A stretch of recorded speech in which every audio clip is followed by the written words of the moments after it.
welcome to another Nancy Drew stream. So we have smashed through 6 games already, and I am pretty happy with my progress so far when it comes to this franchise. The games are quite a bit shorter than the other series we're tackling, so I'm not super surprised that this is the one that's kind of raced ahead of the others. But nonetheless, I'm still proud of myself for getting through quite a bit of them. So we're on to game number 7, Ghost Dogs of Moon Lake, and I have quite a bit of history with this game, so I am expecting that we'll be able to breeze through it quite easily. I did say that about the last game and I had to make it a part 2, but today we have no time constraints. We can just take it as it comes. You know, we don't have any appointments, anything to worry about in terms of the amount of hours we need to get it done in. So sky's the limits, and let's just see how long it takes us. I would like to say 6 hours. If I get it done in 6 hours on Senior Detective, I'll be pretty chuffed with myself, not gonna lie. But if that doesn't happen, then that's fine, because there's always that one puzzle, or there's that bit that relies on some scripted scene where you're kind of stuck and the game needs you to go to like a certain area or talk to a certain person before it like sets off the next part of the game. So that always happens, but we should be able to get through it.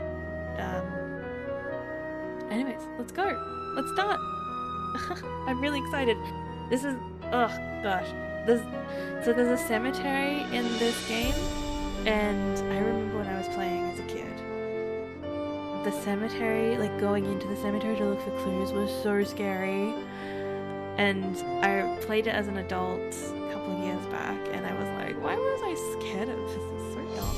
But like, as a kid, I was like, oh, it's so spooky, and honestly, I felt the same with Curse of Black Momentum, but we managed to get through that totally fine, and if anything, we're more annoying trying to figure out the clues. We managed to do it, so this one should be the case as well. I keep saying that, but am I actually remembering correctly? We have done Curse of Black Manor, right? Danger to danger, treasure the final scene. Secret spot. Oh my god, no, we haven't done Curse. I'm thinking of the playthrough I did previously. Oh, okay. Look forward to that then. What is Curse of Black Meadow? What number is it?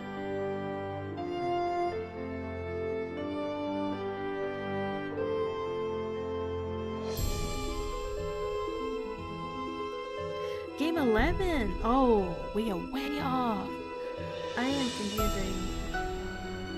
This was my last playthrough. Well, for those who don't know, the reason I'm getting confused is because I started this channel on Twitch, and I basically went through all the games that I am currently replaying on Twitch a couple of years ago. So, that's my recent memory of playing through them all, and we got up to quite a few of them, but then Twitch was like, hey, you can't keep your videos on your channel anymore because it's using too much space and you're not, you know, what's the word? Like a member? Or like a signed person? So they were like, yeah, you don't get to keep your videos, you gotta delete, they're all gonna be deleted at this date. And I was like, well, you're a poopy head, so I came to YouTube. And there was just no way I was going to be able to... I don't have the physical space to be able to transfer hours and hours of footage to YouTube and upload it all. Which is why the easiest choice was just to start again from scratch, which is what we've done. And game 6 is pretty good. I am pretty happy with that. Rest in peace all the footage that I no longer have there. But anyways, we do have recent history under our belts, is what I'm saying. So we should be able to get through this, hopefully not too badly. It was a couple Welcome weeks to ago. my latest case, Ghost Dogs of Moon Lake. To start playing, choose either Junior or Senior Detective. If you're new to adventure games or need some help, choose Tutorial. I just scratched my face. Ow. I gotta stop with the waffle as well. I know I'm just kind of like looping my words. Okay. Let's get into it. A senior detective, of course, because we're not doing we're not doing junior detective. Maybe once I finish all the games, I'll come back and do junior detective. It's like just like a fun chill stream. But what this is big boy leagues. Big girl leagues. We're gonna put our senior detective pants on. And we don't need no help from nobody. Except when occasionally we do need help from the walkthroughs. But I will be very upfront and clear about if I'm ever using the walkthroughs, I promise. My strategy is always get through as much as we can by ourselves. If we're stuck and we can't figure out the next move, go talk to all the people on the phones, usually Bess and George. If we can't get any help from Bess and George, then I will do a tutorial if I'm really, really stuck. And usually Nancy Drew's forums are very good at not spoiling the rest of the story, not giving you hints on anything except for exactly what you're asking for. So I just want to be fully transparent with that. We're going in fully of our own efforts. Okay, let's do it. Dear Ned, remember Sally McDonald, the woman who took those photos that Dad has up in his office? Well, she just bought a house in Moon Lake, Pennsylvania. A gangster named Mickey Malone built it back in the 20s as his country getaway. We're talking major fixer-upper. Anyway, last night Sally called and she said she desperately needed my detective skills. She refused to say why over the phone. Naturally, I said I'd drive to Moon Lake immediately. But weird things started happening the moment I pulled up. First, this big tree fell down behind my car and has me totally blocked in. And then I discovered that Sally's gone. She left a note that suggested something terrible happens here at night. She's supposed to call me from her car. So here I sit, writing to you while I wait for the phone to ring. It's nighttime, and although part of me is dying to know what frightened Sally away, another part of me is starting to feel a little uneasy. I'll let you know what happens. Ever yours, Nancy. Whoop, we're in. Right, so another thing I want to point out is this UI is actually very unique to the first couple of games. Once we get to, I think, maybe game 10 or even the next couple games, because they look like they're implementing it already with this. Nancy gets a little phone over here, like she gets a little phone icon. And sometimes she gets a little watch icon. Sometimes we have a watch if there's a day-night cycle. Probably noticed that from the last couple of games. It's a little pocket watch kind of thing, and we can basically see what time it is, what time of day it is. Later she does get a phone, like a mobile phone that we can call people on, and eventually we'll be able to take pictures. So things do definitely evolve, which is something to note as we kind of go through the next couple of games to kind of see how her interactive really updates the UI and just like the player experience of the game, and just the tools you get at your disposal. Okay, so we're in the game. We have this handy dandy little thing. So this is kind of like, I feel like the first iteration of that. Eventually it will be kind of like tacked on here, but right now they've popped it inside Nancy's items inventory, and we have a little phone, a little personal data phone. Well, I don't think it's a phone. It's like a digital phone book, I guess, or maybe an email, like a little digital computer, like you can get emails on and stuff, or maybe she just writes notes. Yeah, it looks like she's just written notes. So it's not, we're not that advanced. This game was made in 2002. Okay, we're not quite there. technologically.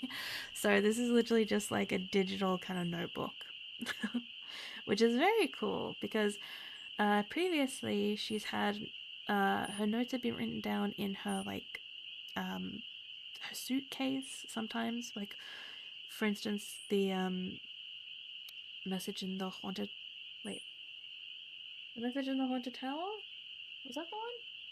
Final scene, treasure in the royal tower. Sorry. The treasure in the royal tower, for instance, she had her notes written in her, like she had physical handwritten notes in her little suitcase, and you could go and check on those. And every time you made a new discovery or got to a certain part of the game, the notes would update, and you could check them to kind of refresh your memory on things, check where we are, that kind of thing. And eventually, we will get to a situation where Nancy will just have the notes on her, which is amazing. And this seems to be her Interactive's first kind of attempt at doing that, like the first evolution of that game mechanic, which is kind of cool to see in like the full the progress of it all, which is very exciting. So yeah, let's have a look at what we've got. Oh, and they're also at the time they had their website. They still have this website. You can go and buy the games on the website as well. You can also buy them on Steam, but the early games you'll need to buy on Her Interactive's website, like the first two at least. Well, the first three, technically. The very first game has been what's the word? It's been redone, reprogrammed, revamped. Secrets Can Kill. That's been redone. So that you can find on Steam. But the second and the third game are ones that we've played on the channel as well. You can only get that through Her Interactive. But yeah, cool little note that the game company has left for us. It's a great place to learn about the latest detective techniques. I'll have to check it out when I get back home. Also, really good forums. If you ever get stuck, check out the forums, because there are diehard fans on there, and they are very good at giving you exactly the advice you need, or even just pointing you in the right direction. Like, hey, have you tried talking to this person? Instead of just straight up giving you the answer. So, Sally McDonald called, asked me to come to Moon Lake, needed a detective, wouldn't say why. Very suspect. We've got Bess and we've got Sally. Typical character. Phone contact list for Nancy is the person who asked her to do the asked her to look into the mystery, and then Bess. Or Bess and George. Usually when you call Bess, there's also George. And we have a letter that we can't actually look at, which is interesting. So let's have a look around, take in the full scene. As if you've watched me play these games before, you know this is what I like to do. Oh, here we go, the phone call we were expecting. Hello? Nancy, hi, it's Sally. We have to talk fast because I'm in my car and my cell phone's running low, so we might get cut off. But did you see my note? Yes, are you all right? No, I feel awful bailing on you like that. You must think I'm such a flake. I'm just worried about you. What's wrong? I couldn't stand the thought of spending another night there. I knew you were on your way, but it didn't help. I just got too scared. What's to be scared of? It's so peaceful and quiet here. Just wait until it gets dark. Then you'll see.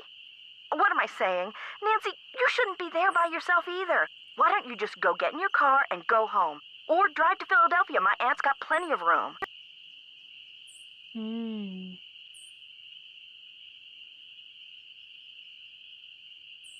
No way. You've got me so curious, I wouldn't leave even if I could. What do you mean? A tree fell down behind my car just as I was driving up to the house and blocked in. A tree fell down behind my car just as I was driving up to the house. I'm blocked in. Oh, the dead maple beside the driveway. Oh, they told me it was in danger of falling over when I had the place inspected. I just never got around to doing anything about it. Listen, call M's Emporium. That's a store on the lake. Emily knows everybody. She'll know who to call if she decides to answer her phone. Okie dokie. Don't worry about it. I'm not in any hurry to leave. You will be. Okay, look. I just bought a little outboard motorboat. I haven't used it yet, but the guy who put it in for me said it should run just fine. It's tied up at the dock out front. Just get in it and go. Go anywhere. Just get away from the house. Why? What on earth do you think is going to happen? The dogs. Dogs. Out of nowhere. They're outside howling and snarling. Teeth and claws. Horrible. Dogs? Hello? Did you say dogs? Hello?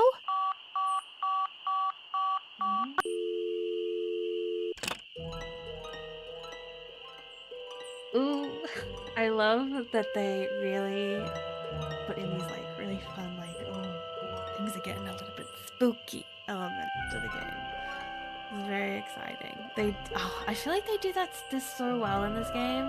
Like they just amp up the little bit of the like scary factor, just enough where you're like, oh my god, like it gives this ambiance, which is really good. Anyways, check out squeaking mice? Question mark.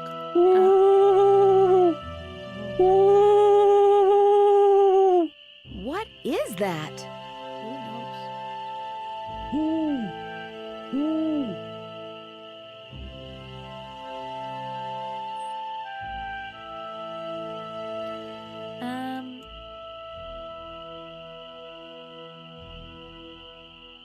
Right, what was I saying?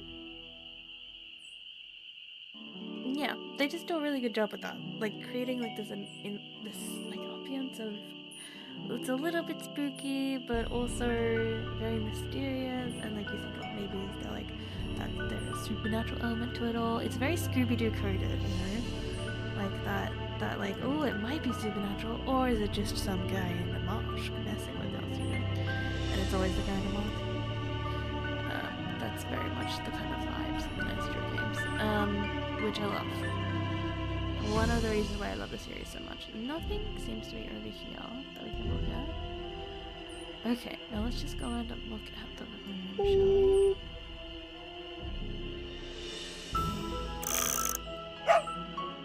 There's one. Two. Three. And 4. Very cute.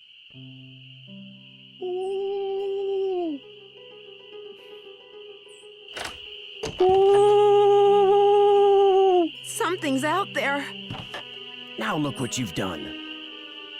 That was a Strixvaria. At least I think it was. Never know for sure now, will I? I'm sorry, but you startled me. What are you doing out here? Birds. I'm trying to look for birds. What are you doing out here? Staying at the house on my friend's property. What are you doing on my friend's property? Total stranger? In camo? I'm Nancy Drew. I'm staying in this house, and I heard a lot of weird noises, so I came out here to investigate. That was me, Miss Nancy Drew, calling in birds. And doing a pretty good job of it, too, till you showed up. Where'd you come from, anyway? The house! Right in front of you, dude. I'm staying here in the old Malone place. Now, why would you want to do a thing like that? The Malone house is no place for one young woman, let alone 2. You've met Sally? I talked to her a couple of times. But you know, the last time I saw her, she wasn't doing so good. She acted real anxious, scared. Did she say what was wrong? The dogs. The dogs of Mickey Malone. Legend goes that when Malone was finally arrested and hauled away, his 4 dogs went running off into the woods and were never seen again. People would just hear them, howling like their hearts were broken every night until one by one, they all died and went silent. But every time someone tries living in the Malone house, back they come. Are you saying Sally's house is haunted by ghost dogs? Every night, ever since she moved in, you could hear 'em howling. And some nights the dogs would appear outside the house, running around, snarling and barking and throwing themselves at the doors and windows. And then they'd be gone. They're buried in the cemetery just beyond the house, you know. Them and Malone, both. The dogs would attack her house? It's like they don't want anybody but Malone living there. I guess they don't know he's dead. And so are they. Did she ever call the police? This isn't New York City, Miss Nancy Drew. All they got around here is one officious little park ranger. And all Jeff Akers does is sit around all day trying to figure out how he can get himself transferred out of here to a bigger park. Do you live close by? I just come to Moon Lake in the spring to look for birds. Got an observation platform just up the path, kinda my base camp, and I've got a little outboard down there on the lake. Left my car at the big dock up lake. Don't really need it.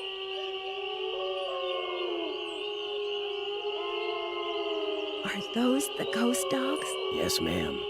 Which is why I think it would be a good idea if I went my merry way and you got yourself back inside that house. Good luck, Miss Nancy Drew.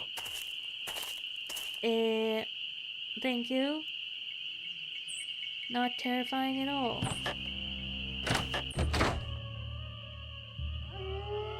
Oh.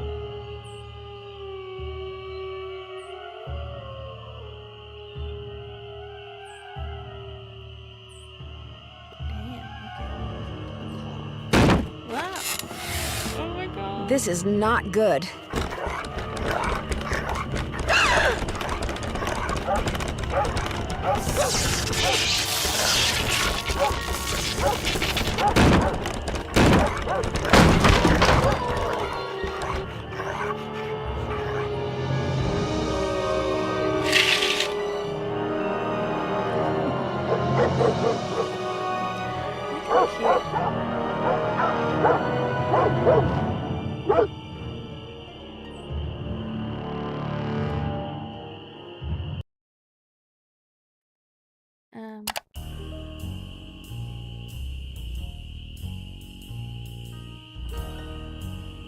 Was I here?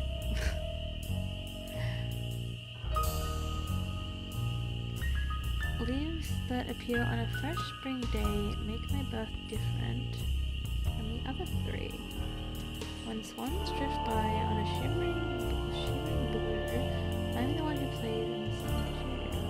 When autumn's call brings out deer, it is I who howls on the morning's clear. When winter comes and birds take flight, look at me to sleep through the long grey night.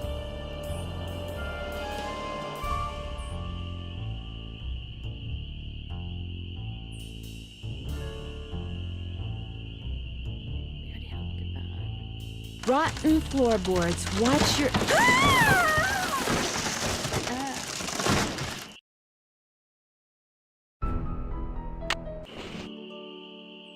Well, that happened. Already needed a second chance. That's fun. It's stuck. I need some sandpaper. We got Vitus, Iggy, Lucy, and Lucy.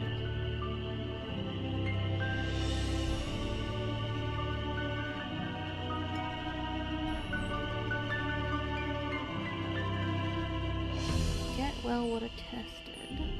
Got a torch. Oh, a map. Forest trails. Harry thought you could use this map to the cemetery. You'll find lots of bait along the way, especially at night. The cemetery is real hard to find and got lost a bunch of times. Happy fishing, George. Well, there you go. Anything else in here? Nope. Some gloves.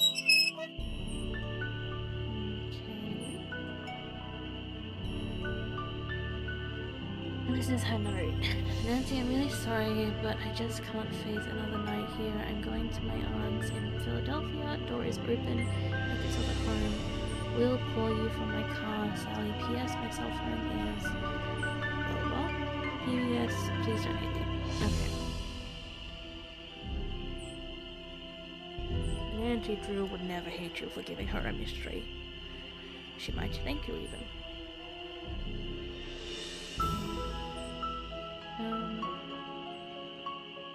But the scariest thing about this freaking house is how the amenities are not updated. Wow. Like, none of this looks safe. I wouldn't drink out of this water, even if it was running.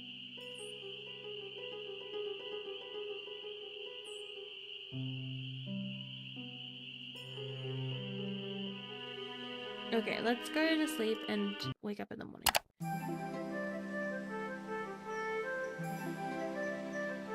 Looks like we have a cooler. Nice.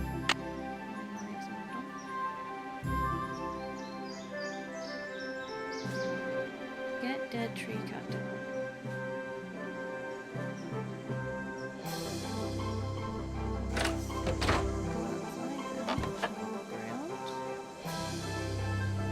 So this is the dead tree.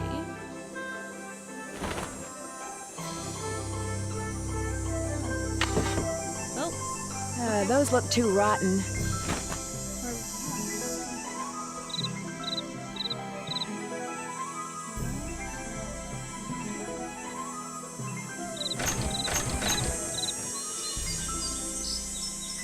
In the famous words of one Nancy Drew, it's locked.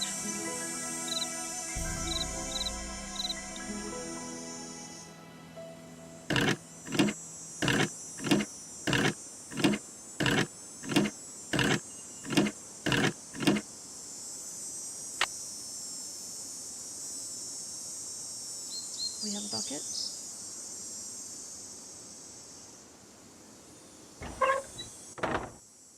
A face only a gnome could love.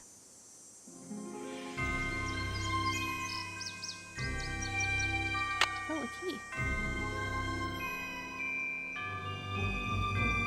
Nice. Oh, the key broke off. It's locked. I gotta have some torque. Don't we all gotta have some torque, Nancy?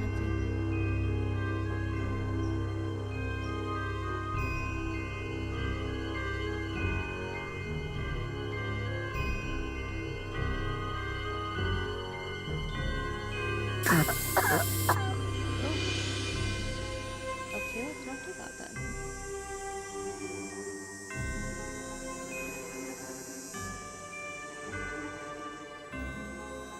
Is there anything further this way? Doesn't look like it.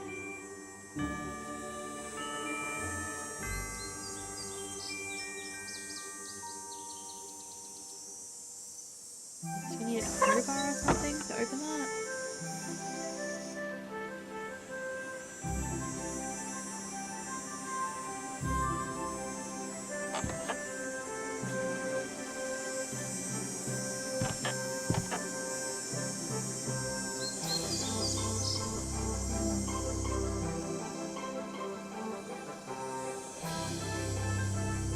The boat's full of water.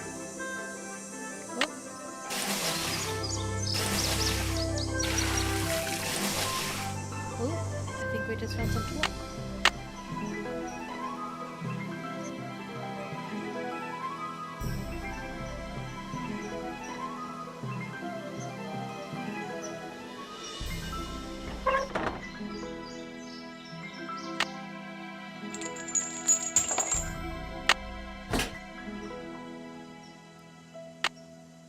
A respirator. And some nails and a hammer. That's it. That's all we can get out of here.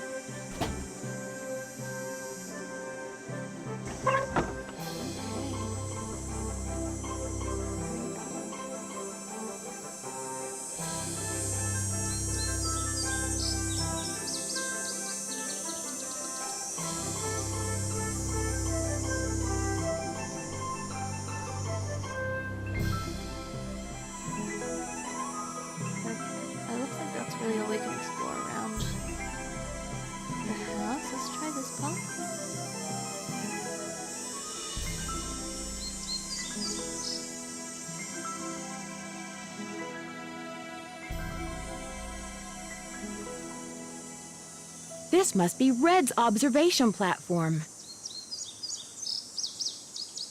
Sure.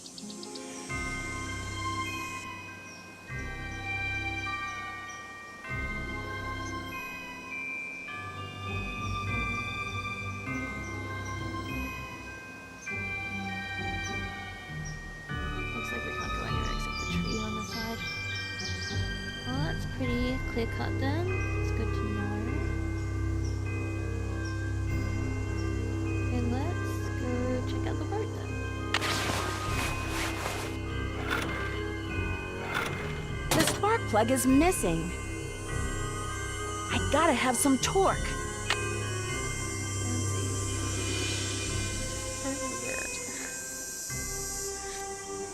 No, I need a screwdriver. No, I've got to have some torque.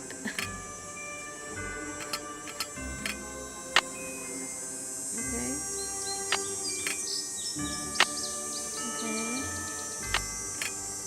Okay. Okay. Is that gonna work now? The spark plug is missing. Okay, that won't work. Oh. Oh.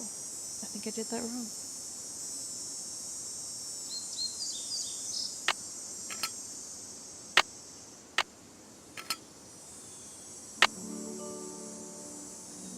Is that positive? This negative. That was positive again, right? Yeah. I'm assuming up here. And this was the 0. So, maybe?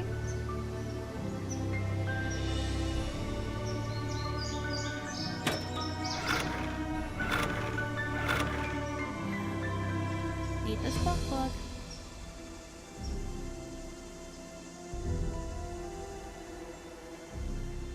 I guess we'll go and have a look.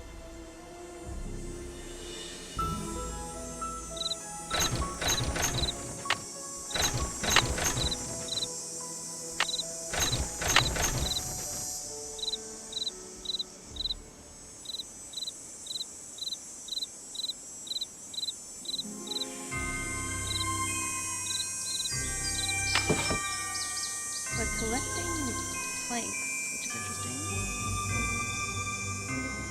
I better be careful. Okay, let's have a look at this map.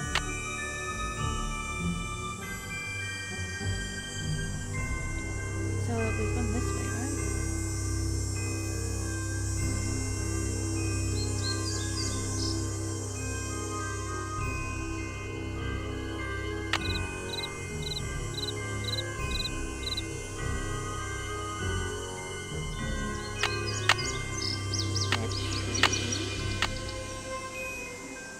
Yeah, I go about the fallen tree.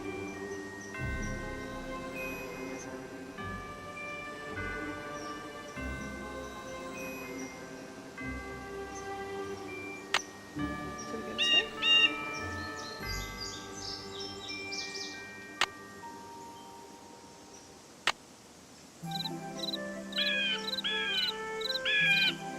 It's bird. Little bird.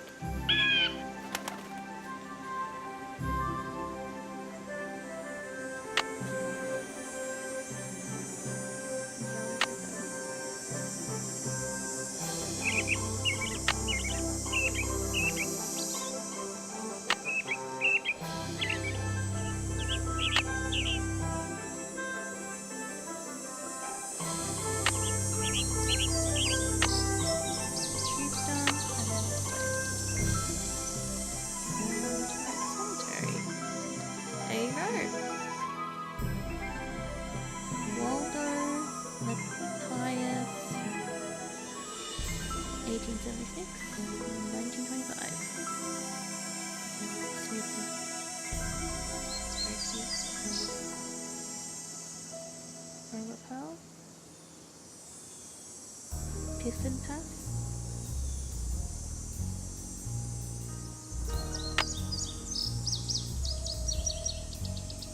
Stench. Asa Royal. Fun. Marbles. We're so sorry we do have lost you. Okay, so here are the dogs then. So we've got Vitus, Xander, and Lucy. Looks like paw prints.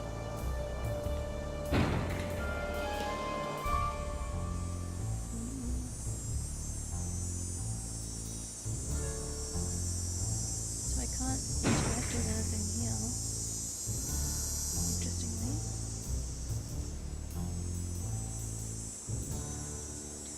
Okay, I feel like these dates are going to be important.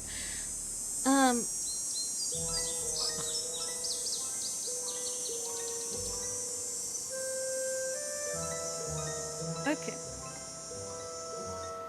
So let's write down Vitus. Um.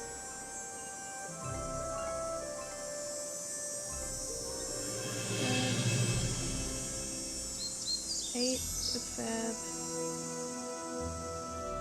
1924 to 29th Jan, 1932.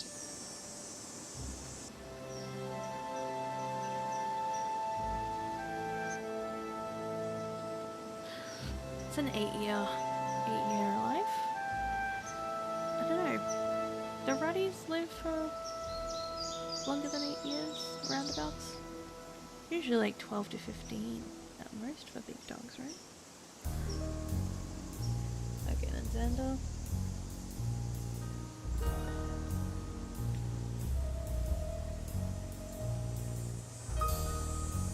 Was 16th of August.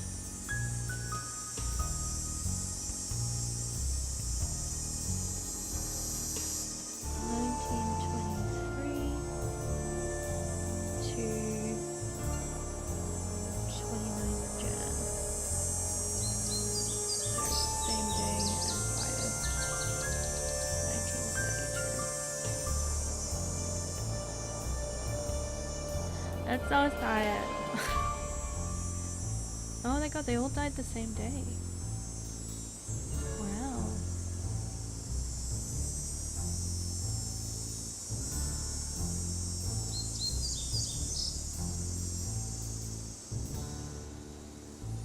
Okay, so 11th November.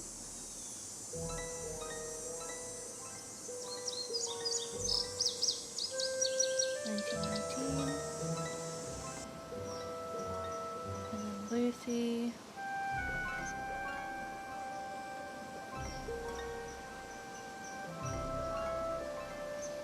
4th of April,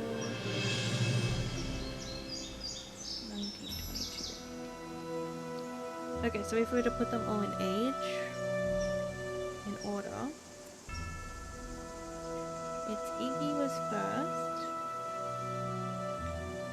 Lucy was second, Xander was third, and Vitus was fourth.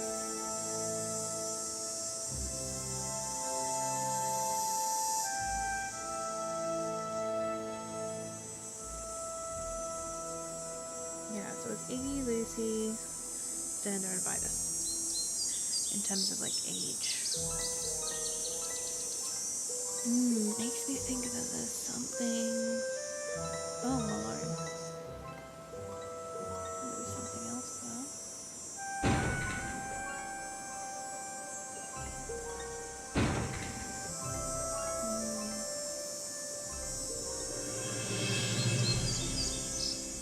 Okay, well.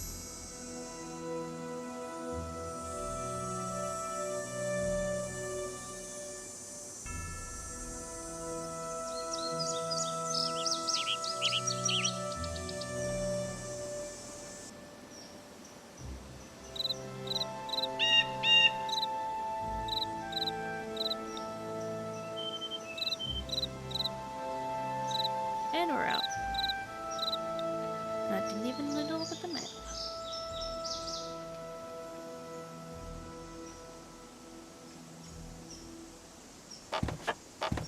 Okay, well since we can't leave, let's check if this red guy is there. Oh, that's not bad. Since you can't leave, we might as well call people.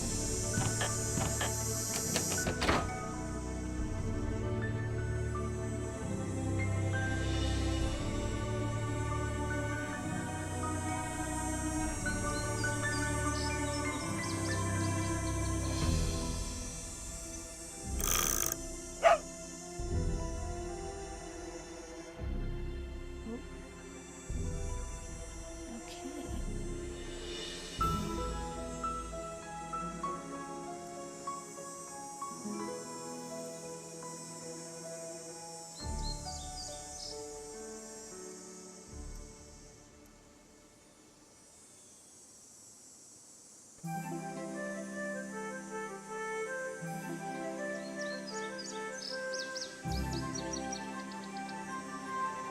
Just a woman alone in a cabin in the woods with bleach.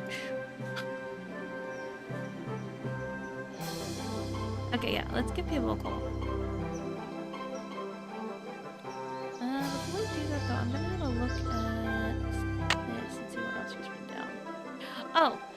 Nancy! Why do I even have a notebook? Gets butt plug asks Sally, found Red's observation platform.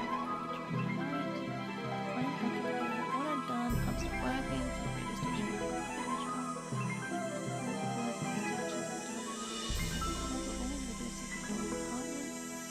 Ghost on your tag, and it's very noisy outside. Okay. Am I here? Let's call Sally.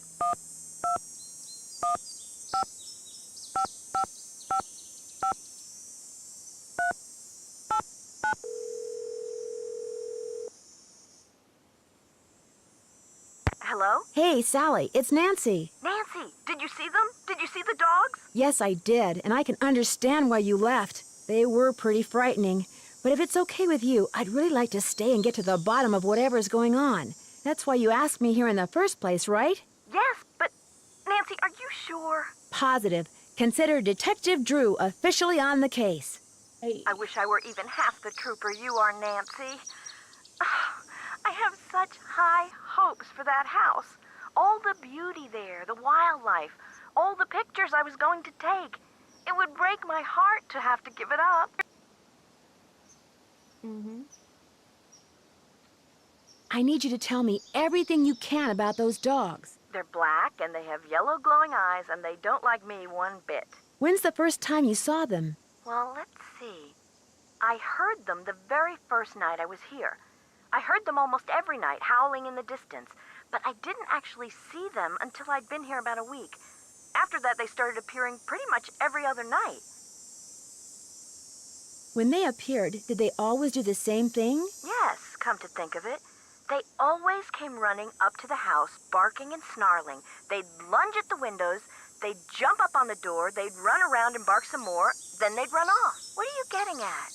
These attacks seem to involve a lot of choreography, which reinforces my theory that you're not being randomly attacked by a pack of wild dogs, but by dogs who've been trained by someone determined to scare you out of your house at Moon Lake. Who would want to do that? My closest neighbor lives 2 miles away. My property is surrounded by the state park, but it's off-season, so hardly anybody is in the park. In fact, I bet I talked to a total of 3 people the whole 4 weeks I was at Moon Lake. Which 3 people? Let's see, the park ranger, I forget his name, kind of a pain in the neck. Emily Griffin, she's the one who owns that store I told you about. And I ran into this bird watcher a couple of times. Had a funny name. Red Knot. I've run into him too. Other than people I may have nodded hello to while getting gas or something, I swear those are the only people I've talked to at Moon Lake. So we have 3 suspects, Nancy. What about River Heights? Can you think of anyone there who'd want you to sell your house at Moon Lake and move back to River Heights? You mean like an angry ex-boyfriend or something? Nope, I sure can't. So it's still 3 suspects then. Since I'm going to be staying here a while, is there anything I should know about the place? Well, let's see. I've got the water turned off because it's well water and it needs to be tested before I can use it for anything. In fact, If you could get that testing done for me, I'd really appreciate it. Oh, and watch where you walk in the living room. Some of the floorboards are so rotten you could fall right through. And I keep hearing these faint squeaks and rustling type noises coming from below the floor. I hope you're not scared of mice. Your outboard motor is missing. Your outboard motorboat is missing a spark plug. Is there one around here by any chance? I wouldn't know a spark plug if I swallowed one whole. But you need that boat, Nancy. Right now, it's your lifeline. You can't use your car, and believe me, you can't walk anywhere because all the paths around the house end in this thick, horrible brush. You've got to get it fixed. Wait a minute. The bird watcher, he's got a boat. Maybe you could borrow his spark plug or something. Go down the path that's to the right as you look out toward the lake from the house, and you'll eventually see his observation platform. Try him at night. He never seems to be around during the day. Suspicious. I could really use some sandpaper. Do you have any stashed away somewhere? Sure don't. Try M's Emporium. That's on the west side of the lake. And brace yourself if you haven't been there yet. The place is something else. How well do you know the owner? I feel like I've known her all my life. She's so open and friendly. She likes to make it sound as if Moon Lake used to be a major hangout for criminals and degenerates, which isn't really true and irks some people around here no end. But I figure she's just trying to make a buck. How do I go about getting your water tested? Try the ranger station on the east side of the lake. I've been told you can get some kind of kit there. I'm curious. Why did you characterize the park ranger as a pain in the neck? I left part of a ham sandwich on a picnic table once. Big mistake. From the way he carried on, you'd think I just made the FBI's 10 most wanted list. I don't think he likes me. Emily says it's because I wrecked his dream of becoming super ranger or something when I bought the Malone house instead of the parks department. Me, I think he just basically has a problem relating to people unless they're asking questions or breaking the law. Where'd all that stuff in your tool shed come from? It's just junk left behind by previous owners. Came with the house. I've been meaning to take inventory and start pitching stuff, but I didn't. If they ever make procrastination a crime, I'm done for. I was gonna say, what have you been doing up here, dude? Like, there's nothing to do. You're in a house by yourself in the woods with only 3 people to occasionally talk to. What have you been doing? The wall hanging in the living room with a poem on it, and those dog carvings in that cabinet above the sofa. What can you tell me about them? Aren't they cool? They came with the place. So did the clock. Apparently, Malone had them custom made when he built the house. In fact, they're all built into the house. They're still there because you can't move them.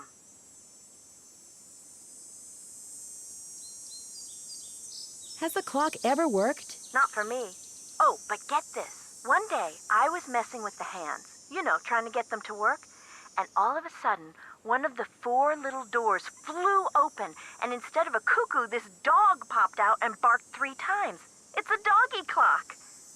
That Malone, bad as he was, he sure loved those dogs. Are you aware that you're the proud owner of your very own cemetery?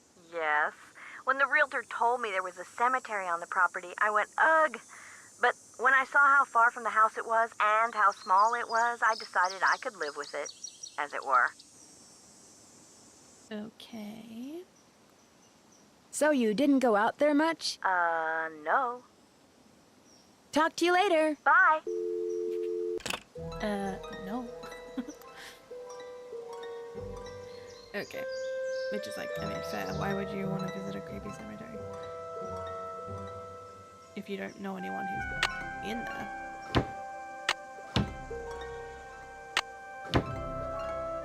It's still not fixed. Oh, right. That would be why I have the nails. I understand now.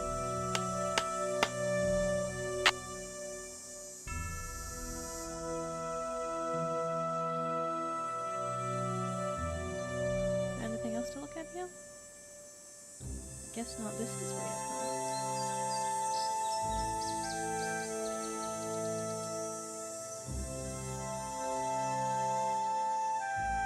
Okay.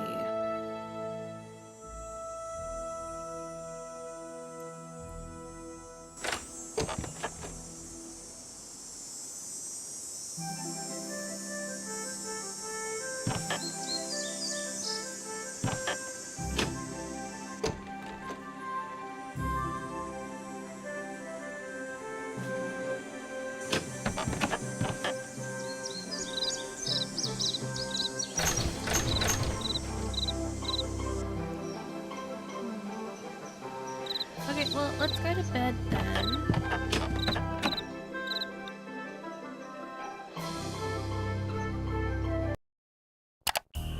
And we'll, talk to this The red moon's guy. so bright, I won't need my flashlight. Hey. See if he can give us a spark plug for our boat, right? Well, it's Miss Nancy Drew. Does that mean you like me to call you Mr. Red Knot? All right then.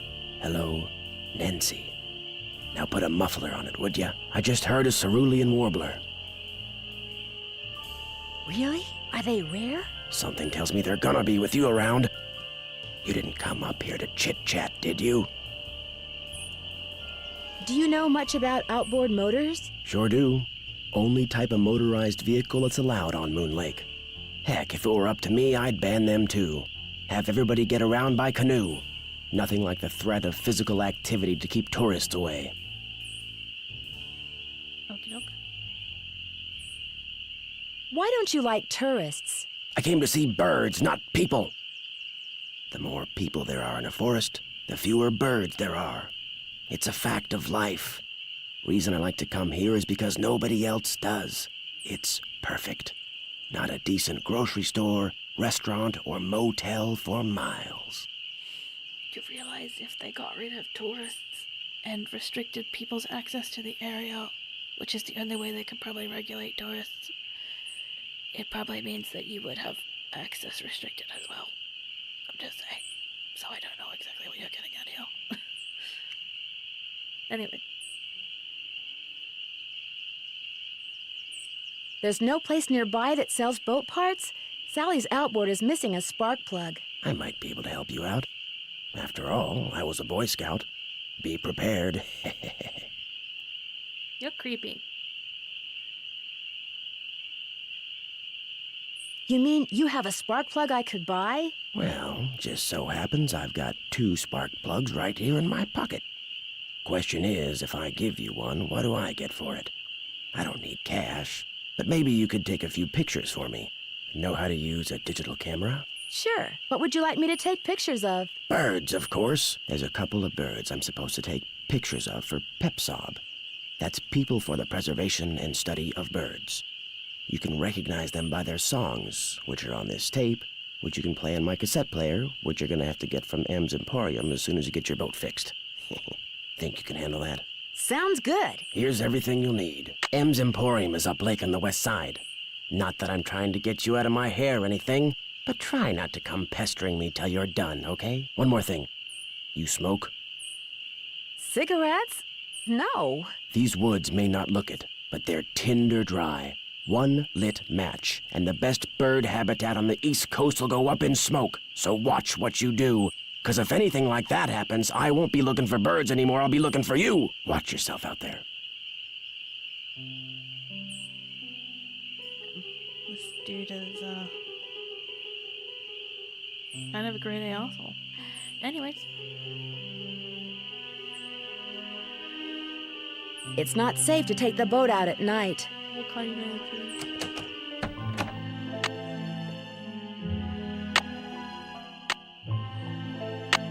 This doesn't look like a digital camera, it looks like a disposable camera.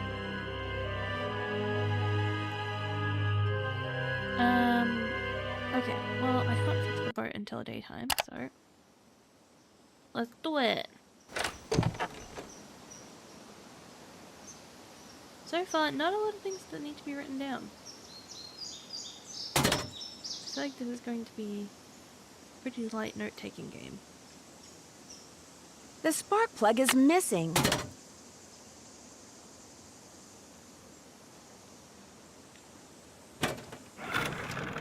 Hey. Okay, let's go check out inventory.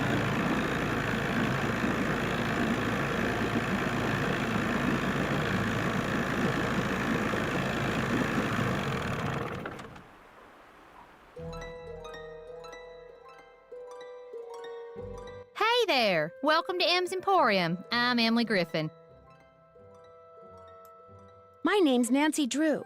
I'm staying out at the old Malone place. You know, the house Sally McDonald bought? Now, what's she doing inviting guests out to that old dump? She's got a little problem she's hoping I can solve. But right now, I need a chainsaw. A chainsaw? A tree fell down in the driveway behind my car, and now I'm blocked in. I'll get Tucker Davis to take care of it. Gotta warn you, though. Tucker tends to do things in his own sweet time. So how come Sally ain't with you? She couldn't stand the thought of spending another night in that house. I told her. I said, Sally, that old house is gonna be nothing but trouble. And sure enough, Malone's hounds have come back. Just when we all thought they were finally resting in peace. Have you ever seen the dogs? Nope. Don't want to, neither. Just hearing 'em howl's bad enough. Scares the bejeebies out of me. When was the last time they appeared? Seems like they show up every time somebody buys the place. So the last time would have been 10, 15 years ago. I caught a strange man prowling around last night. He called himself Red Knot. The bird watcher. Comes in every so often to stock up on that weirdo food he eats. You know how them tree hugger types are. Has he been in the area long? About as long as those pink-billed warblers and purple-eyed owls he's always chasing have been around. Couple of months, I guess. Mr. Knott did me a favor, and in return he asked me to pick up a cassette player from you. Oh, yeah. I got it right here. Thought maybe the old coot had forgotten he left it here. Can I take it? What else can I do you for? I need to get the water from Sally's well tested. How would I go about doing that? Do you know? Just get a water testing kit from the ranger station and follow the directions. Where's the ranger station? Just up lake from Sally's on the east side.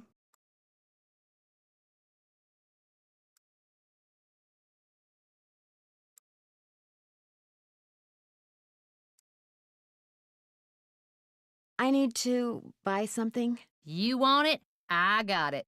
Long as you pay cash, that is. That's just it. I'm running kind of low on cash. Would it be possible to start a line of credit? My daddy always said, neither a borrower nor a lender be. But I'll tell you what, seeing as how you're a friend of Sally's and seeing as how I got some things around here that could use doing, I guess we could work something out.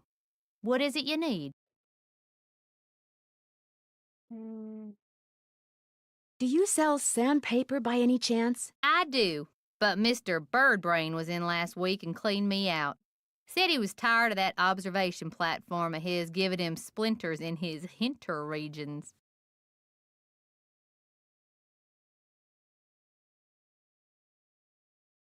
Think I could get some from him? He's your only hope, but you better ask him for it quick. That deck of his is pretty big, and those squares I sold him are pretty small. These so-called ghost dogs left very real paw prints. I saw some near the cemetery that's by the Malone house. Have you ever been there? Can't say as I have.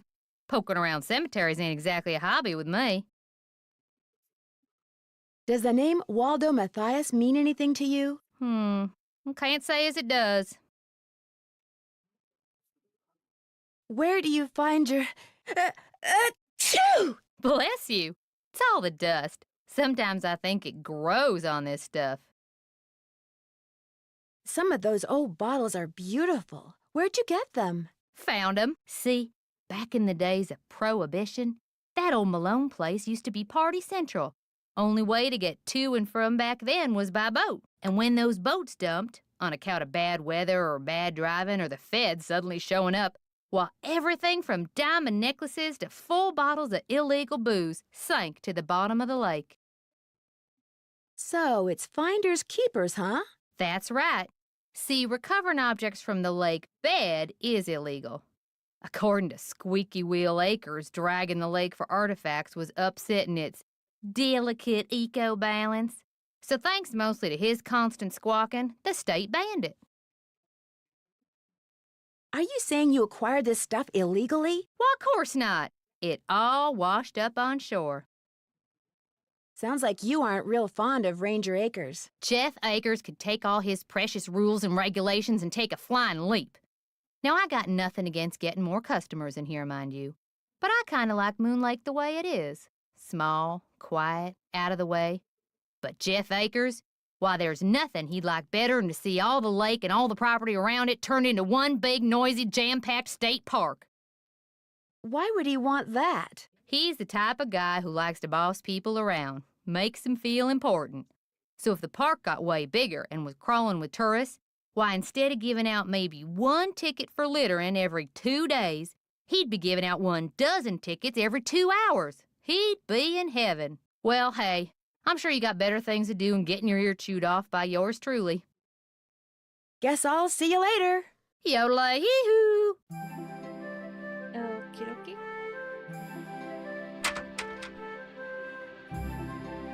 Ew!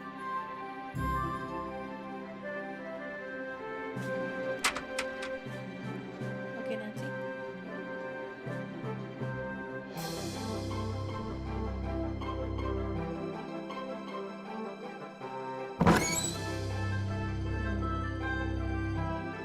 Is there really nothing else I can look at? Clear.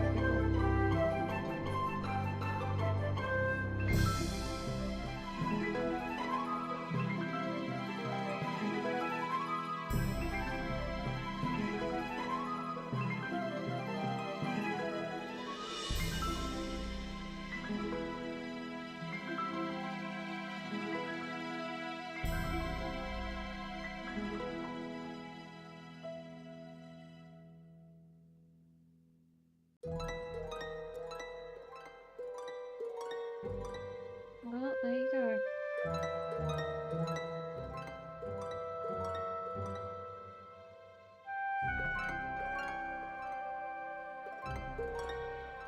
So all I can really look at is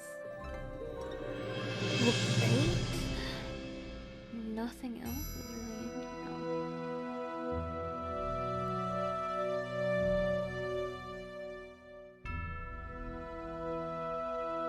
Okay, well there you are.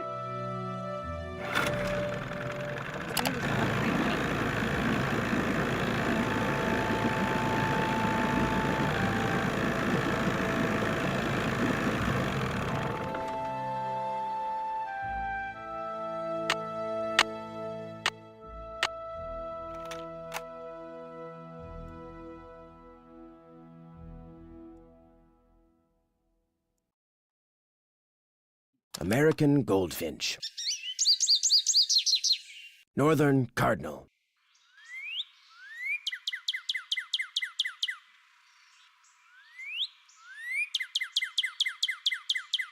Red-tailed hawk.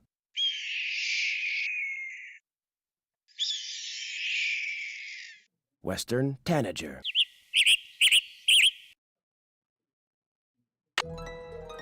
Okie dokie. Hello, can I help you?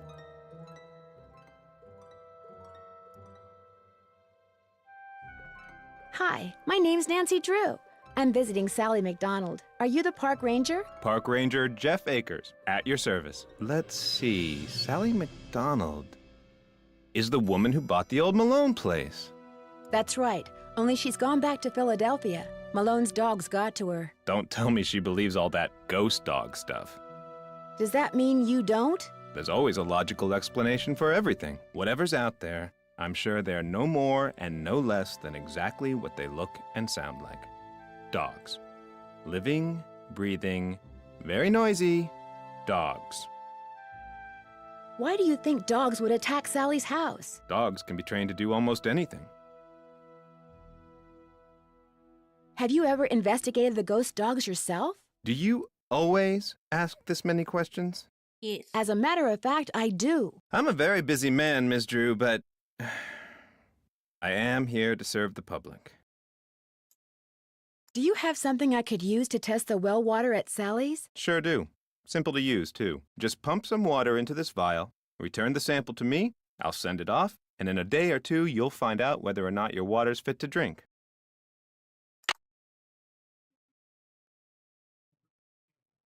Does everyone out here have a well? Everyone who doesn't want to die of thirst does.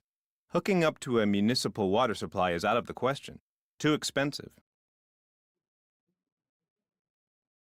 This place isn't exactly your ordinary ranger station, is it? It's also the Moon Lake Post Office, and it's the unofficial Moon Lake Museum of Factual and Natural History.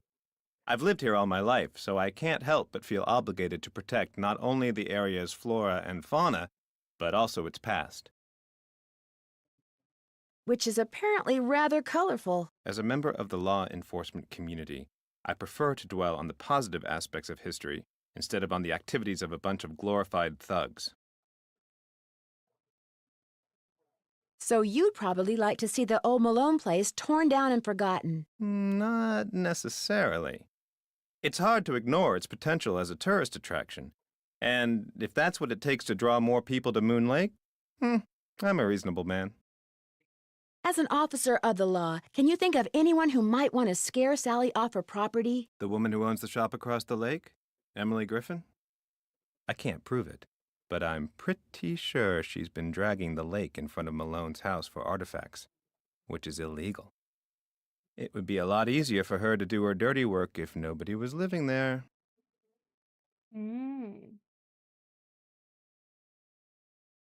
What do you know about the cemetery behind the Malone house? People are buried there. Beyond that, what's to know? Is Malone buried there? That's the rumor. I mean, we know he is. We literally went there and we were like, oh, look, it says Malone, and that's a tomb. The inscription on one of the tombstones reads Waldo Matthias. Does that name ring any bells? Not in my steeple. Would it be okay if I looked around? Please do. And if you have any questions, any more questions, just ask. Would you mind mailing this letter for me? Not at all. Thanks for all your help. That's why I'm here. Oh, and one last thing.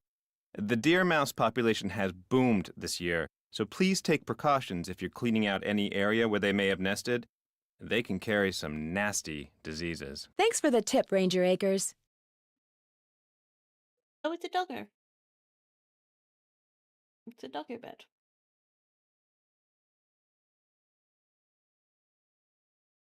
Interesting. Did you know that the growth rings on a tree indicate its age and environmental conditions in which it grew? This cross-section is a reproduction of a pine tree that was 62 years old. It was cut down. Please note that the large size of this display does not reflect the actual width of a 62-year-old pine.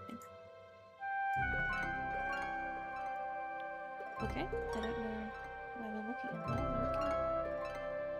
Okay.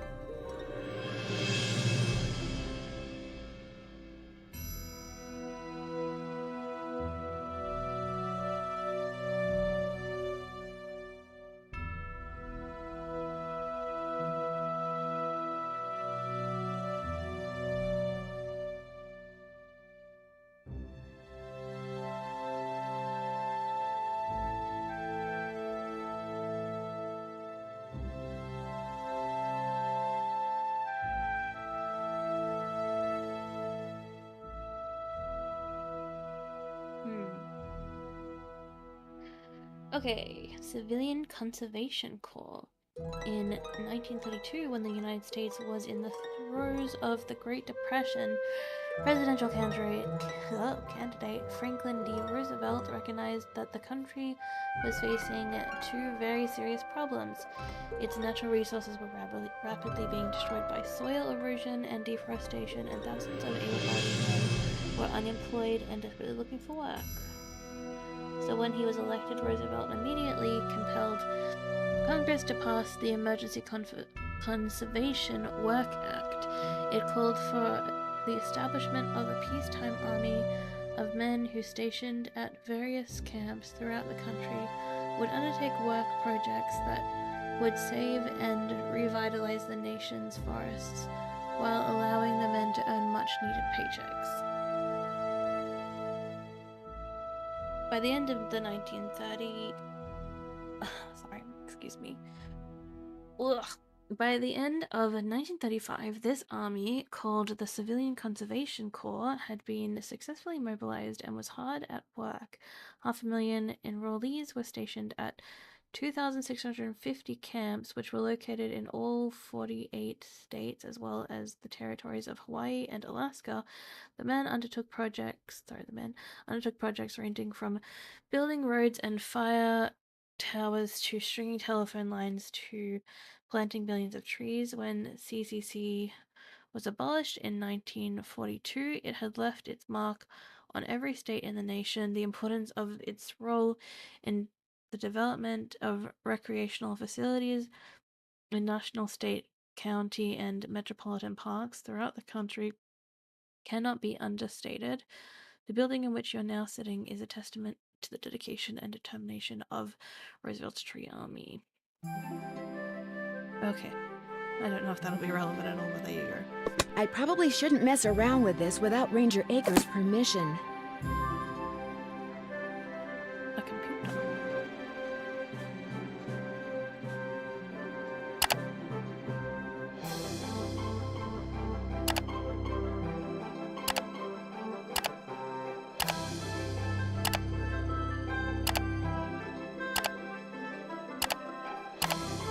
Okay.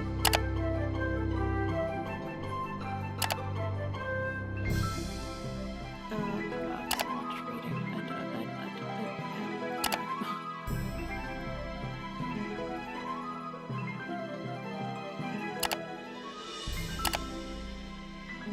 Okay, we'll come and look back at that. It's one of those things where it's like, when it's relevant, I'll know where to find it, you know?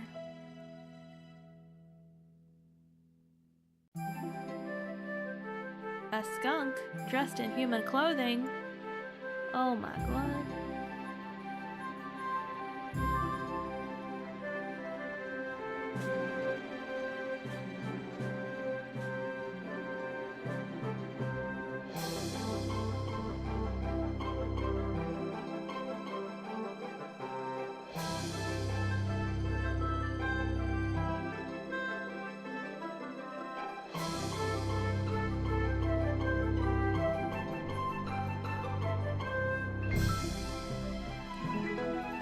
Okay. Poison ivy.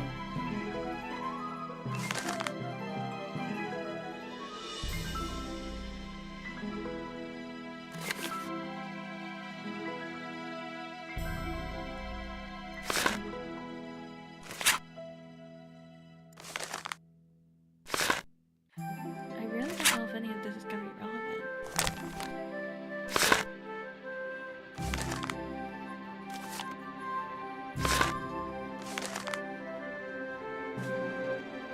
Beaver fever. Oh my god, what? Okay. You're back. Thanks for all your help. That's why I'm here. Okay. Let's go back.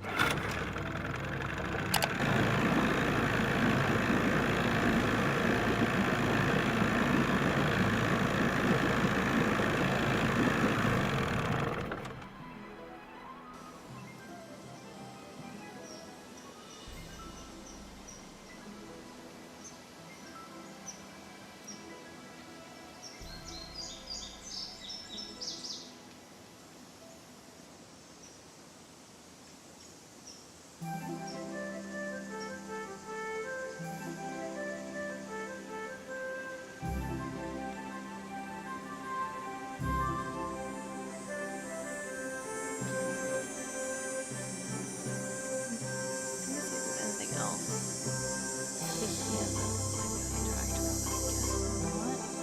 Okay, let's go and look at this well then.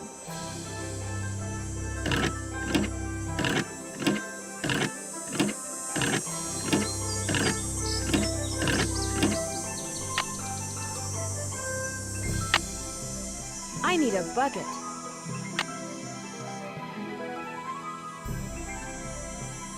I need a bucket. I have rockets.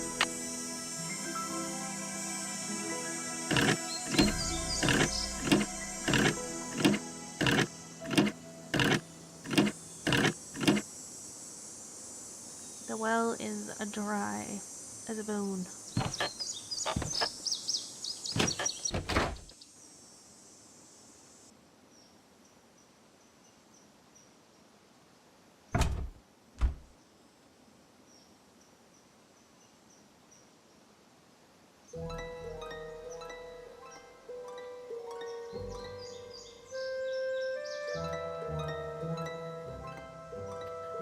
Right, we had to talk to the guy about sandpaper, didn't we? Well, we gotta go and get those birds. Take pictures of those birds, right? Okay, well, let's go see if we can find any.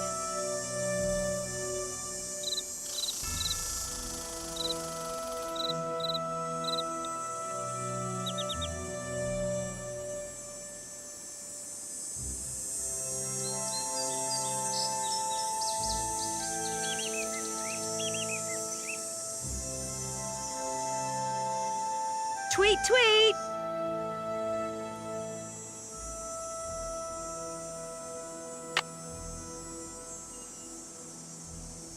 Interesting rock.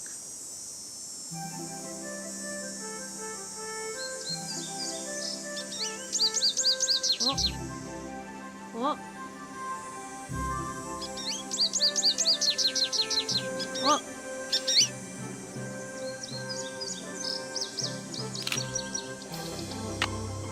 Amazing. That's one.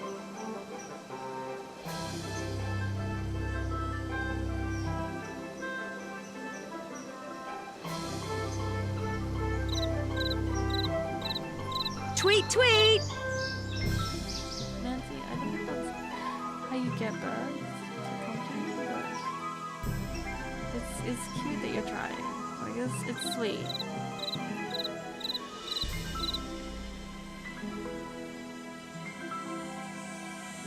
Tweet, tweet! Shoe. Oh, I'm here. Okay.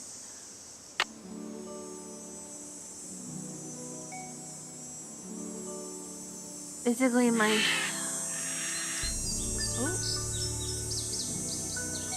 My way of doing this is just gonna be to wander around until I find the birds I need.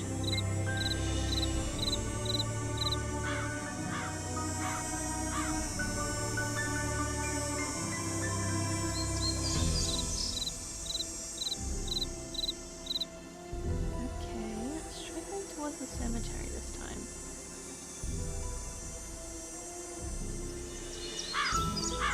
Whoa. Whoa. Ah, Missed it. fuck. I'll be back.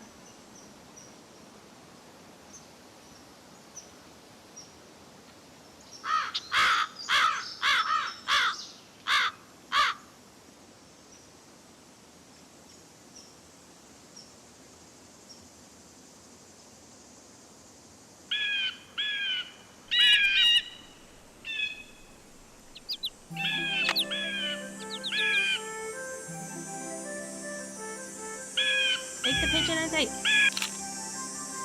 we go.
must have scared it.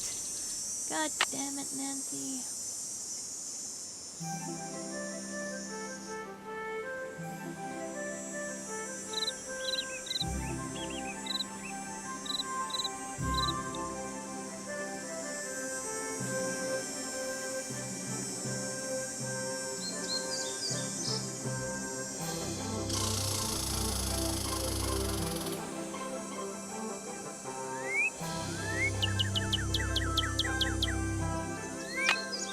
Darn, it flew away.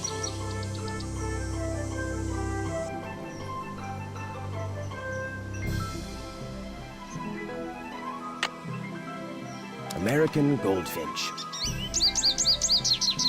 American robin.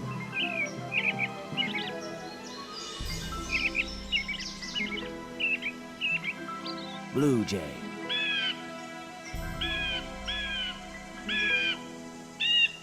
Northern cardinal.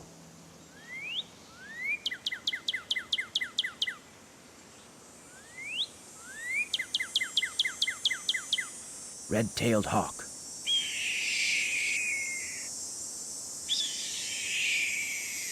Western tanager.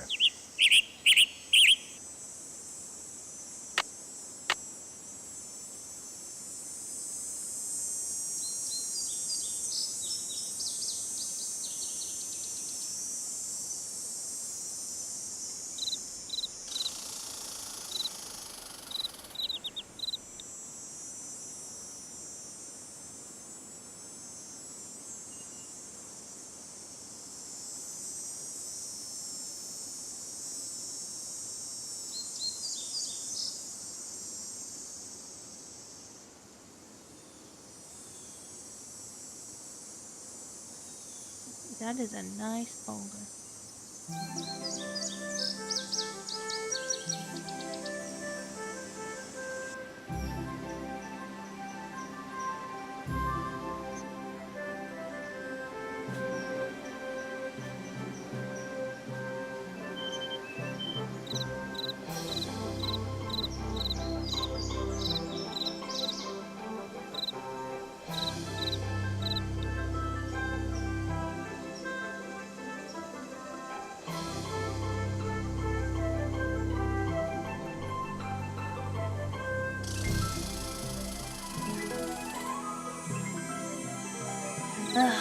Maybe this wasn't exactly the best tactic.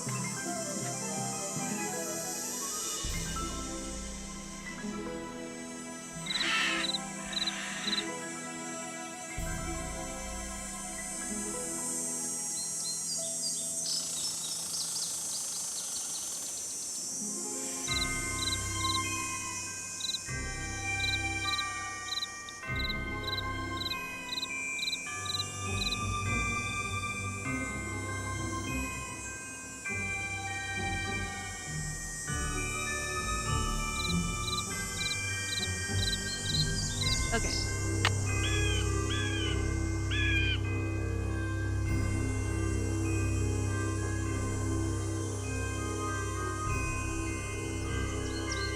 We still haven't gotten this goddamn red bird.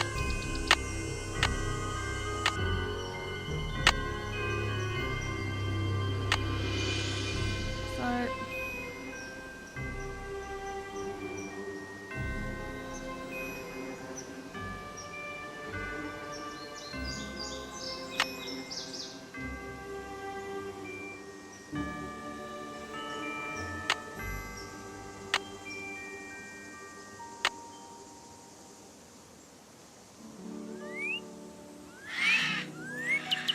I must have scared it. Fucking hell, Nancy. Okay, we got a brown one, we got a blue one, and we got an orange.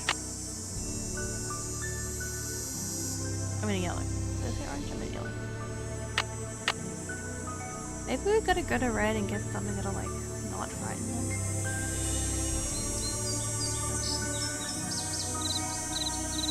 Let's go. We'll chat with him. Let's call Sally first. Give her an update.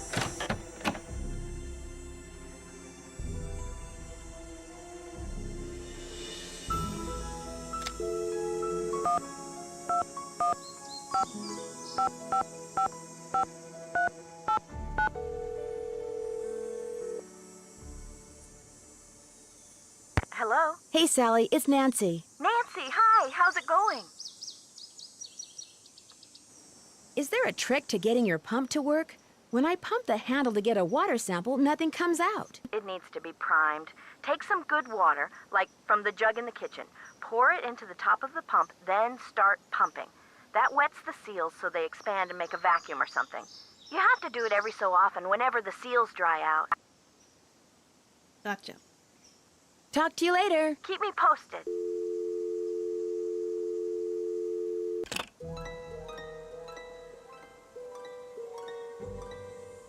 It's a good thing Nancy doesn't need more, just 5. She just needs a good mystery.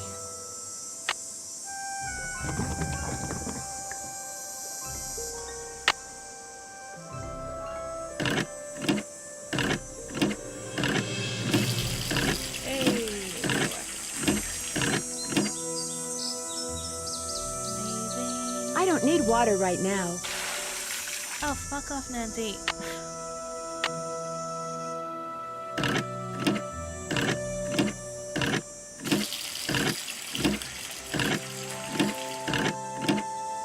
Okay, we don't touch the bucket, we just use this thing.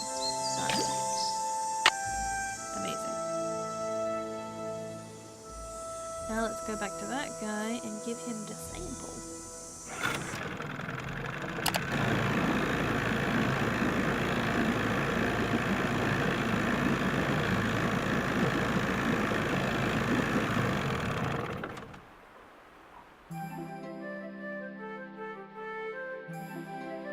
Hello, Mr. You're Ranger back. Man. I have that water sample. What do I do with it? Just give it to me, and I'll take care of it. Thank you. Thanks for all your help. Not a problem. Oh. Hey, yo, little man. What a cute doggy. You're back. I noticed you have a dog. That's Yogi, who never goes out unless he's on a leash. Park rules.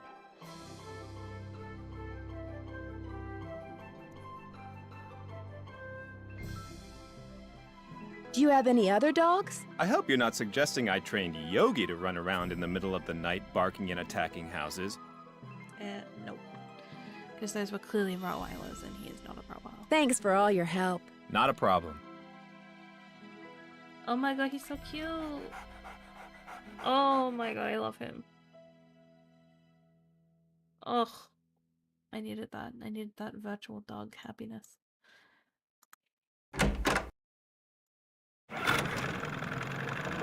Okay, let's go back.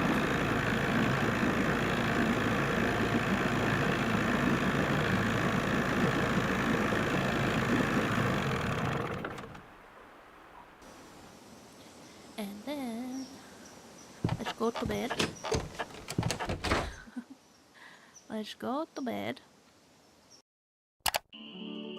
And let's go talk to this red guy.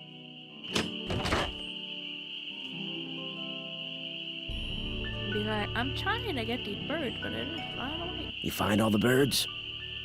I found some birds, but no matter how quiet I am, I've been scaring other birds away before I can take their picture. What am I doing wrong? You're wearing those clothes. That's what you're doing wrong. You need to blend in, like me. Go back over to M's tacky tourist trap and get yourself some camouflage gear. Only sensible thing that money grubber carries. Noted? Noted? I'm sorry to keep bugging you, but I need some sandpaper. Emily said you might have some. Here, take it and scram. I was just about to call in a meadowlark. That was always Ruth's favorite. Was Ruth your Good wife? heavens, no. My wife had no patience for birding. Ruth was my dog. Border collie. She'd hear a meadowlark, and by golly, her ears would perk, and she'd cock her head, and she'd just come as close to smiling as ever a dog could. We talk about your wife in past tense, which first impression is that she's dead, but I think she left you, dude, because you kind of suck. Do many people around here own dogs? Not really. Most people don't bother. The place is surrounded by park land, and Ranger Acres just loves enforcing the leash laws. There it is again. Take your sandpaper and go sand something, okay? Okay, here's mine.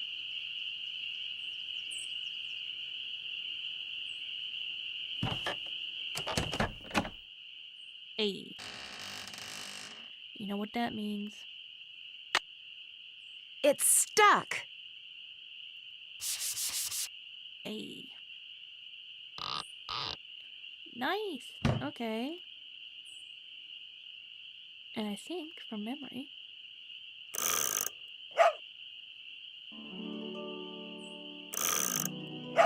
Yep. Just what I thought. Notice how they're all deer?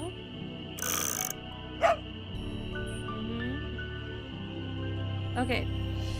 So Noah...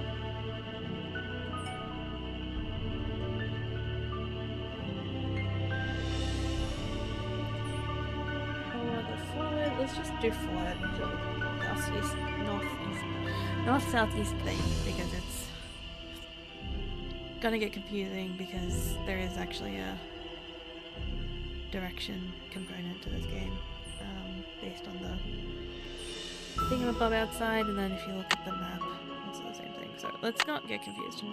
Forward is deer, dog puzzle. Forward is deer. And let's go and have a look. Let's go right.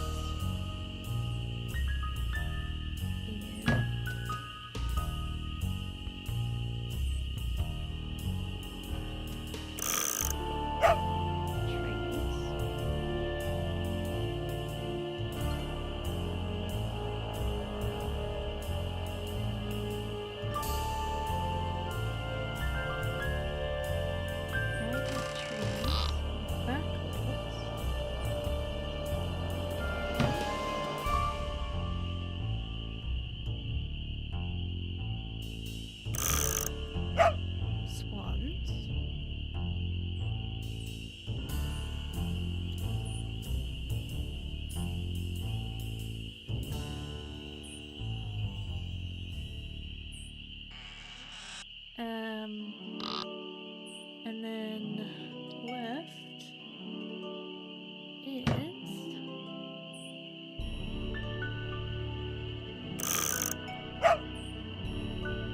birds,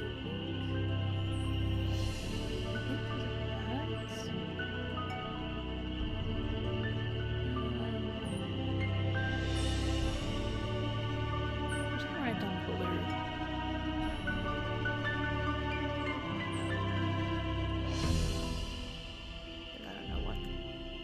What they're supposed to be. Okay. Now let's go to the poem. I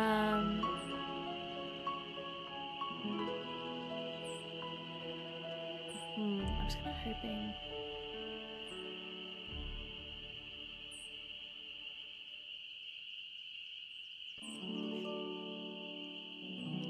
That'd be easier to identify them. Okay, leaves that appear on a fresh spring tree make my birth different from the other three. When swans drift brown, shimmering blue, I'm the only place in summer dew. When autumn call brings out the deer, it's I who howls morning clear. When winter comes and birds take flight, look at me to sleep through the green night. Okay.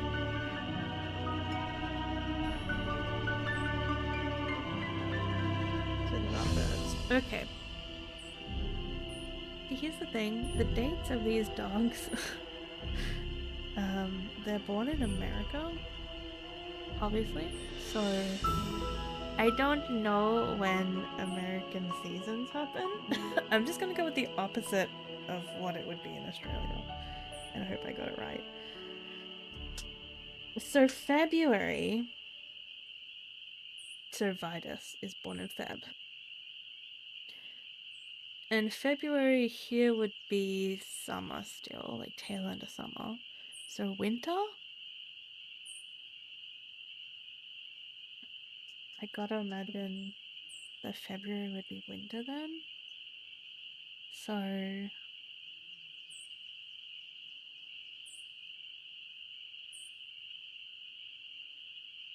I'm gonna go Vitus is winter, which means he's should be left.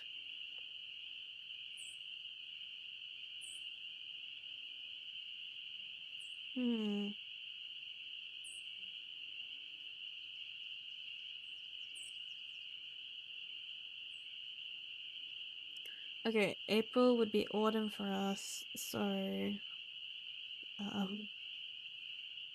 spring for Lucy. So Lucy is spring. Okay, by process of elimination, if Vitus is winter, Lucy is spring, that would mean Iggy is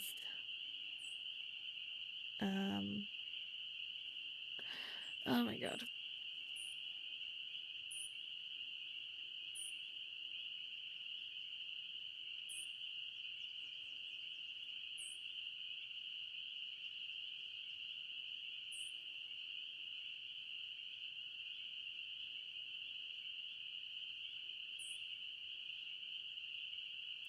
Okay, Vitus is winter. Lucy is spring, which is April.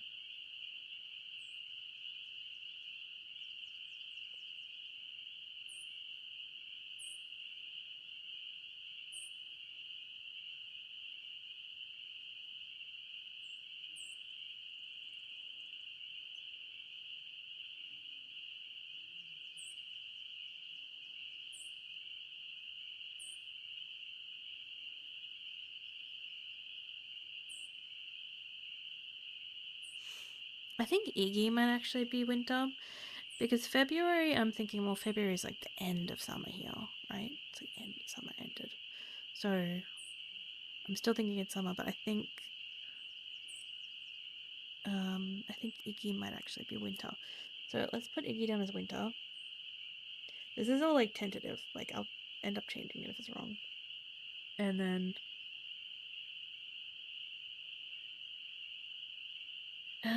what's after sorry, my brain is confused because I'm flipping it. So if it's here in February for the end of summer, it would be autumn. So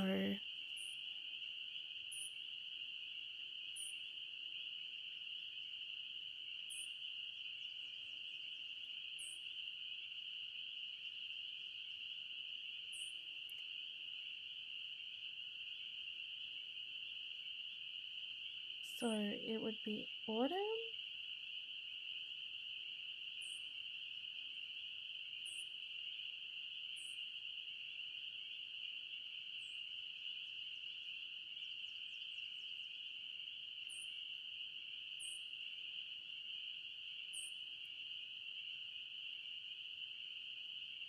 Okay, so if I'm right,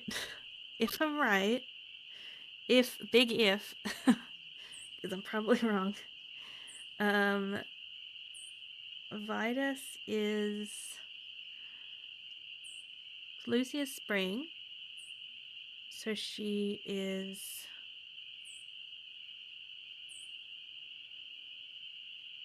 the tree, so she would be right.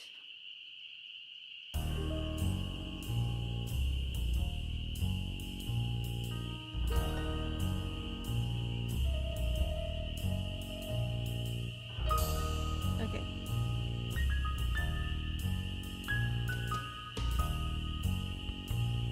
So Lucy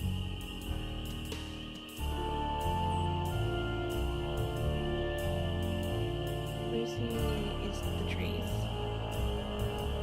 She is summer. Xander is summer.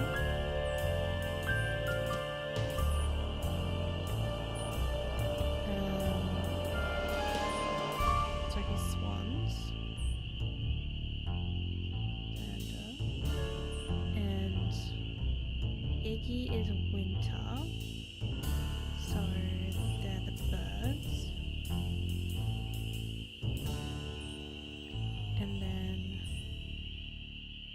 that leaves Vitus, who is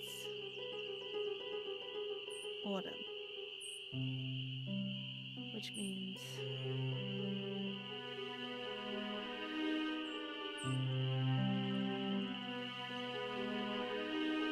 the deer.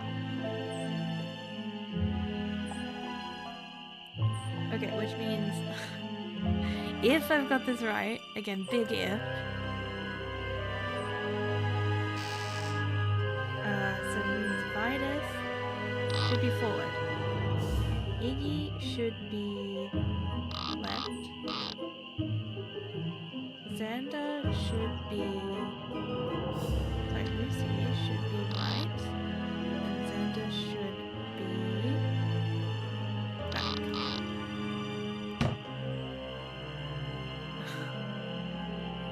Let's see if that's right.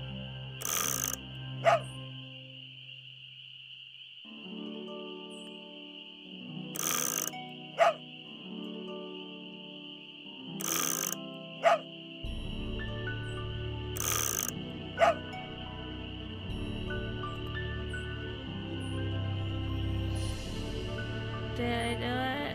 I don't think I did it. 'Cause nothing happened.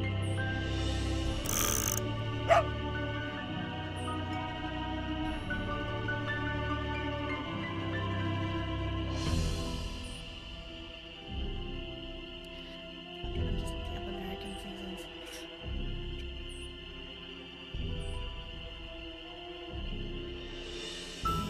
American season months.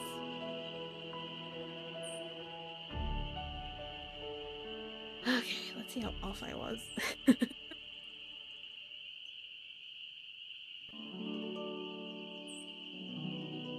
Oh, 1 second, guys. Sorry.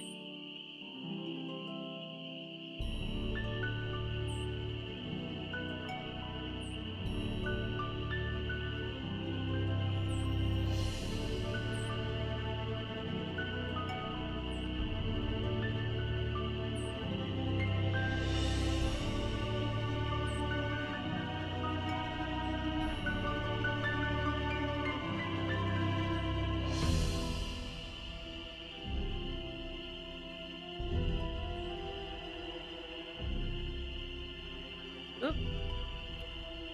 Might be. We're back. Sorry about that.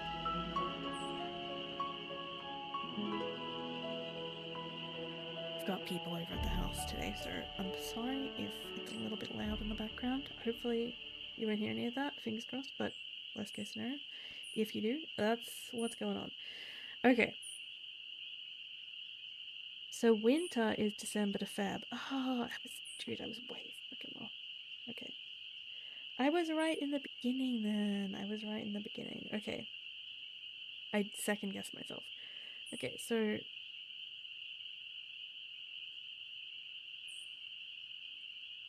Okay, let me just go to the poem. Get this properly sorted out. Okay, so... The trees are the spring.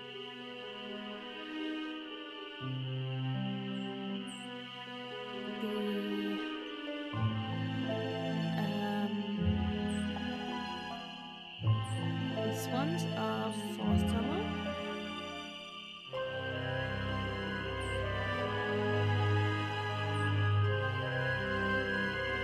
The deer are for autumn.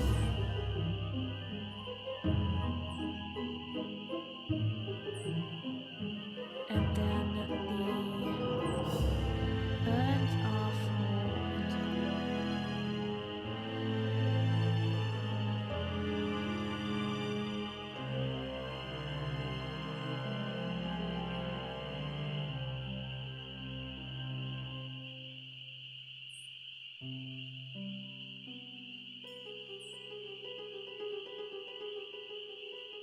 Okay, so Vitus was born in February.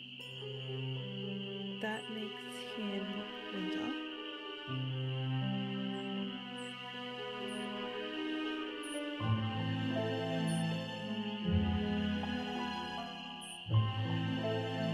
I'm just gonna write down the letters in case I get them wrong, because I need the space. So, Vitus was born in winter. Spring is March and May. So, March to May apparently is spring. That includes April. So, yeah. Lucy was spring.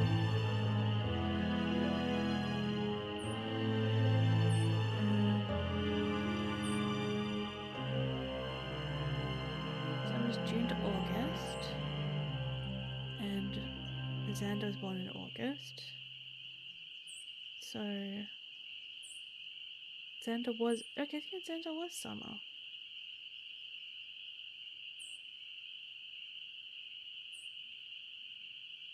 Xander was born in August, yeah. Okay, so yeah, Xander was summer.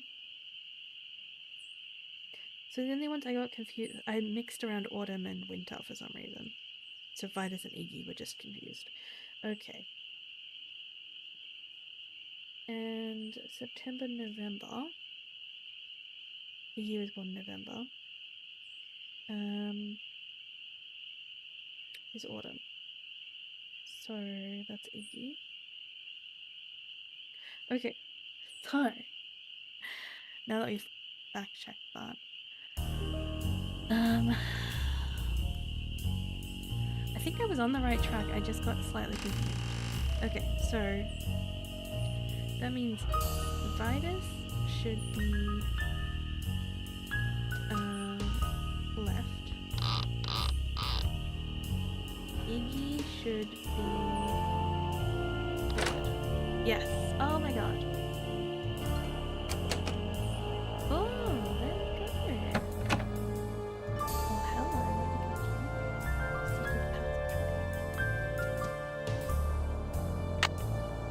Got a picture? Oh. Oh, what's all this? We got some squeaks. Oh, what is this thing? It could be mice making that sound.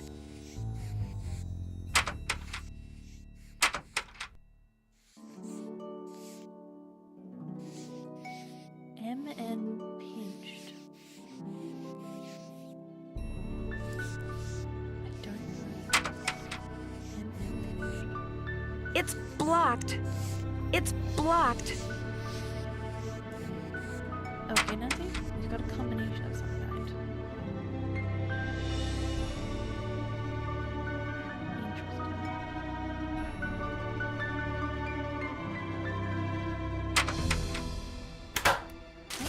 What's this? William Akers? I wonder if he's related to Jeff Akers. Oh. Philadelphia Gazette. Thoughts on thuggery. The truth about Mickey Malone, as told by his most trusted employee, William Akers. Mr. Malone has never spent a night in jail, and he never will, said William Akers. And you know why? Because he's just an ordinary Joe trying to run an ordinary business. He said this with such conviction that for a moment this reporter honestly thought Akers was talking about somebody other than Mickey Malone, a notorious gangster. But I was standing on the porch of Malone's getaway home at Moon Lake, having bushwhacked through thick brush from the east side of the lake to avoid detection and probably eviction by his bodyguards. And I was talking to the man who, according to police, is the only person Malone trusts. I ought to know, I see him every day, Akers went on. He doesn't deserve all the grief you newspaper hacks give him. He's a rich man because his laundromats are fine establishments and people like to wash their clothes there. All this talk about him being a bootlegger is just plain hogwash. When I asked if I could talk to Malone, Akers said Malone was out walking. Like I said, he's an ordinary guy who likes to do ordinary things. When I asked if I could wait for him, he said, what for? Anything you want to know about Mickey Malone, I can tell you. I've worked for him for 15 years. When I said all I wanted was the truth, he said, then you're in luck because that's what I just told you. And now I suggest you leave. Mickey's a swell guy, but he's got these 4 big dogs, see, and sometimes they don't mind so good. I took the hint and left, but as I struggled through the bush to get back to my car, I realized something. Akers hadn't told me the truth about what Mickey Malone did. I knew that. But he had told me was an important truth, that when it came to what Mickey Malone was somebody who had at least one extremely loyal employee. I ask you, good citizens of Philadelphia, how many so-called legitimate businessmen can say the same thing?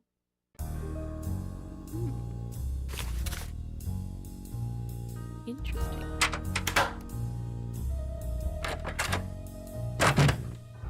Oh.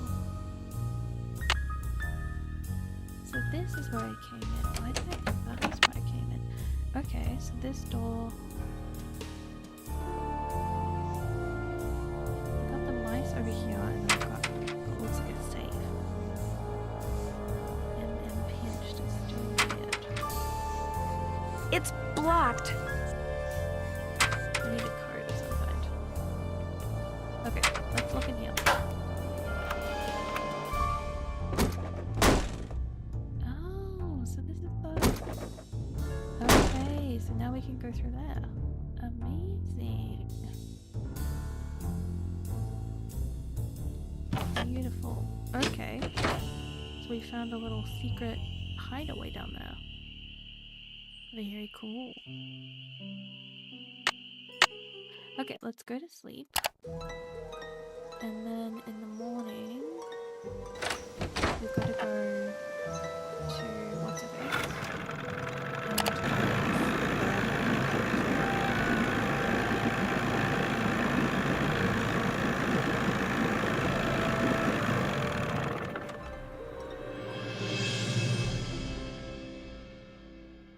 Howdy, Nancy. Any word from Tucker, what's his name? He hasn't been by to move that tree yet. I'll give him another call. But like I said, the man marches to the beat of another drummer. A very slow drummer. To make a long story short, I need some camouflage gear. Got some right over here. One size fits all. But I'm running kind of low on bait. So if you go out and get me, say a dozen little critters, I'll give you the camos. You got a deal. So, what kind of bait do you need? Worms, spiders, beetles, grubs. Anything that wriggles on its belly'll do. Just look under stuff. Rocks, logs, dead leaves. Should be able to find 12 in no time. Hunting for critters isn't illegal, is it? Things ain't quite that bad around here. Least not yet. Now, if Jeff Akers' daddy was still around, you might get arrested for cruelty to animals or some such nonsense. Joe Akers used to be the deputy sheriff. Real critter lover, that one was. Joe Akers is Jeff's father? That's right.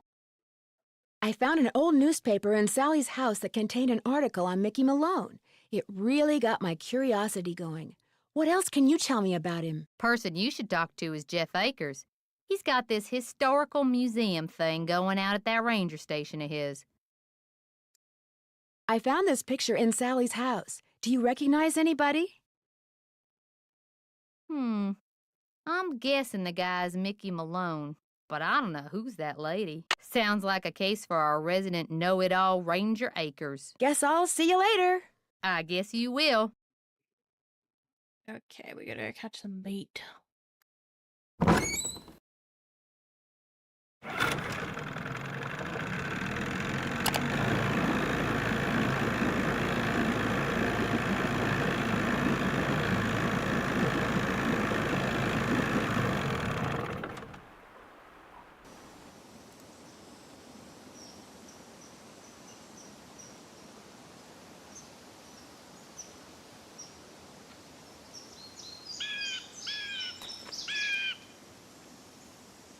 Okay, that's one. You said 5, right?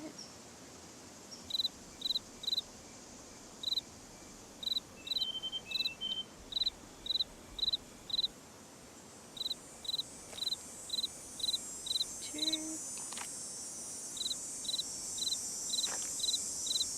3.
Come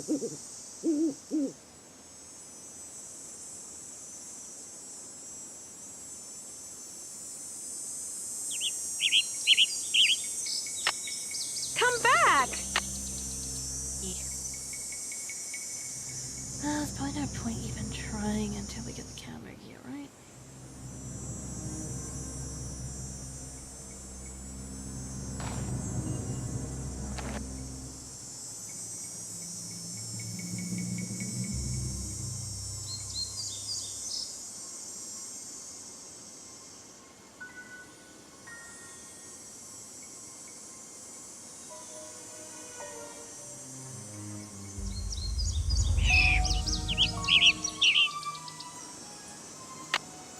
I must have scared it.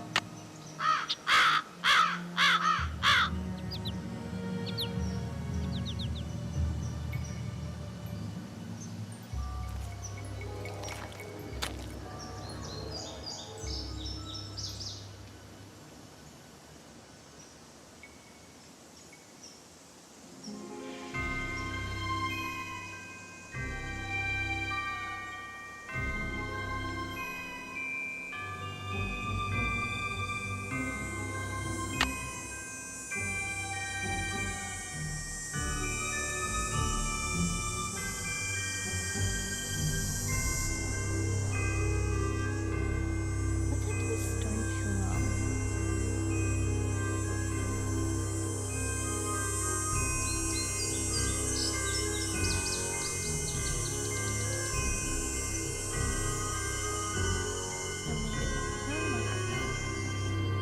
Okay, let's go to the orange bird.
I feel like I'm kind of getting nowhere very quickly here.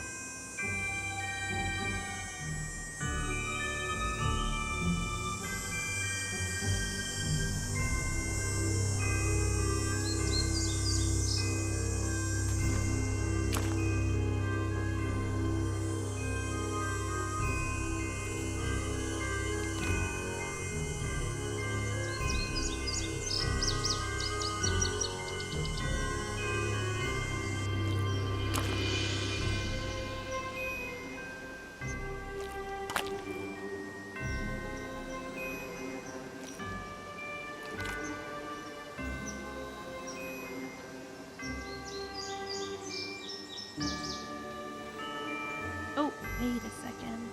You can check under that top, right?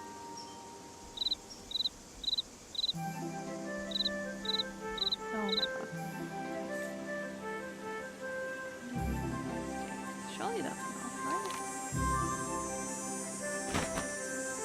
right? Those look too rotten.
somewhere in here?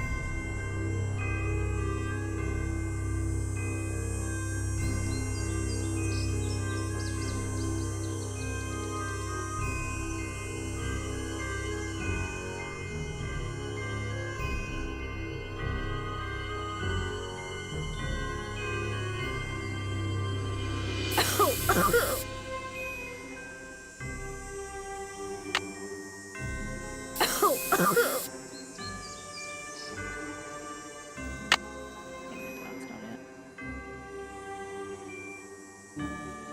I still have no clue what that does.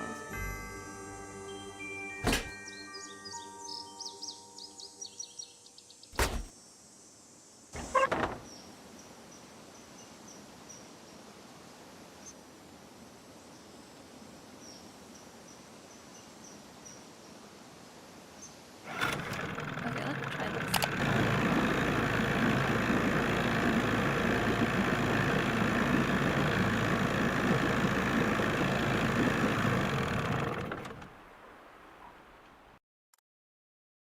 Hey there, Nancy. Got that bait yet? Not yet. Sooner you get 'em, the better. Guess I'll see you later. Always a pleasure. Hmm.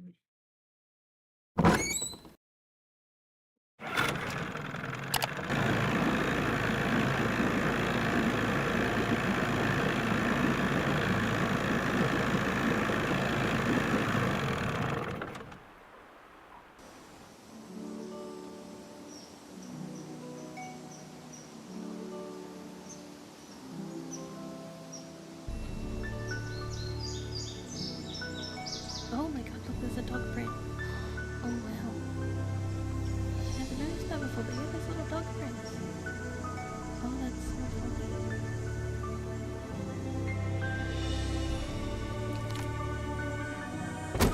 You know, I think we might come back. Those look too rotten.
Nice. Okay, we're getting there, slowly but surely. I think if we find that other rock, it might be...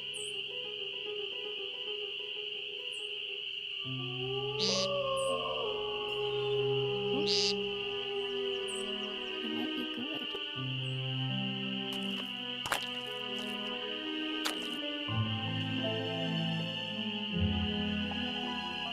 Okay, where's that other rock?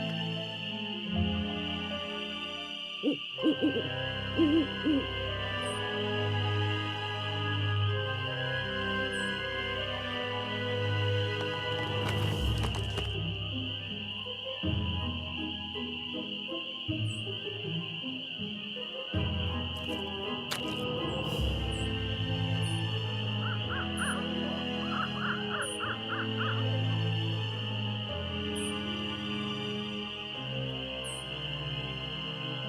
got to shoot.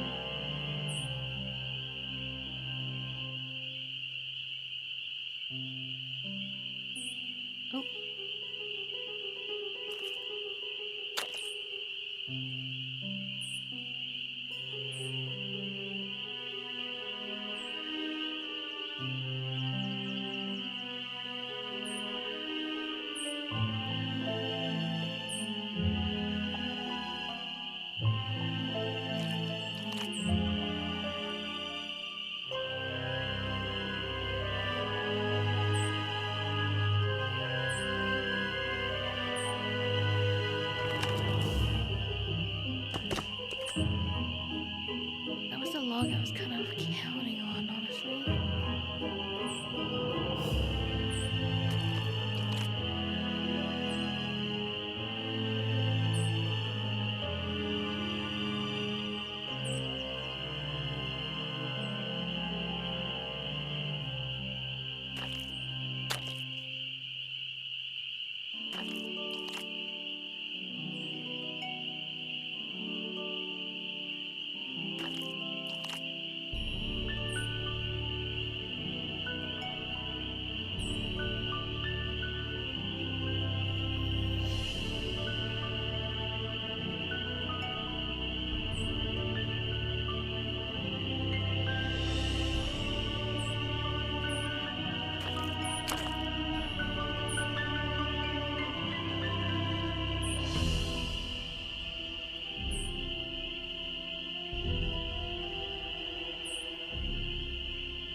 I am fully turned around. Wow. Where have I gotten myself to? Okay, we're at the boulder. Here it is, right here.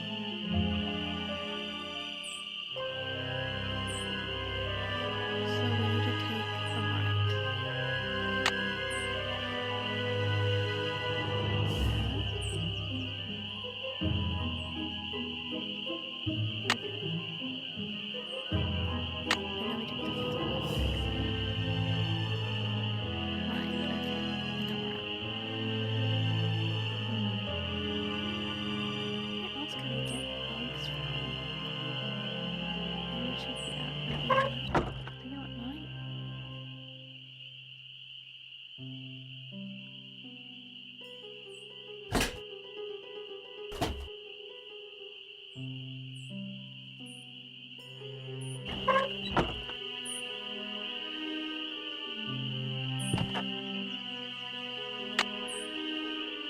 Surely that's enough, right?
I don't know.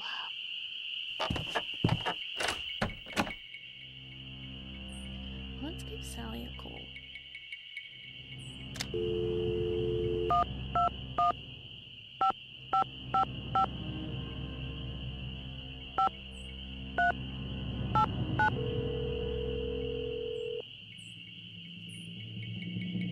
Hello? Hey, Sally, it's Nancy. Nancy, hi, how's it going? Talk to you later. Keep me posted. Okay, maybe let's call Bess.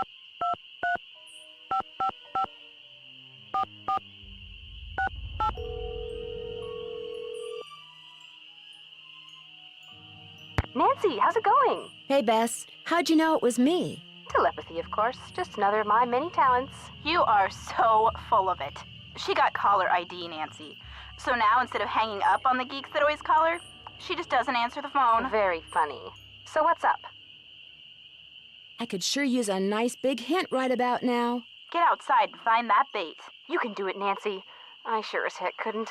But I know you can. Okay, I actually didn't mean to hit that, but Believe it or not, on some nights, this house gets attacked by a pack of dogs. Sally's so scared of them, she left me here by myself. Did you say dogs? She couldn't have, George. Dogs don't attack houses. They were definitely dogs. They came out of nowhere and started leaping at the windows and scratching at the doors like they wanted to get in. Maybe that was just their way of being friendly. These dogs were not friendly, believe me, and they had glowing yellow eyes. A birdwatcher I ran into said they were ghosts. Ghosts? The man who built Sally's place on Moon Lake was a gangster. The birdwatcher said that the ghosts of his dogs show up every time someone new tries to live here. The place is haunted by ghost dogs? Like there's such a thing as ghosts. But it does sound like you've got another mystery on your hands, Detective Drew. There's a private cemetery in the woods out back. Malone and his dogs are supposedly buried there. Creepy. And there were paw prints in the cemetery. Fresh paw prints. Are you sure you're going to be all right there by yourself? We'd volunteer to drive out there and keep you company, but unfortunately my car's in the shop, and you know what a scaredy cat George is. That's okay. There's really no room, and believe me, living conditions here are pretty primitive.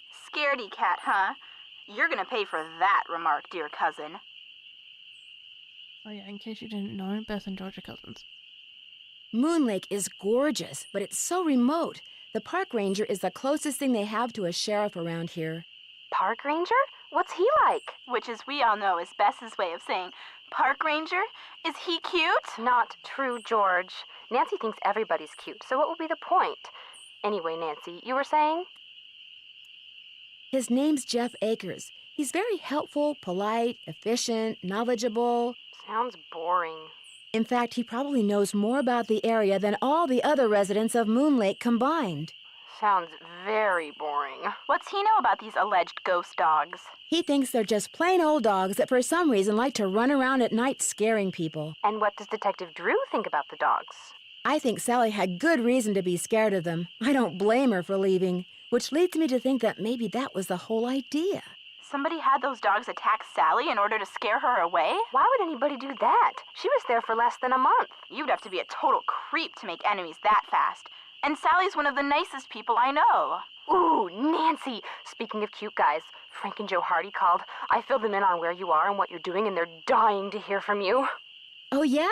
What are they up to? Compared to you, nothing.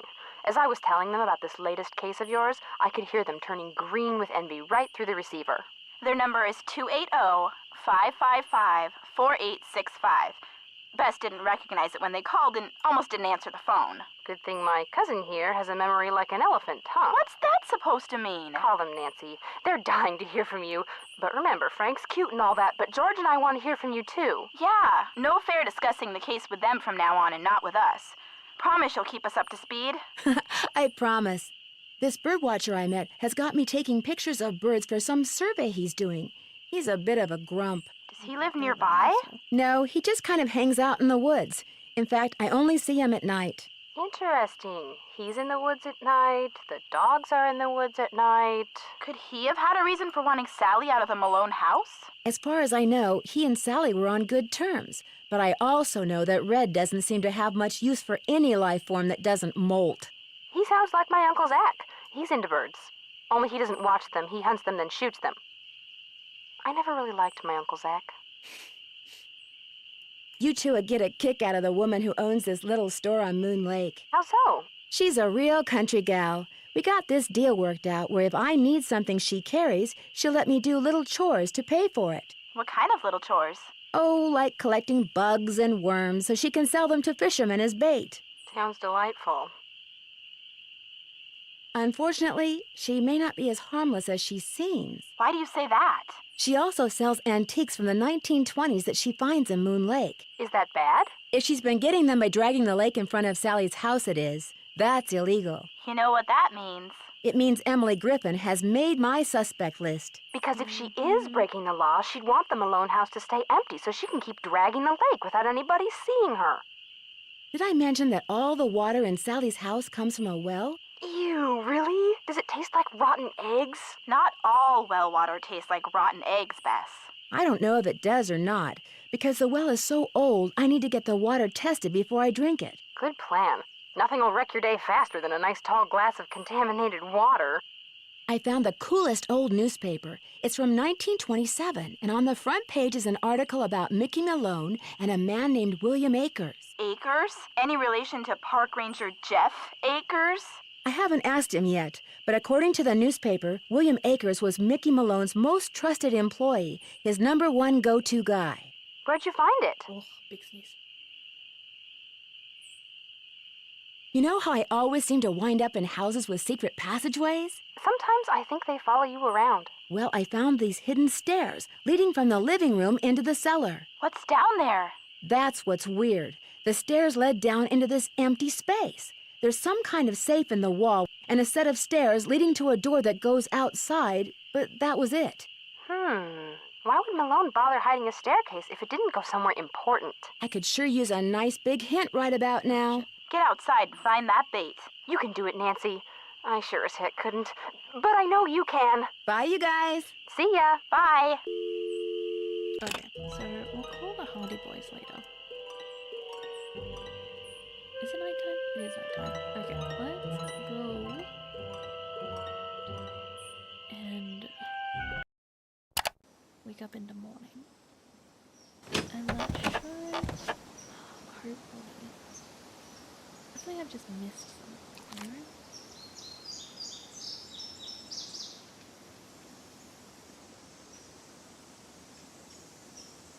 Hopefully there's just like a rock in here. I know that these three are definitely not.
I just need to wander around until I find it, honestly. I know I'm gonna take this. Come back!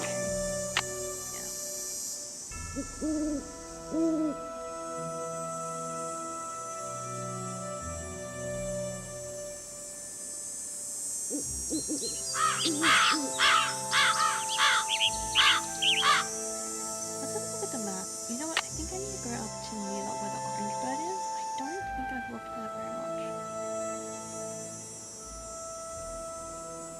So where am I now?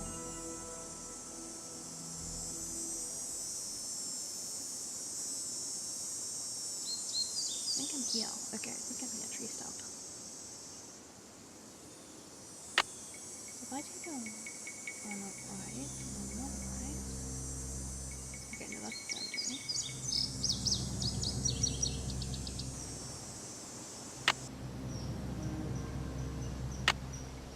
Right, go back this way. Where is the dog? I take the far path. And I take the far path again. Oh, one second guys, sorry.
Hello. Oh. Hello, I'm back. Sorry about all of that. We had a dishwasher installation. So I was checking out the finished job. Very nice. Okay. This is the same rock. I don't know. No.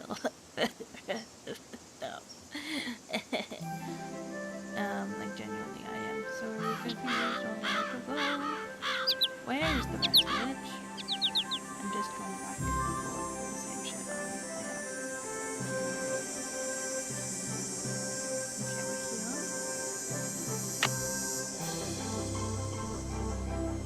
Let's go a little bit.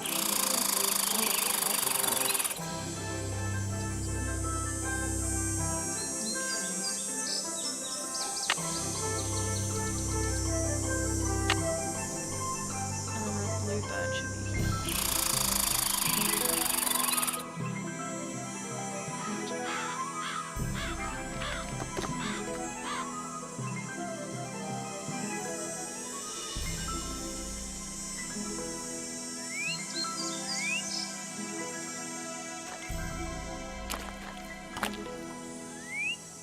I swear it's probably just like one more bug. Come back!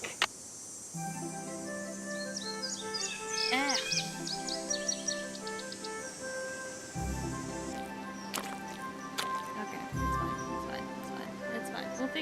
We're gonna figure it out. It's fine. It's fine. Like, surely I have maybe like one more here and like one here. You know?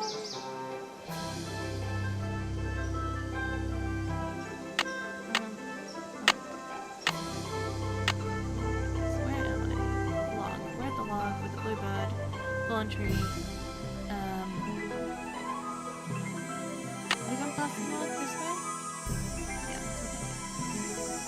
Okay, and then you get to log here, and move forward to the fallen tree, and then the fallen tree, and then go this way, and then check this, nothing, and then we're gonna go this way, and then what?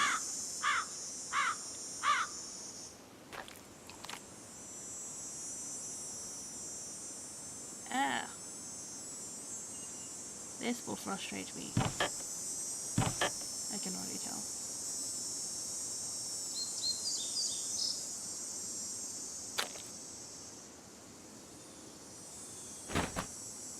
Those look too rotten.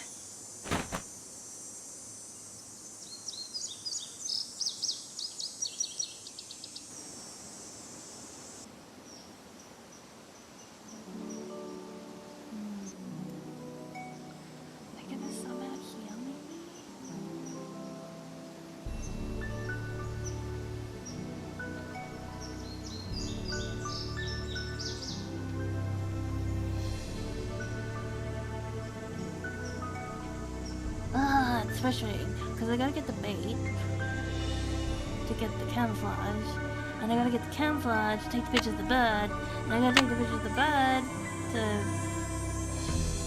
pay the guy back for giving me the spark plug.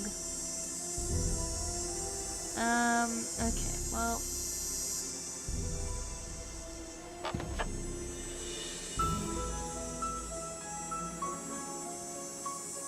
Anyways, let's go check out this park ranger guy. We've obviously got questions for us.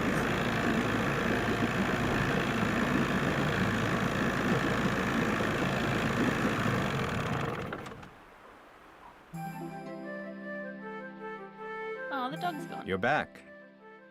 Where's Yogi? Where's Yogi? In the run out back. Even out of sight, he's under my full control, as park rules require.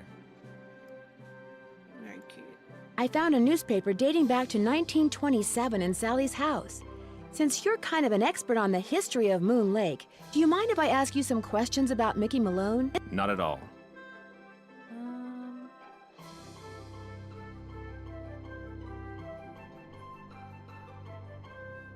The article mentioned that a man named William Akers used to work for Malone.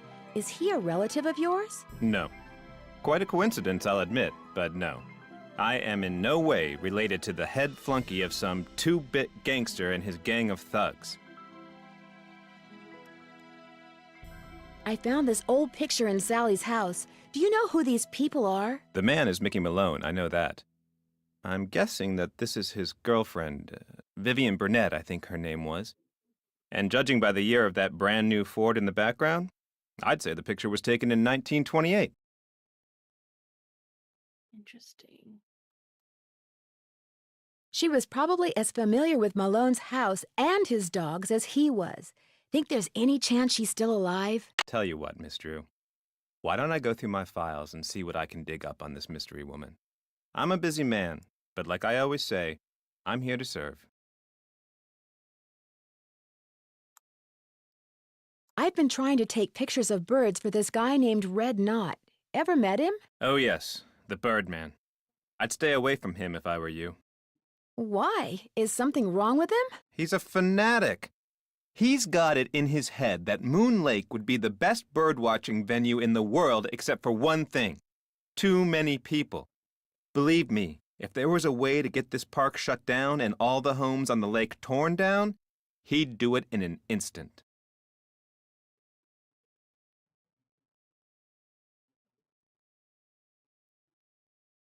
Have you gotten the results back from that water sample I left with you?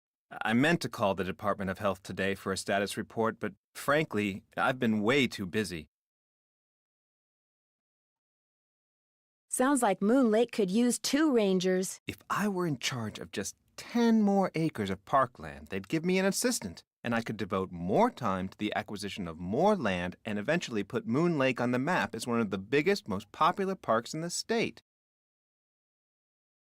Why didn't the Parks Department buy the Malone property instead of Sally? She outbid them, the cheapskates. Well, if those dogs scare Sally away for good, other people are bound to think twice about buying the place. The bank will lower its price, and you'll have your land. You're insinuating things again, Miss Drew.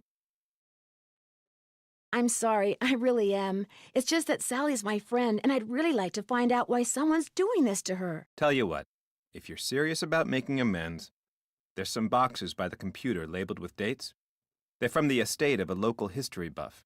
She kept everything from newspaper clippings to old photos to recipes for apple crisp. She put everything in envelopes, then numbered them by year using Roman numerals. Just put the envelopes in order by year with the earliest date in front. Oh, and if you're rusty on Roman numerals, there's an entry on them in the computer. Okay if I read what's in the envelopes? Don't go reading anything until you're through, or take my word for it, you'll never get finished. Okie dokie, we've got another puzzle to accomplish. When and why was Malone arrested? I'm sorry, Ms. Drew. As usual, I'm a little pressed for time. If you have more questions, why don't you sit down at the computer and peruse the Moon Lake database of fascinating factoids that I've put together? What happened to Akers and the rest of Malone's gang after he went to prison? Fortunately for Moon Lake, they all left and went their separate ways. Thanks for all your help. Always a pleasure. Amazing. I want to see the doggy. Let's see. Jeff said the envelope with the earliest date goes down in the front of each box. Okay. I need a little brush up on like the beginning.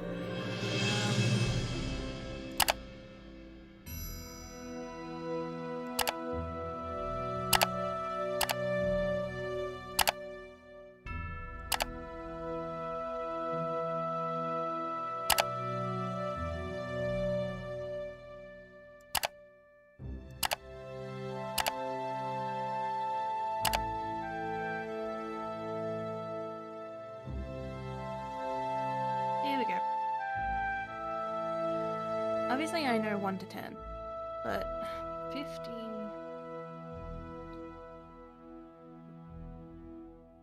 Roman numerals.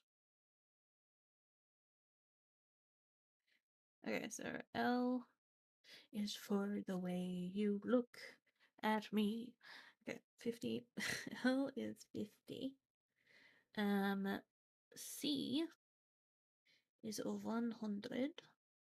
And D is 500. And M is 1,000.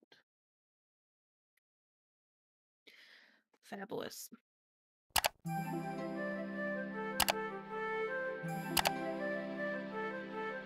Anyway, okay. So then,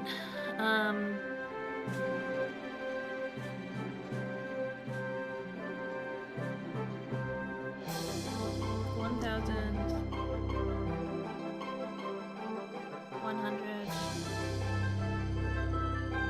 What? Oh, 1,900. Yeah. Um, 1,900 and 15.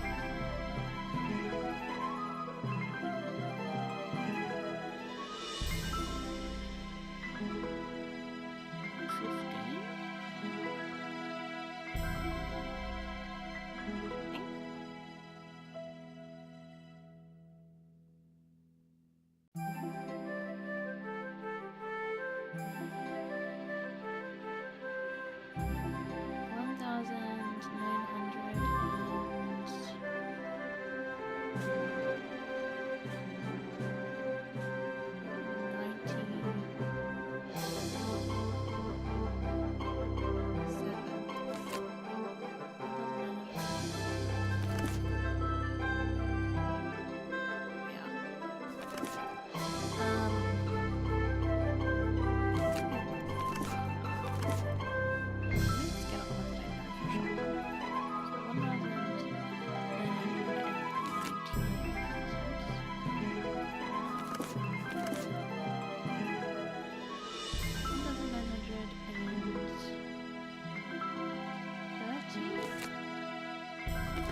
One thousand nine hundred 15,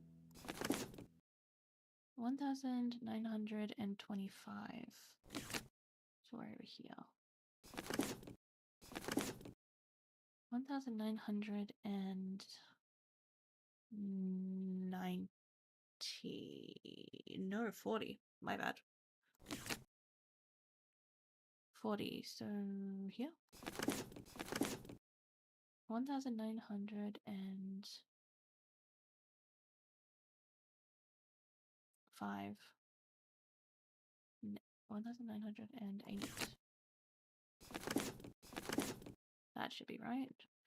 So we got 1,900, 1,908, 1,913, 1,914, 1,915. Oh! No! 1,905. Bro, I'm dumb. Okay. 1,900, 1,904. 1,904. 1,908. 1,913. 1,915. Perfect. And that's also in the wrong spot because this only goes up to 12. But still so far in order. 1,910.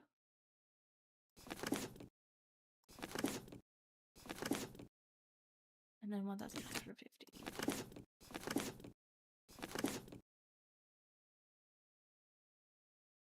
And that is L, so 40. 20.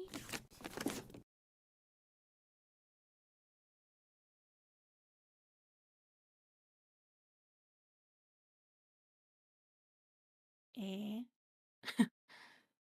What is this again? Oh my god, my brain. It's 19. That is 19. So that should go there. It's 18. No, 17.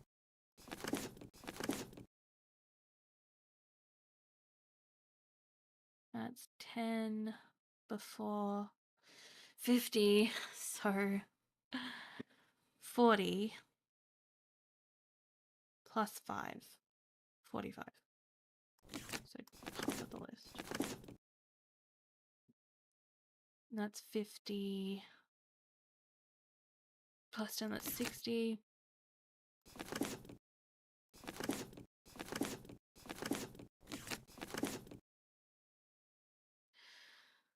Oh my god. Okay. 13. Yes. 15.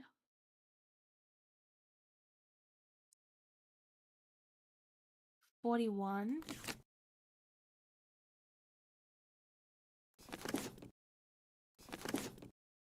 What does this say? 10 plus 4, so 14. This is 13, 14, 13, 14, 15. 16? 16. 19. Yes. Okay. I think these first two I'm confident in. So we got 1900, 1904, 1908, 1910, 1911. Yes, and then 1913, 1914, 1915, 1917, 1919. Fabulous. Then we got 1920. No, I'm so full of it. That is not what that is. 1970. 70.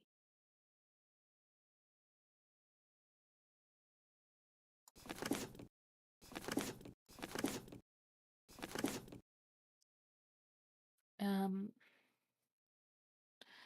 1939.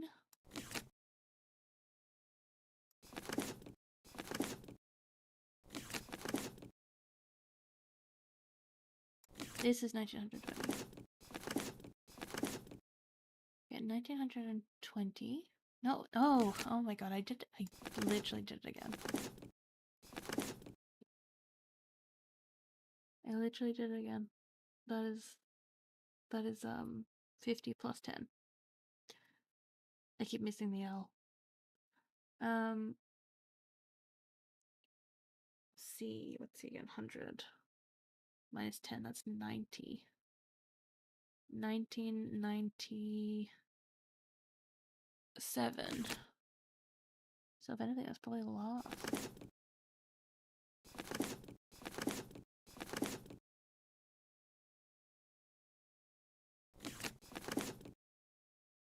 $25. Okay, we got 25.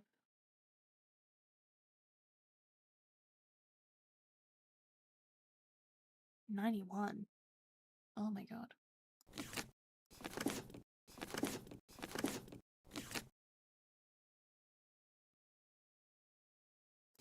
Let's see again. 100. My brain. Why? My brain.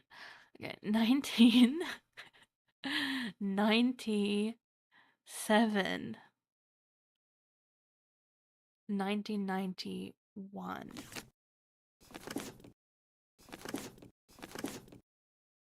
And this is 1950 plus 6 plus 10. 60.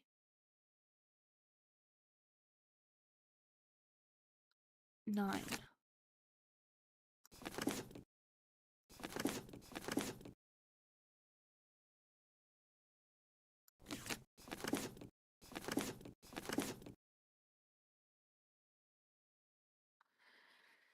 Okay.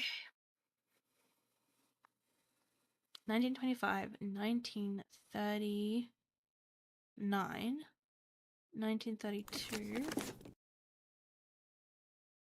1932, 1939, 1951, 1940, 1945. Forget anything less than 1945. Yes, 1941. Boom, there we go. 1941. Oh, no. Oh my god, it's after, not before. No, but there's no. The 10 is before the L, which is 50. So 10 minus 50 is 40. It is 40. So 41. Yes, I'm right. I'm confusing myself. It's 41. And this is 45. Yes, this is all in order. This is all in order. Okay. Okay, I'm positive that's all in order. And then this one should be earliest to latest. So, we've got 50 plus, so that's 60, 69, 70, 90, no, 41. 41. That says 41. Doesn't it? No, that says 51. That says 51. 51. And this is 50. No, 60. Now that they're all Yes. sorted, I can do some reading. Oh my god, that actually hurt my brain. Wow. That actually really hurt my brain.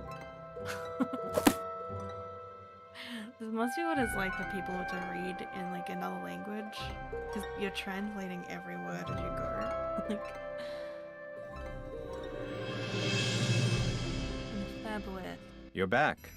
I finished putting all those envelopes in order. Excellent. Thank you, Miss Drew. And to show my gratitude, I've got something for you. It doesn't involve Roman numerals, does it? No, it's an honorary Junior Park Ranger pin. I keep them on hand so I can give them out to children whom I see demonstrating respect for park rules and regulations. A little bit of positive reinforcement. Unfortunately, wow. I don't get to give them out that often. Oh, gee, thanks, Ranger Acres. Thanks for all your help. Not a problem. Wow. That feels a little patronizing, but okay. I guess it's useful for something eventually.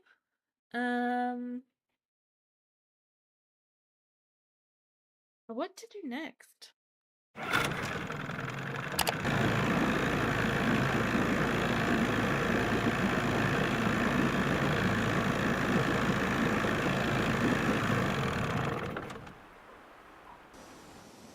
Actually, let me see if maybe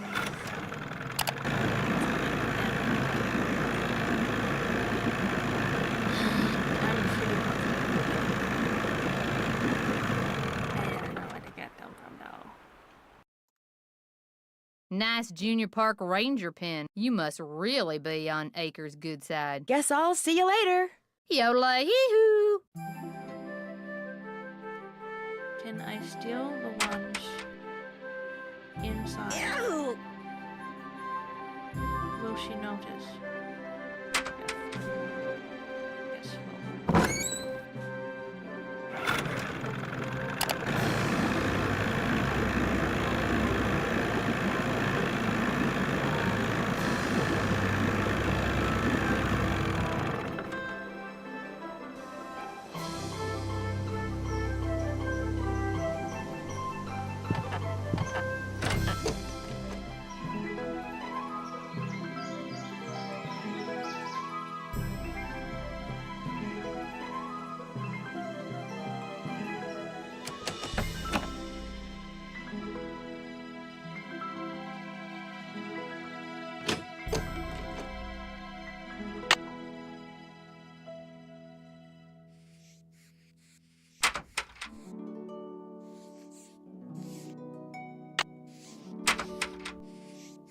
It's blocked.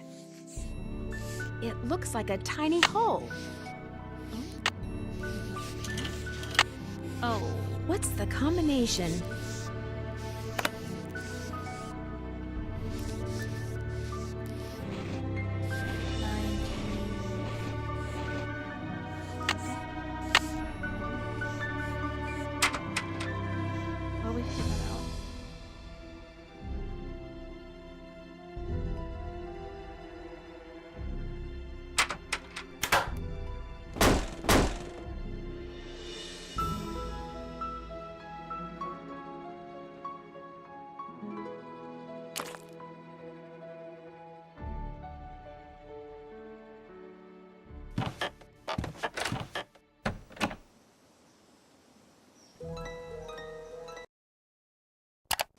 Wait, let's call the Hardy Boys. Since I'm kinda stuck.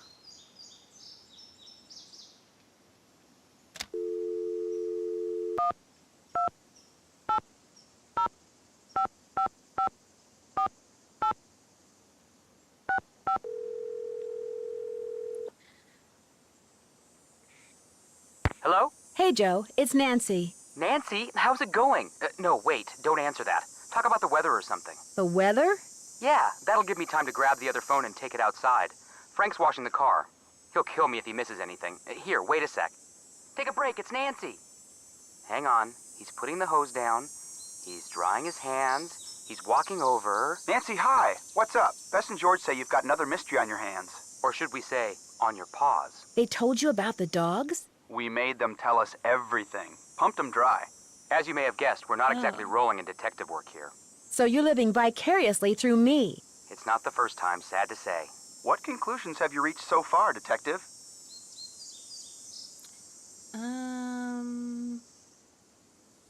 If nothing else, those ghost dogs are very well trained. I'm watching to see who owns and/or trains dogs around here. Good plan. But don't forget, a really smart perpetrator is going to make it look like he or she has no connection to dogs whatsoever. But then a really, really smart perp might have dogs all over the place and not bother to hide it, because he or she would figure you'd never suspect anyone so obvious. Emily Griffin doesn't seem to have any dogs. Uh-oh. Move her up on your suspect list. I'd move her down. You know, Joe, something tells me we're not helping. I'm convinced that someone is using those ghost dogs to scare Sally into abandoning Malone's house. If I can just figure out why, I might be able to figure out who. Never hurts to look for motive. Malone and his 4 dogs are supposedly buried in a little cemetery near the house. They've all got headstones inscribed with when they were born and when they died. That's interesting. Did Malone have family? Not that I'm aware of. Then who had the tombstones inscribed? That's exactly what I was wondering. Sounds like this latest puzzle of yours is still missing a few pieces. I seem to be getting nowhere fast. Anybody have any suggestions? We can probably come up with a few. But we're not going to make it easy for you. After all, it's your case, not ours. Time to find the rest of the bait. Just keep your hands away from your mouth and you'll be fine. Later, guys. You bet. Bye, Nancy. Same as the other 2.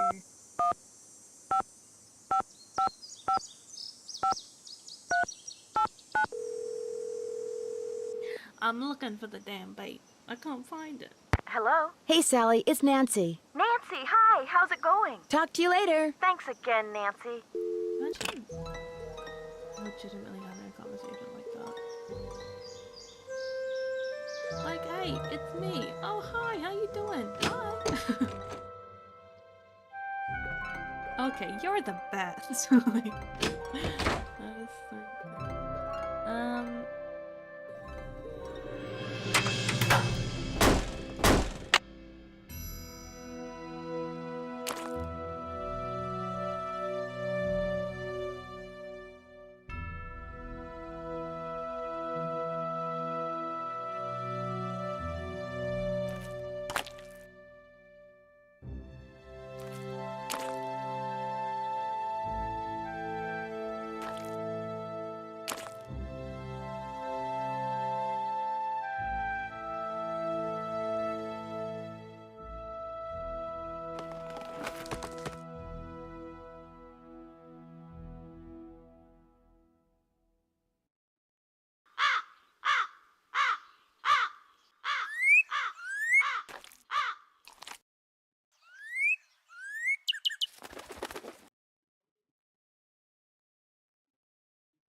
Oh my god, yes.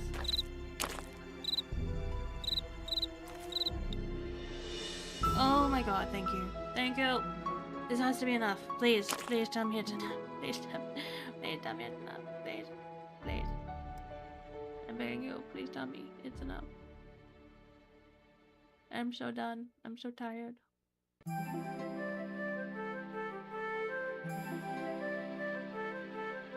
I would like to move on now.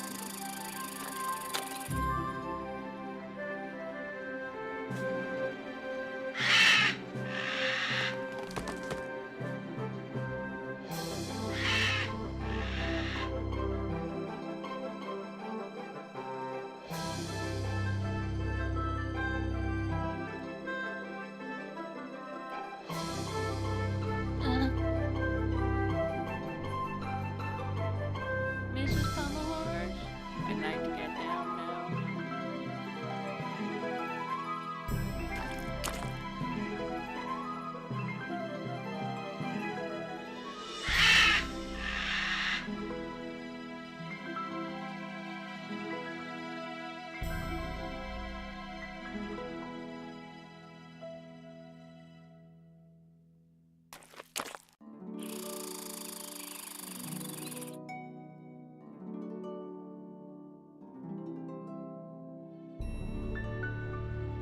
How do I get out of here? I'm stuck in a loop.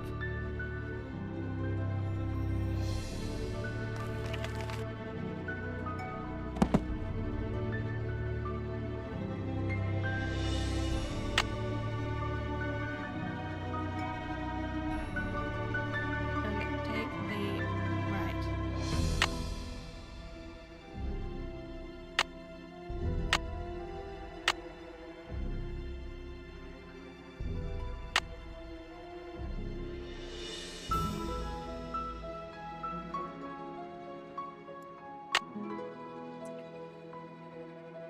Okay, take the first right. Okay. I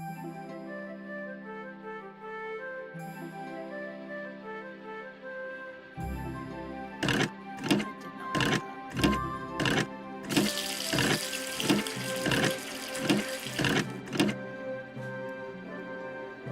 Thank you, Nancy.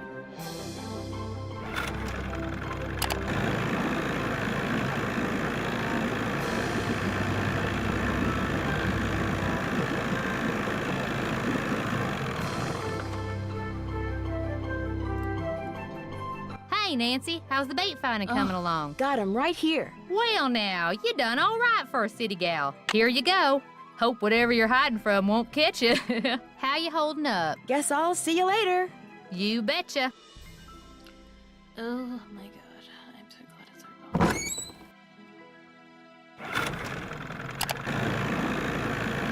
Okay, let's go get these damn birds.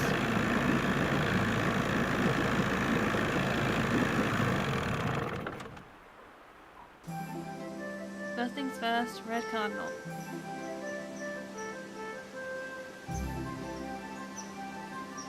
That son of a gun's got my number.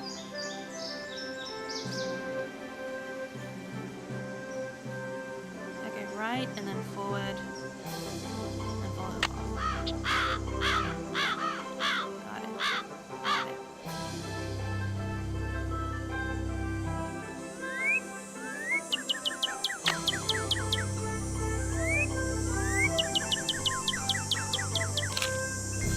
Yeesh, amazing.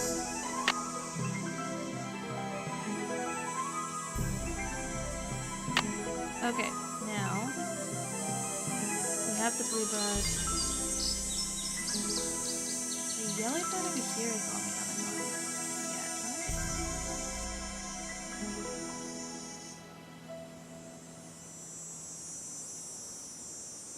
Did we get the yellow bird by the tree? 1, 2, 3, 4, 5. I got 1, 2, 3, 4, 5. Jeez. Well.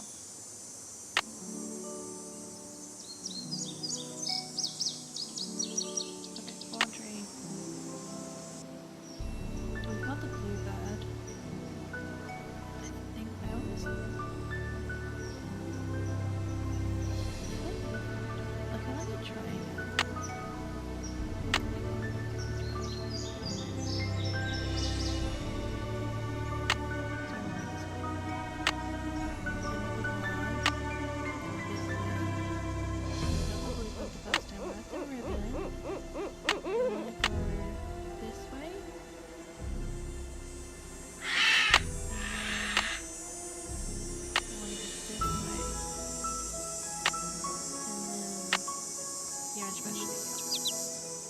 Nancy? We've already got the orange bird. Okay, good. Let's try to get the yellow bird at the cemetery.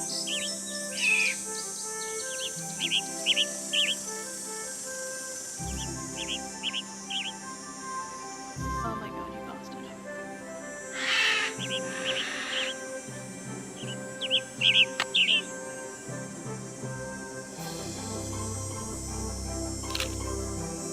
I got you, your mother trucker. Amazing. One more. Just one more goddamn bird. Okay, so possibly the one at the cemetery, possibly the one on the other window. What it looks like.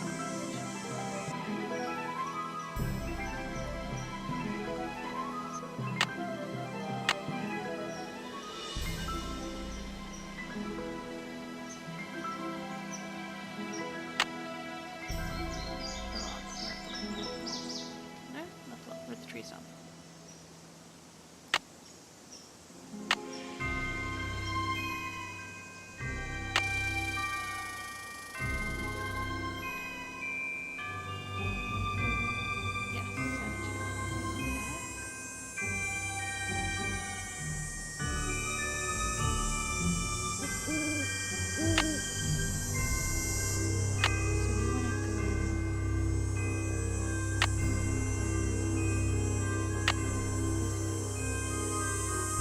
Yes, we've already got this one. Okay, noted.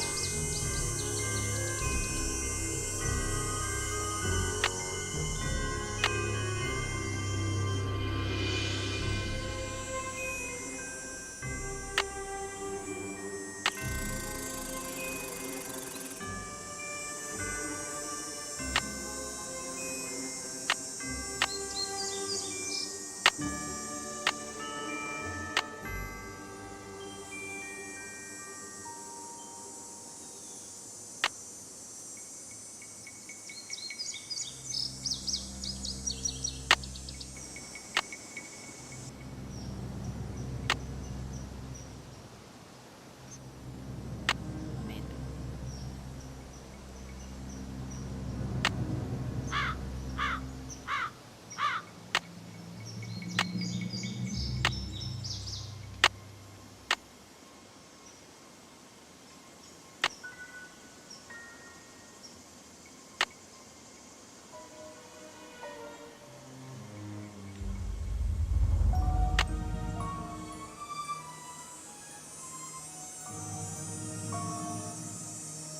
Fantastic. Okay. Now the yellow bird. The last one we should be able to get. Crossroad. Stone Killer should go. Where have we gone? Oh, right. This is like Nope, no hawks. Ah.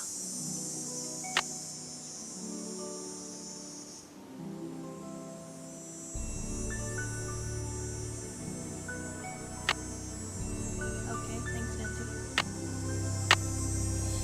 I'm really looking for hawks. I'm looking for a yellow bird.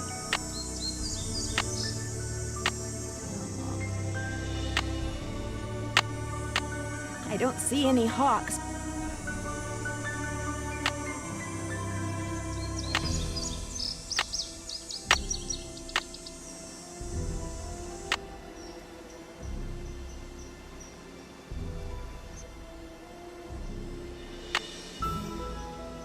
So the yellow bird is. I must have already gotten this one.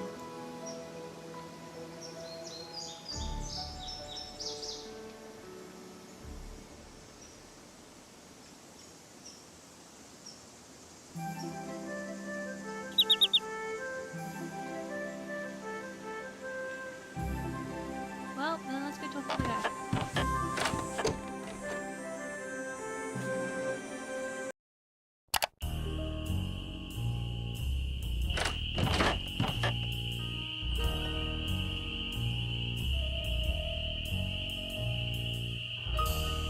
How's the bird watching coming along? I just can't seem to find a red-tailed hawk. Any suggestions? Well, there's gotta be lots around here. You haven't been going around wearing sunglasses and earmuffs, have you? No, Red, I haven't. Well, according to my bird map, they like to nest in the big tree that's just to the southwest of the Malone house. I suggest you park yourself nearby and wait. Bound to spot one sooner or later. Big tree. Southwest of the See you in a while. Just remember, eyes open, mouth shut. Got it.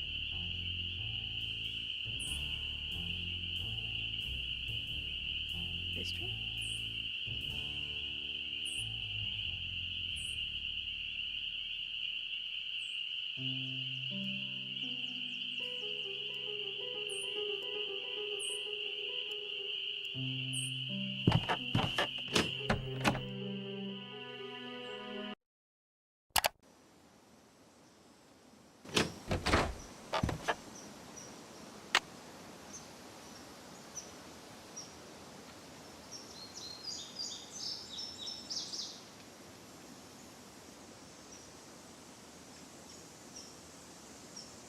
Southwest.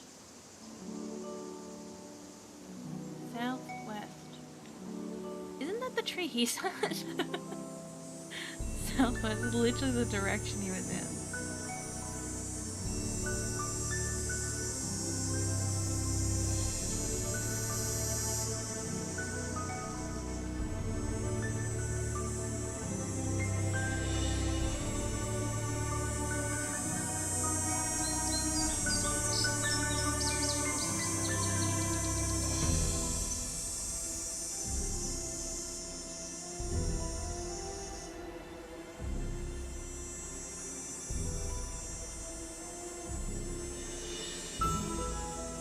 I don't think this is the tree Red was talking about.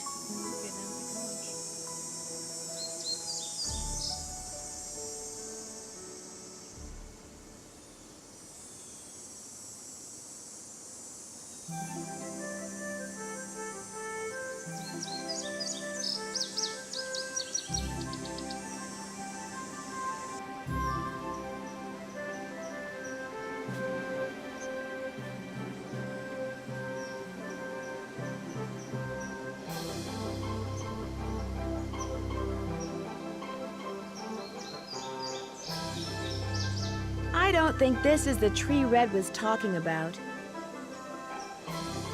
Well, I don't see any hawks, but this is probably the tree Red was talking about. At least it was the tree. That sounded like a hawk.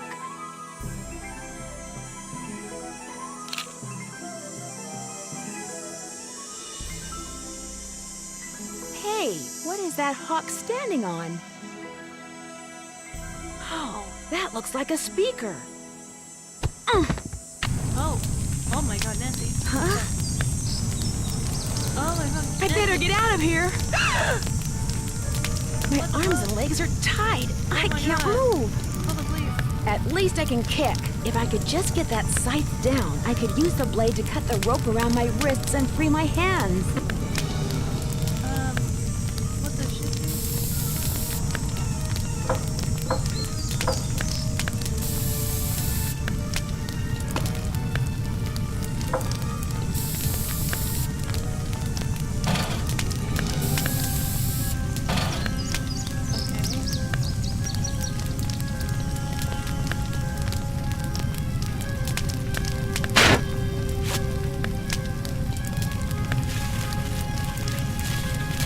I can't just let this thing burn up. I've got to put it out.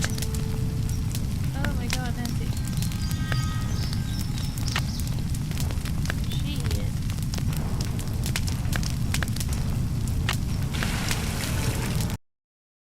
What in blazes happened? I saw the fire from my platform and came running. You weren't in there playing with matches, were you? I was looking at birds, and then I noticed something on the house, and the next thing I knew, I was locked in the tool shed and somebody was setting it on fire. Whoa, you're not making much sense. Probably smoke inhalation or something. Come talk to me after you've cleaned yourself up and gotten some sleep.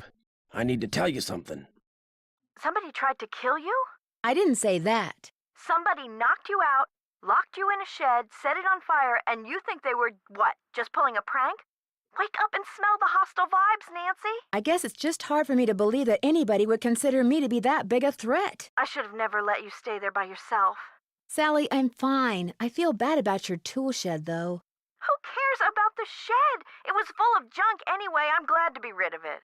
That's kind of the way Ranger Akers saw it, too. He showed up right after the birdwatcher did and ticketed me for burning refuse in a manner that endangered park property. That man is insufferable.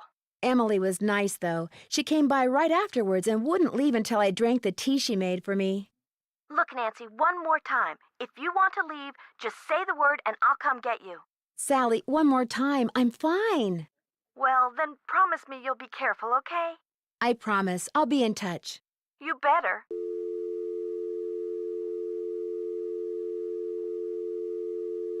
Nancy is wild.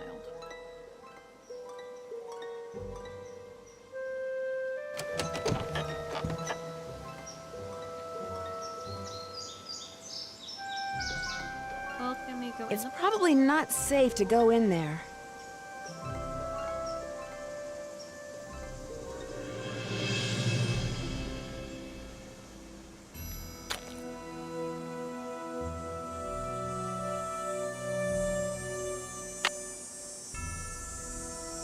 Put that back, I guess. Okay, where does that leave us then? Right, we've got to go chat to this red guy, right?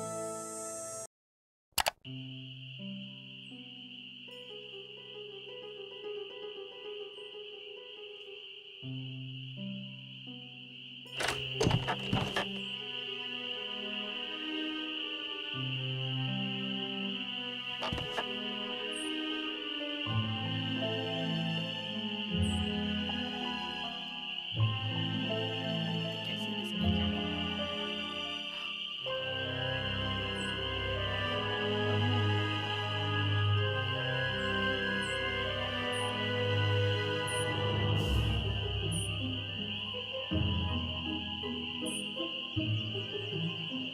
Hello there. I owe you an apology. After you came up here looking for those red tails, I gave my map a closer look and realized it was more than 50 years old. Reason you can't find them is probably because their favorite nesting tree is gone. Finding that hawk's gonna be harder than I thought, so why don't you just give me back my camera and I'll take it from here? It didn't get burned up in that fire or anything, did it? You'll be happy to know that I did get a picture of a red-tailed hawk. So here's your camera back. I got all the birds. Thank you, Nancy. Nice work. You're a credit to your generation. I never noticed those gas cans before. I ran out of gas. So much for being prepared, huh? Well, that's all I wanted to tell you. I'm sure you've got places to go, things to see, people to pester. See you in a while. Watch yourself out there. Suspicious, suspicious, suspicious.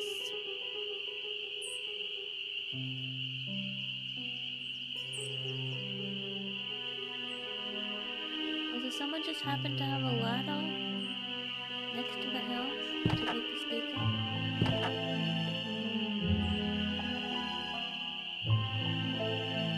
I'd better wait until daylight.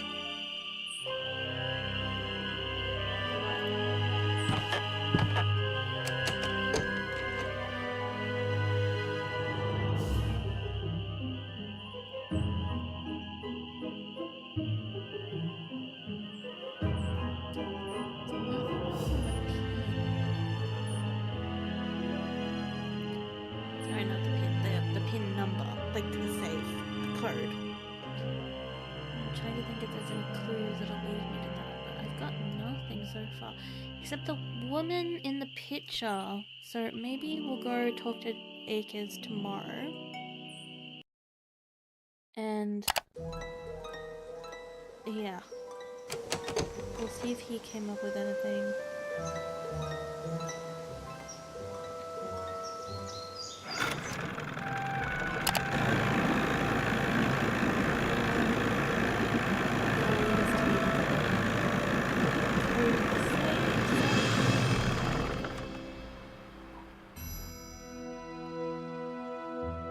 Good news! I have information on your mystery woman.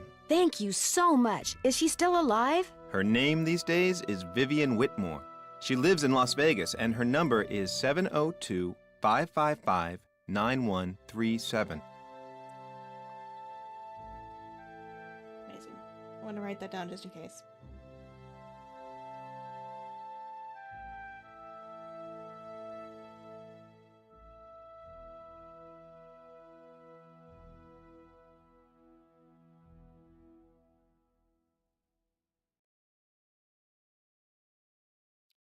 Seven 702-555-9137.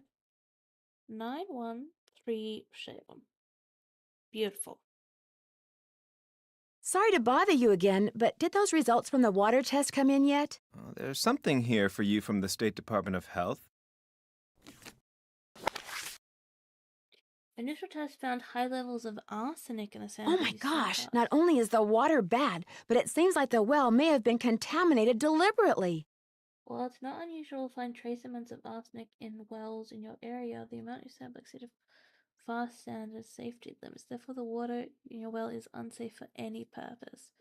Further tests have been requested. They will take 2 weeks to complete. You will be informed as to what, if anything, they uncover. I wouldn't go jumping to conclusions without proof, Ms. Drew. I'm sure there's a far less melodramatic explanation. Thanks for all your help. Always a pleasure. Oh my god, the dog. I love you. I love you so much. Okay, anyways. Well.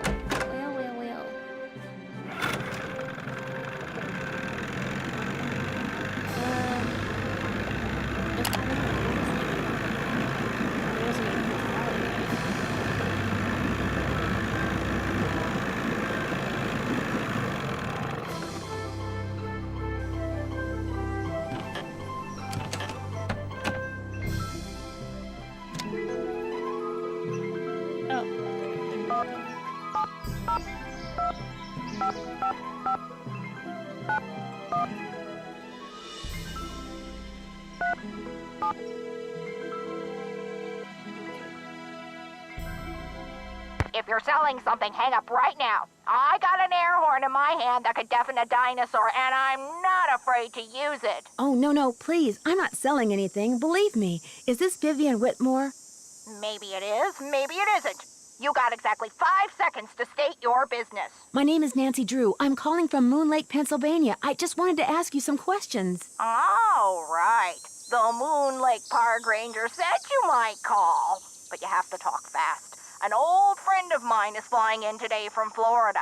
And when I say old, I mean old, as in 5 years older than I am. Don't bother trying to do the math, sweet stuff. You'll hurt yourself. So, that ranger fella said you found an old picture of me. It was of you and Mickey Malone. Do you remember him? Of course I remember him. I remember everything about that time of my life. It was the roaring 20s, for crying out loud. One of the most exciting decades in American history. Just because I've got a few years on most people doesn't mean my brain's turned to tapioca, sweet stuff. Did you spend much time at his place on Moon Lake? Moon Lake. Talk about your fond memories. I had a lot of fun there. Although I wasn't anywhere near as wild as most young people were back then. But I think Mickey kind of respected me for that. I was his gal for 5 years. He always kept birch beer on tap at that speakeasy of his just for me. I found a safe in the cellar there. You must be talking about the wall safe. That was Willie's. He was a guy who worked for Mickey. I don't suppose you happen to know the combination. No one knew the combination, not even Mickey. Mostly because Willie was constantly changing it. He was a little paranoid and superstitious. Well, as I recall, he'd pick the most unlucky number he could think of and use that for the combination. He called it a reverse jinx. Unlucky number? Like what? Oh, like the date that something bad happened, like when the stock market crashed, or when somebody died, or the address of a house that caught fire, or the phone number of the police, that sort of thing. What can you tell me about Malone's Speakeasy? It was in the basement, right there at Moon Lake. Feds never knew about it, but everybody who was anybody on the East Coast back then, actors, musicians, bankers, politicians, they knew. You weren't big time unless you'd made at least one trip to Moon Lake Mickey's. That's weird. I'm staying in his old house on Moon Lake, and I haven't seen any sign of a speakeasy. Course you haven't. You're not supposed to. Only Mickey and Willie knew how to get into the speakeasy from the house. The rest of us had to go in and out the regular way, through the cemetery. The cemetery? There was a lock hidden in one of the tombstones in that little cemetery behind the house. You needed a key to unlock it, and when you did, stairs would appear that led to the speakeasy. Do you have any idea how to get into Malone's Speakeasy from the house? I sure don't. That saloon was built using two main ingredients, concrete and secrecy. Mickey always bragged that nobody could get in unless he wanted them in, and I do believe he was right. But I'll tell you what, if you send me that picture of me and Mickey, I'll send you my key. The key to the tombstone? You still have it? It's in the bottom of my jewelry box. I've come this close to throwing it out 100 times, but it's so small and the memories it brings back are so big. Well, I just couldn't, as a joke. Mickey had a tombstone made with the name of this federal agent who had it out for him inscribed on it. That's the one the key unlocks. It's been fun talking to you. I'll be suing you. It's funny.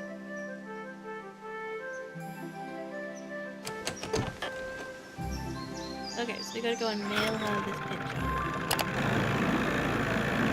And then she'll mail us the key. We can get in.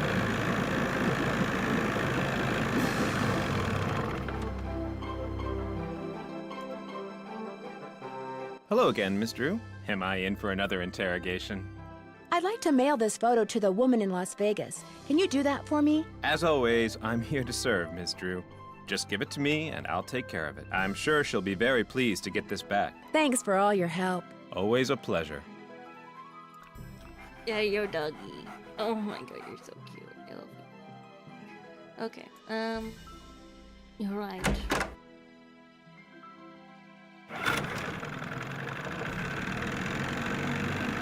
So, actually, I do want to check something before I leave here.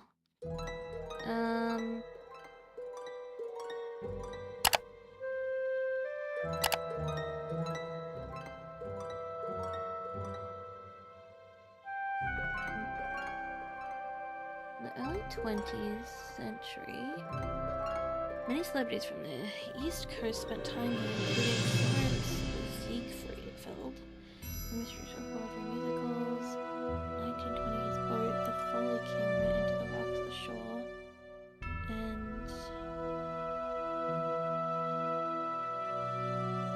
at the leak and capsized, nobody was hurt, but rather than going to the bother of repairing the boat, simply left it there. Legend has it that for years a local dog would swim out to the wreck every day and lie on it, barking at everyone who came near. The boat gradually disintegrated until there was only trace. No trace of it remains. The local legend has it that Ben Franklin spent summer in Moon Lake, South Shore. We had some infamous residents as well in 1925. At the height of Prohibition, Mickey Malone, a gangster from Philadelphia who got rich smuggling and distributing illegal liquor, built a house on the North Shore at the side of the old Retsk farm. The earlier settlers. People came from up and down East Coast to attend the parties. He threw it in the lake. He was convicted of tax evasion in 1933 and sent to prison and eventually died. That's the code.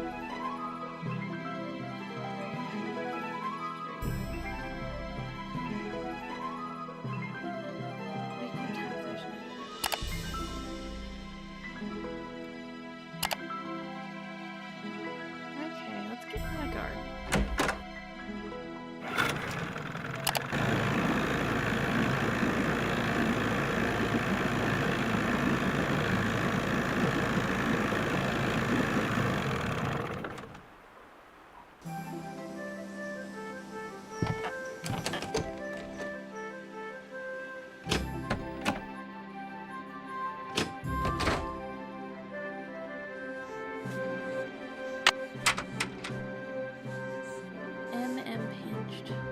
Oh, Mickey Malone pinched, as in like you got arrested. Yeah. Bro. Okay. 19.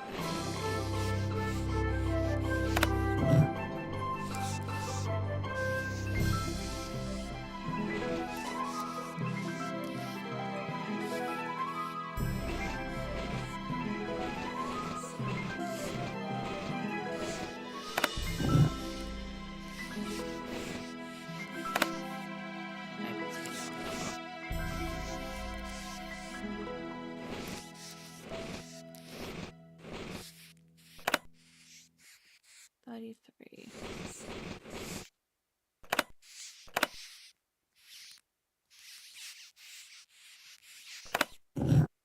Not yet.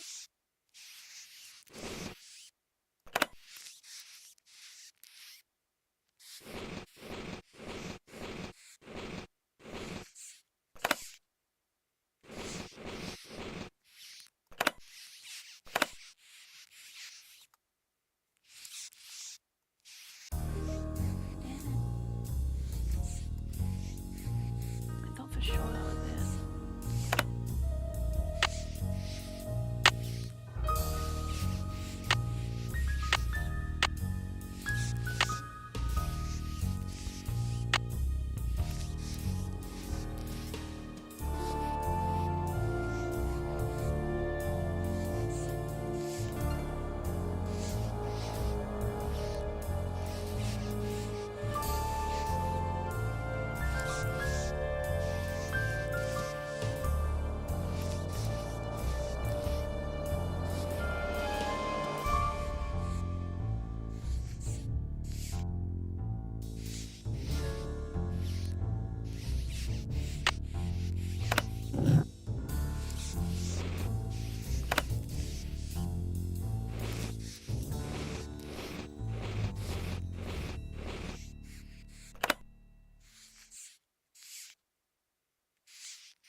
How long were the other numbers? Oh. 1, 2, 3, 4, 5, 6. 6 numbers. So the 4 isn't gonna cut it.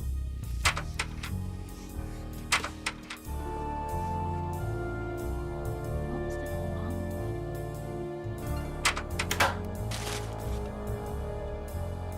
This was before that happened.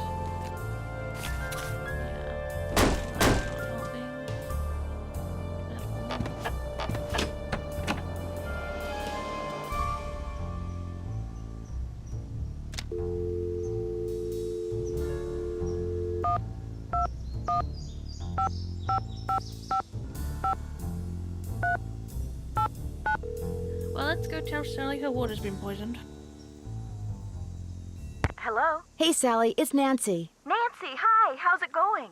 I'm afraid I have some bad news. I had your well water tested, and according to the health department, it contains a very high level of arsenic. Arsenic? Somebody poisoned my well? Maybe, maybe not. The health department is running more tests. When you bought the house, did anyone mention a problem with the well? No. And it doesn't matter. I love that house, and I am going to live in it. If that well's bad, I'll just dig another one. At least I will when I know for sure why bad things keep happening there. You are going to figure that out, right, Nancy?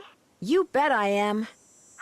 I knew I could count on you. In the paperwork that you had to wade through when you bought this property, do you recall ever coming across the name Vivian Whitmore? No, I sure don't. Who's she? A close friend of Mickey Malone's, or so it would seem. Her name wasn't anywhere on the deed. I know that. Talk to you later. Bye.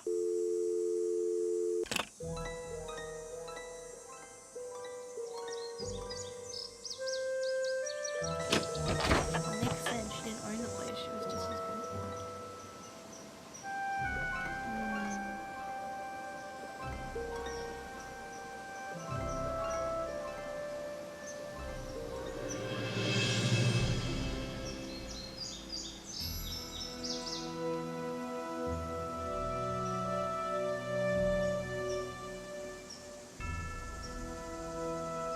Maybe let's head back to the pot room. Maybe there's something I missed.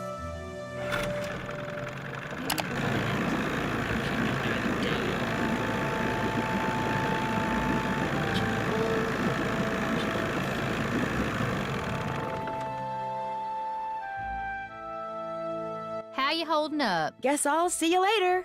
Yola hee-hoo!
I would love to get out.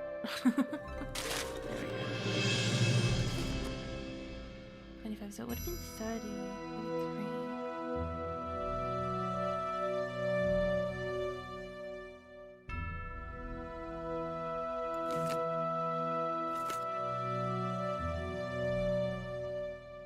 33. Arrested, here we go.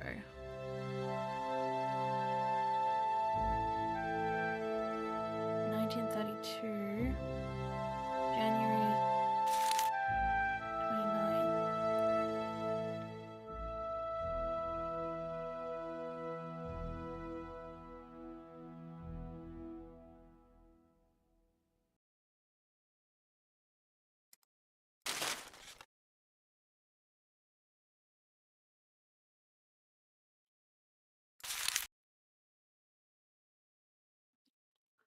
Older, there you go.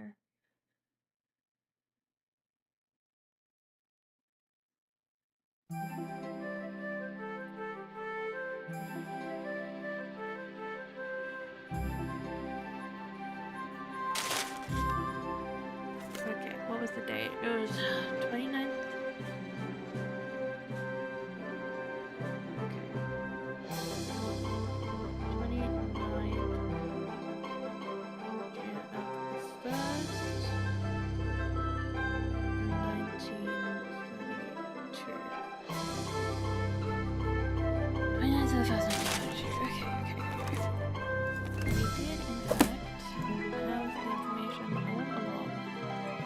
A package just arrived for you from Las Vegas. Hey. Great. Vivian Wouldn't sent want me to the break key. any littering laws, would we? Thanks for all your help. Always a pleasure. Okay. Off we go.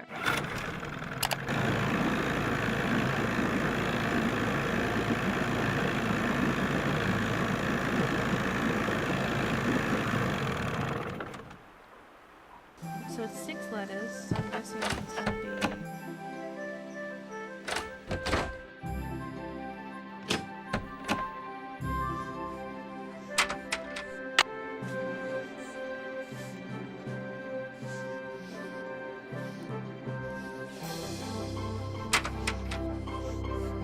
I'm guessing it's gonna be 29/01/32. Date, month, year.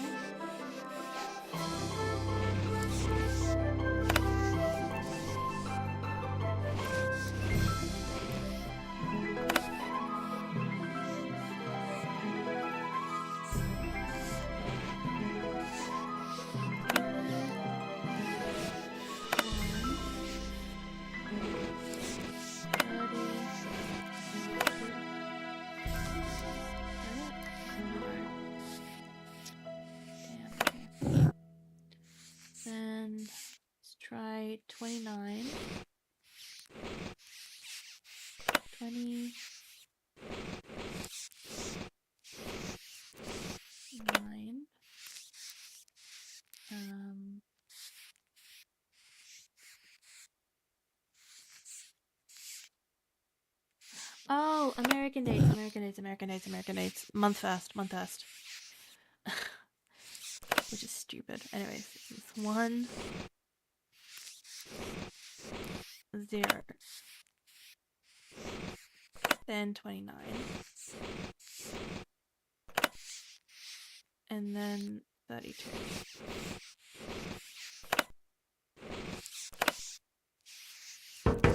Yay!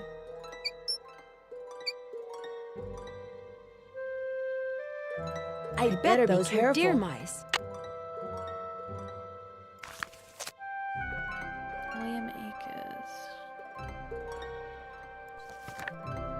Speakeasy. Today Mickey went to prison, but when they were walking him to the paddy wagon, he told me to take care of his dogs, and when the time came to do their tombstones like he told me. And then he whispered to me to look under... I don't know what that is. The Victoria. In the speakeasy at Moon Lake. Okay. He said he found a map to the gold he stole 2 years ago. When they shoved him into the wagon, and that was that. Poor Mickey. How's a guy who's never spent one night in jail supposed to spend 8 years in prison? He'll never make it. I think he wants me to have the gold because deep down he knows he's never coming home. Anyway, I looked under the Victorola and found the map. Problem is there's nothing on it except a bunch of lines and the words the dogs will lead the way. There's no X marking the spot or directions or nothing. I need money bad. My wife and baby haven't had anything decent to eat in months, so I'm gonna pack them up and move to Moon Lake permanently so I can spend all my time looking for the gold. Mickey never told me outright that he was the guy who pulled off the hole in the floor gold heist. He always said the less they knew, the healthier I'd stay, but according to the papers, a bunch of gold was stolen off of moving train right under the noses of about a dozen Pinkertons. Mickey must have greased somebody's palm real good and got to cut a hole in the floor of the boxcar the gold was gonna be shipped in. After the gold was loaded, one of his boys crawled under the train and pulled himself into the boxcar, and then when the train was moving, he dropped the gold down the hole onto the tracks.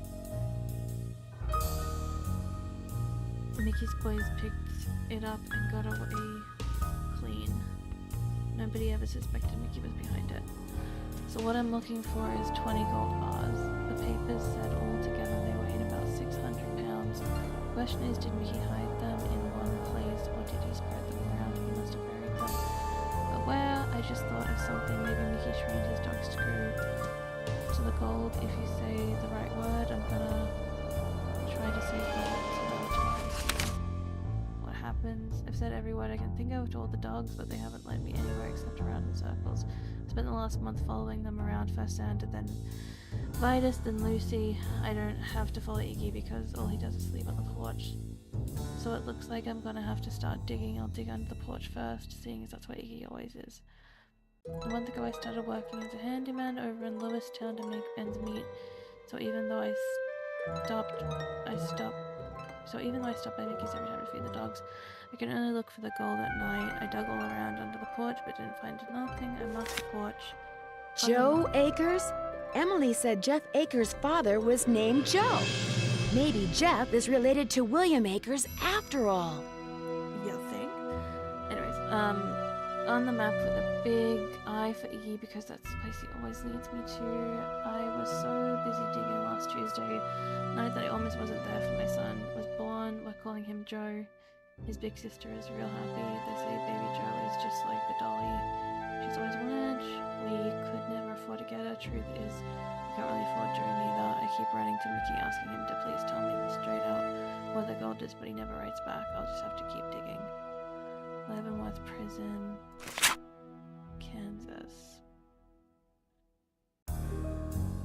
Now I spend all my free time digging in the woods. I dig around everywhere that could be a landmark, rocks, trees, stumps, but I never find nothing. Plus, I keep getting lost. The path looks so much like, especially at night.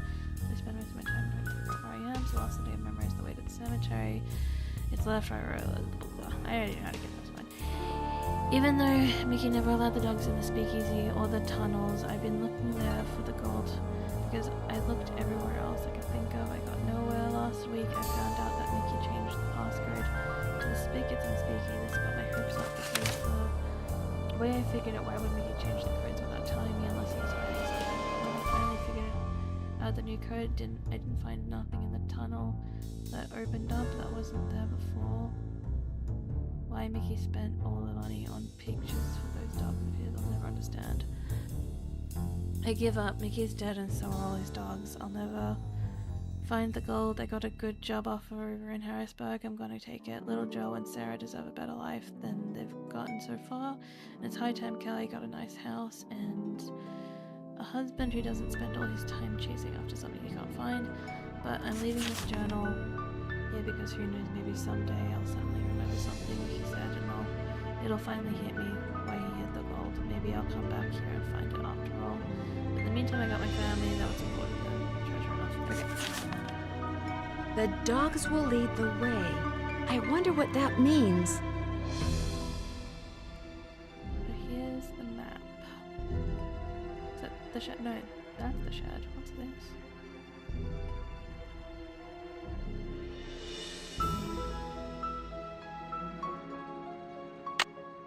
Okay.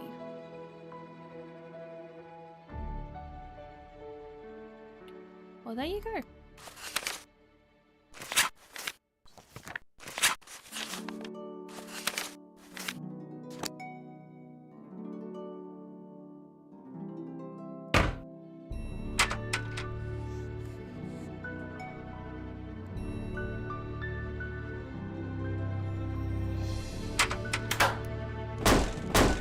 Well, let's go.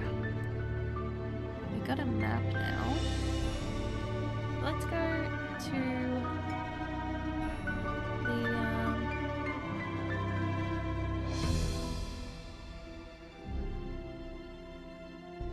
the cemetery and get into the speakeasy, eh? Bop.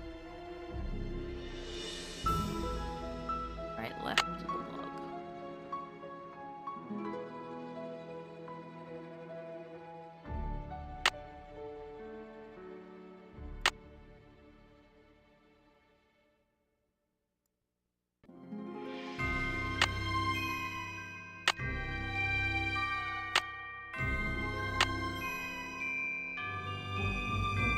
Hey, let's go. Okay,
Let me speak to.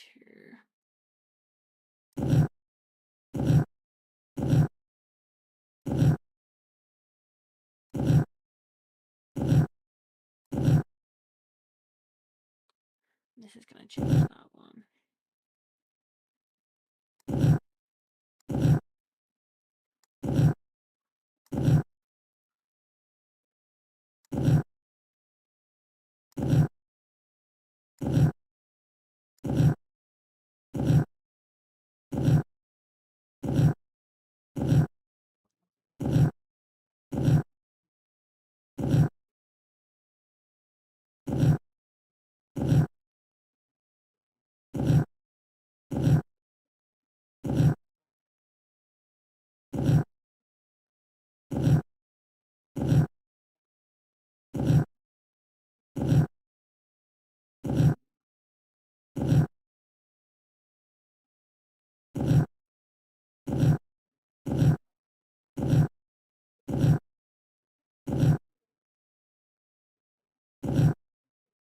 I know how to do this.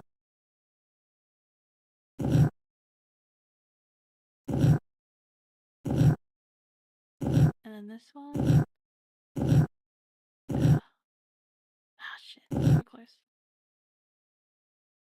That's not it?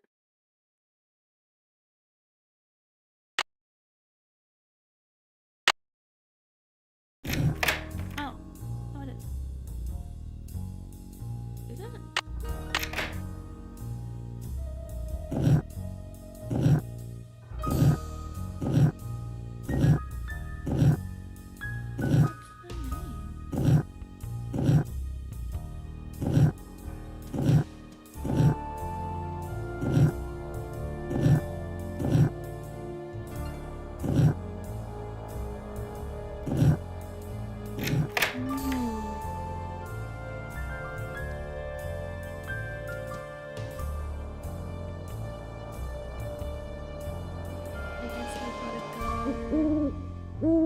And call Vivian again. See what's going on there.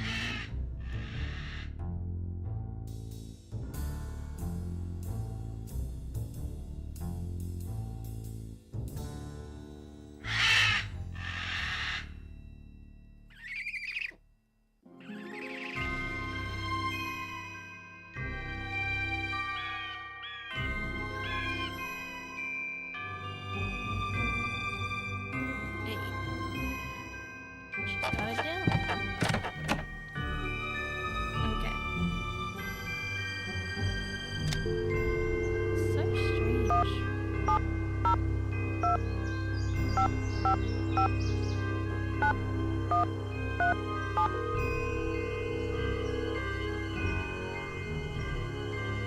Hello? Is this Vivian? No, this is your station drop-off. Vivian's fixing snacks in the kitchen. Oh my gosh, Eustacia Andropov? Harry Houdini's cousin? Use the air horn like I showed you. No, Eustacia, wait. It's Nancy Drew. I talked to you on the phone a couple of months ago, just after a friend of mine was kidnapped in St. Louis. I asked you questions about the theater where the kidnapping took place, the Royal Palladium, remember? Nancy Drew, the Snoopy one. You're not dead yet? No. Most people, I talk to them one day, next day they're dead. It is an old age thing. Oh, stop being so morbid here. Have some clam dip. Hello? Nancy? So you know Eustacia, huh? Small world. Well, what's up? William Akers, the guy you call Willie. He wrote about looking for the gold that Malone had supposedly buried on his property at Moon Lake. Do you know anything about that? The hole in the floor gold heist. Well, I'll be darned. So it's true? He did bury gold on his property? Truth be told, when Mickey told me he was the one who pulled off that heist and that he'd buried 20 gold bars at Moon Lake, I didn't believe him. I thought he was making it up. See, Mickey and I were on the outs by then. I thought he was just trying to entice me to come back. But if he told Willie the same thing, maybe there's something to the story after all. Do you have any idea where he might have hidden it? Afraid not. Mickey was so secretive that the men who completed his house at Moon Lake were not only forbidden to talk about the work they'd done, but they were ordered to leave the state for good, or else. But you know, I think he mentioned a map. Yes. He said he was making a treasure map and that... the dogs. Something about those dogs of his. The dogs will lead the way? He was always saying that. In fact, I'm pretty sure he had it engraved on his tombstone. Think, Viv, think. He said he was making a treasure map and that he was also having paintings done of each dog. He made it sound like one thing had something to do with the other, like he was giving me some big important clue. But I just figured he was playing games, trying to lure me back with mystery and intrigue. I told him to buzz off. Maybe I shouldn't have. William Akers had some kind of map in the back of his journal. Do you think that's the treasure map Malone mentioned? It's possible. But knowing Mickey, he probably made the map so obscure that poor Willie couldn't make heads or tails of it. Mickey loved to tease people like that, made him feel smart.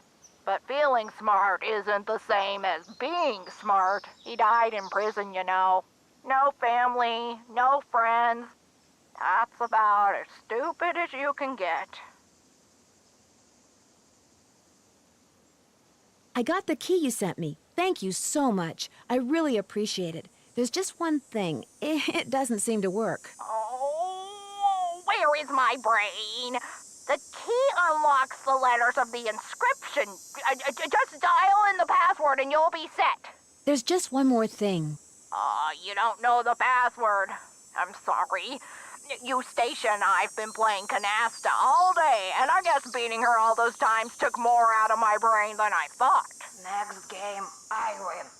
Next game, loser pays for pizza. Well, get out your wallet, sister, because you're going down. So, where were we? Oh, yeah, the password. Let's see. It was the name of that federal agent, his first name. Waldo? No, not his real first name. What Mickey was always calling him. Baldo. That was it, Baldo. I always thought it was mean to call him that, especially since Mickey was starting to get a little sparse on top himself. So I just turn the letters until they spell Baldo? Yes, dear, but like almost everything else in life, it's trickier than it sounds.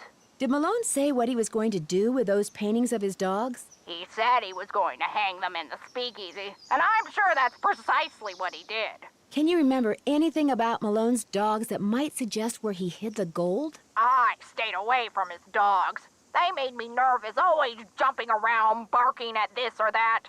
The only one I liked was, what was his name? Iggy!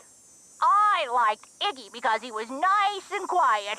He just lay on the porch all day and didn't make a peep. Are there any other tricks to getting into the speakeasy that I should know about? I suppose it's only fair to warn you about the tunnels, and the doors, and the dead ends. Tunnels? You mean there's more than one way to get to the speakeasy from the cemetery? Mickey had his men dig a bunch of tunnels between the speakeasy and the cemetery with hidden doors that opened when other doors closed, and lots of dead ends, so that if the speakeasy was ever raided, his guests could hide from the police. I was always terrified of getting lost, but you're a plucky girl. I'm sure you'll be fine. It's been fun talking to you. 23 skidoo, kiddo! Okay, we have the answer now.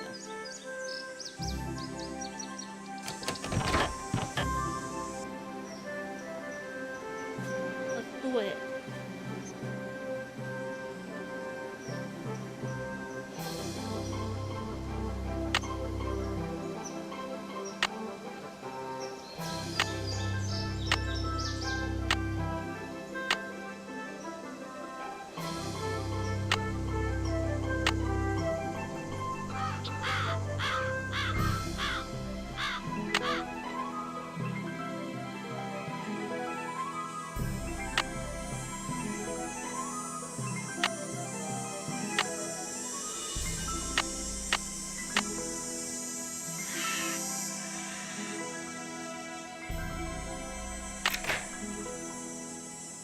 Okay.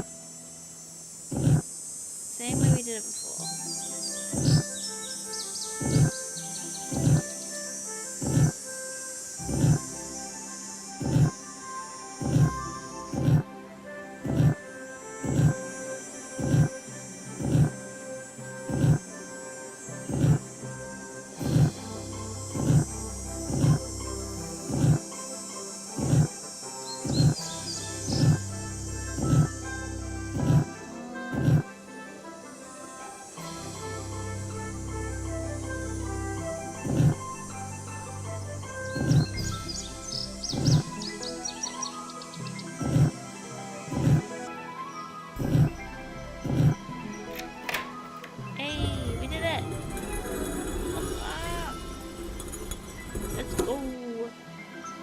It's too dark. I need a flashlight. Let me have. Oh, I'm getting cold. Sorry, guys. 1 second.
Sorry about all the pauses, guys. Ugh.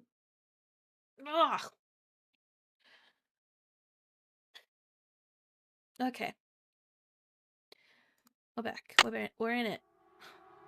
We need the torch. Oh, the batteries are going dead. I can't see a thing. I'd better go back.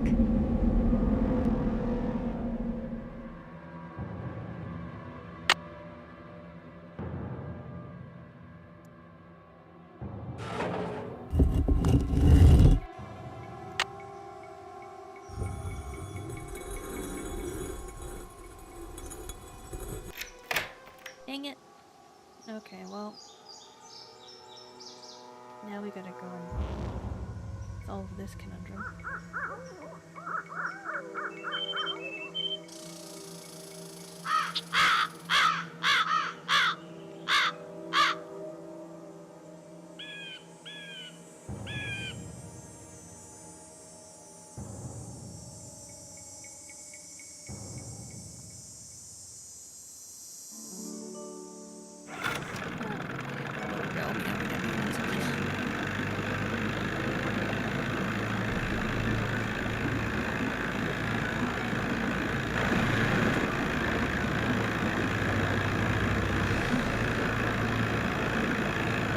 Okay, empty port.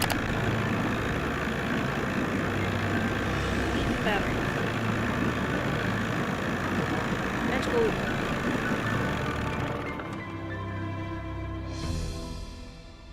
How you holding up? I need flashlight batteries. Do you carry them? Yep. But you know, I've been meaning to make a pretty display out of them packs of combo coal over there for the longest time. Just can't seem to get around to it.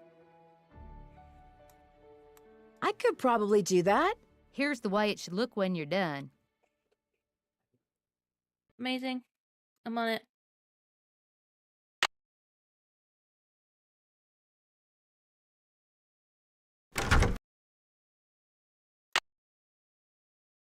Okay.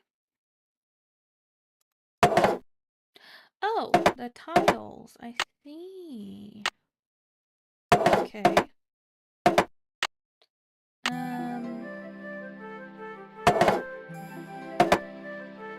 Someone told me I can flip these. Yeah.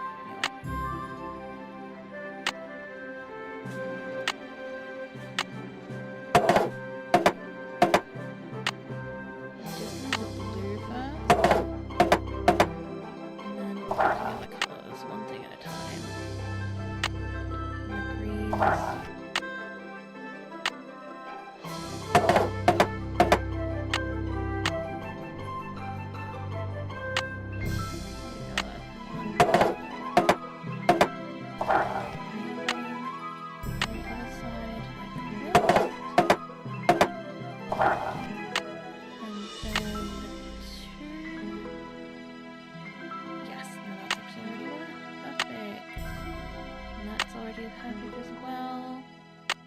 Just need these here now, and then these here,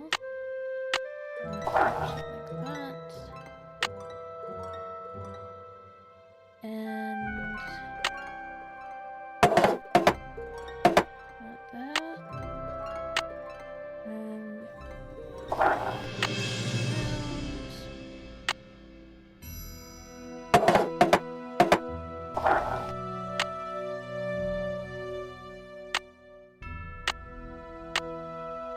Ta-da! One smiling goldfish.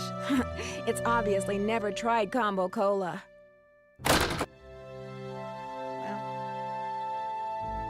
Hey, Nancy, this mean you got them cans stacked? You bet. They look just like the picture you gave me, which you can have back. Here's your batteries, and thanks, Nancy.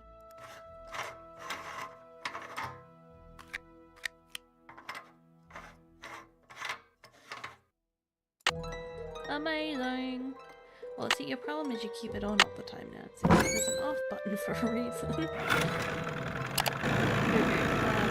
let's go.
Why am I struggling with this so much? Wow, I did this fine before.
Oh my god. Oh, I feel like my brain just switched off for that. Wow. It's silly to try to explore this in the dark. Yeah, that's why we have torch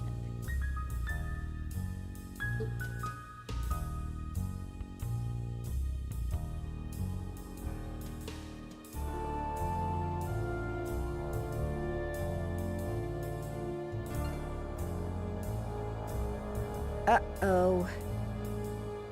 Which way do we go?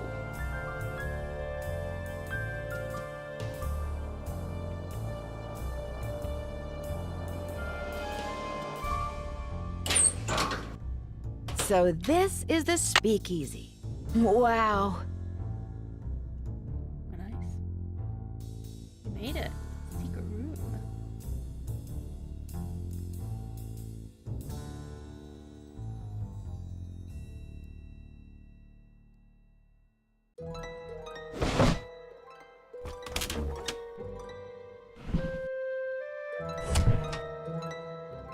Now we can get in. Amazing.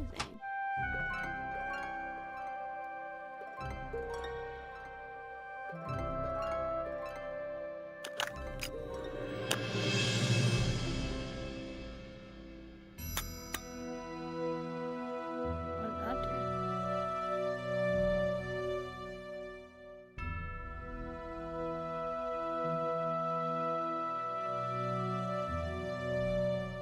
If map is correct, the tree where Vitus would bark at the hawks used to be right about here. Yeah.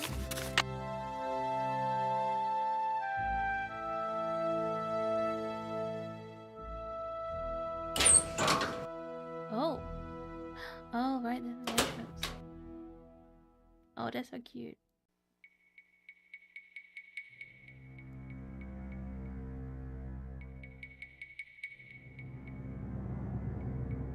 And Iggy used to play on the porch. Wait a second, there's colors on their collars. Okay, Vitus is blue. Okay.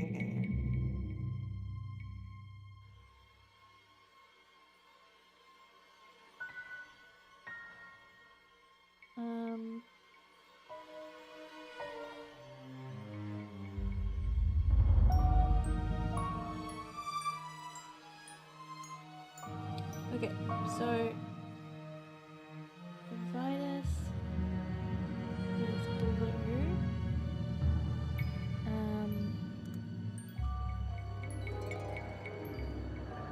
Iggy, not Iggy. Yes, it's Iggy. Iggy was yellow. Noted. We already know where Iggy is on the... Those must be the spigots William Akers mentioned in his journal. Sorry, guys.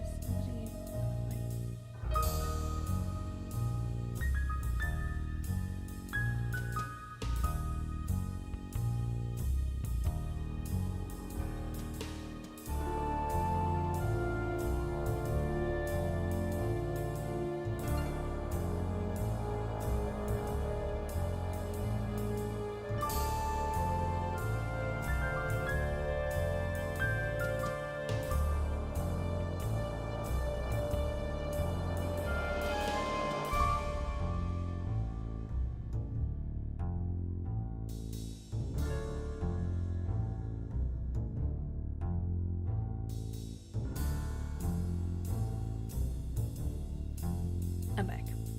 Sorry about that. I really, yeah. Annoyed. Today has been a busy one. Okay. And I didn't anticipate it would be. I guess that's why I'm also more annoyed. Because I could have just streamed on a different day if it was going to be so busy today. Ah, the guy that he hates. Oh, so cute. Ah, he's so cute. He is so cute. That's a valid observation. Oh, what happened to Xander? Something happened to him. He's waterlogged. Xander was red.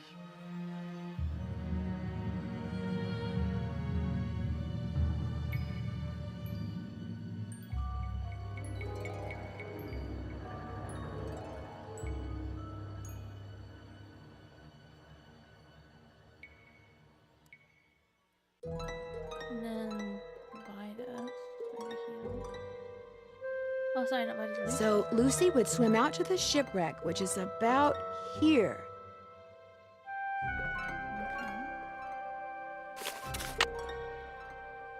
Okay. And she's got green.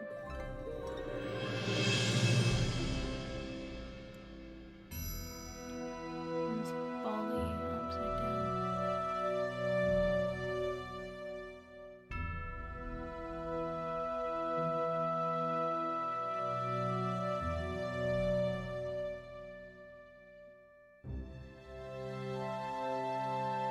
Okay, that looks like it'll be important. Ollie. Remember that. I'm guessing this was his girl, yeah? And, one of the doggers.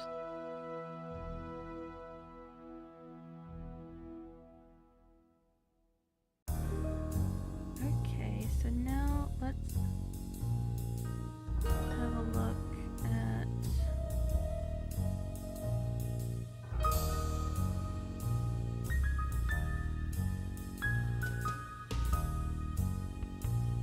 this tap system,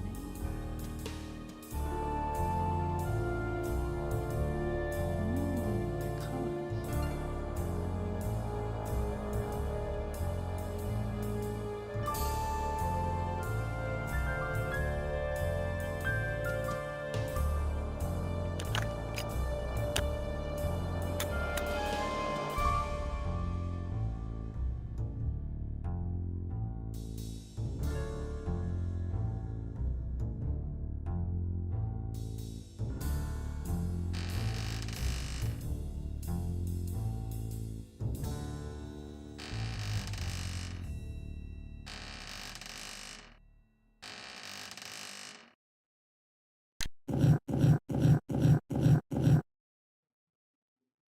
Huh. Oh, it's the amount of turns it gives it.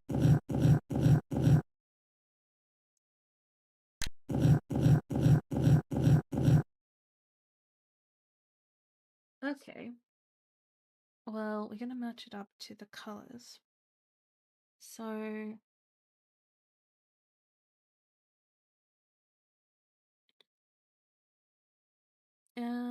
Xander is red, so how many do I need to get it to?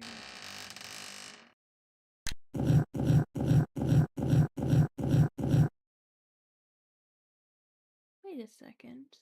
There's no X in here.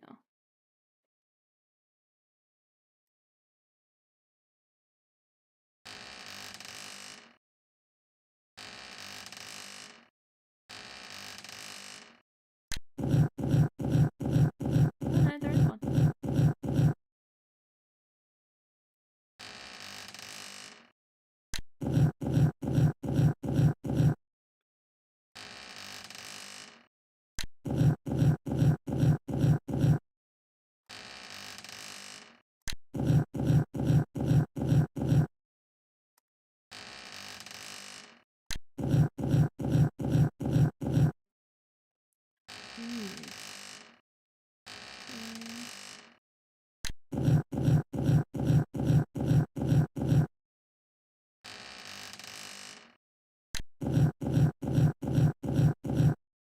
Shoot, okay, this is troublesome.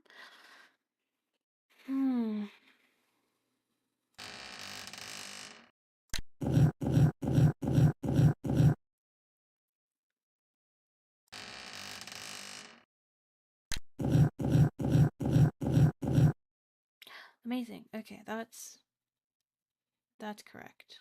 Because Vitus was blue. Iki is yellow.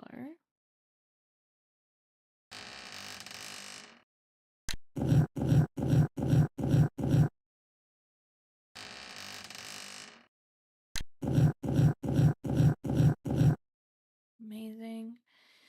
Just need the last two. So Lucy is green. Oh shit.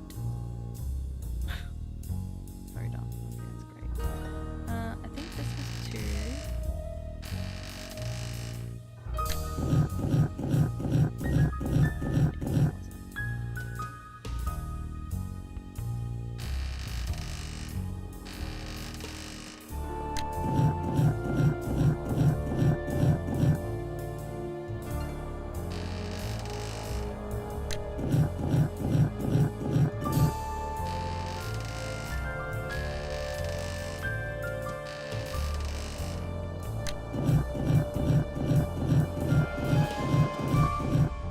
Amazing. Okay, that worked out. I'm gonna go 3 with this one too.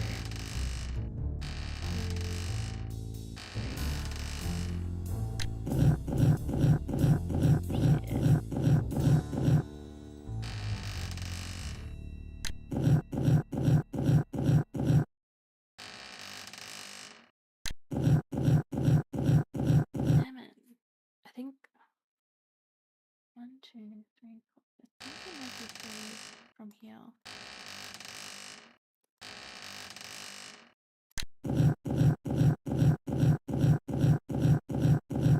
Oh, amazing. Oh my god. Beautiful. Okay, so Vitus and Xander are correct. Now Iki is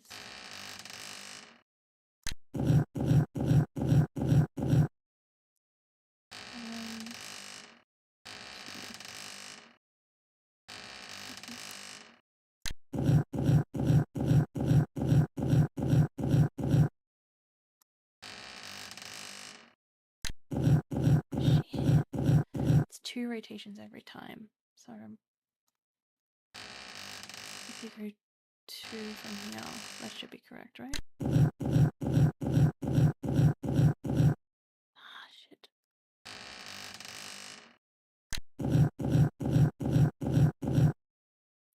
Okay, so it's 3.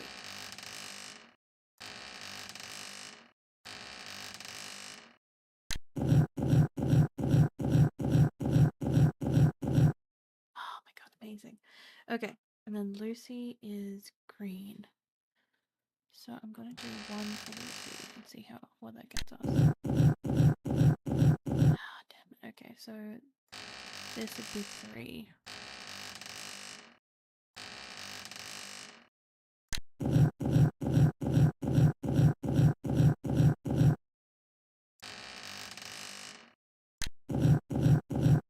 Damn it.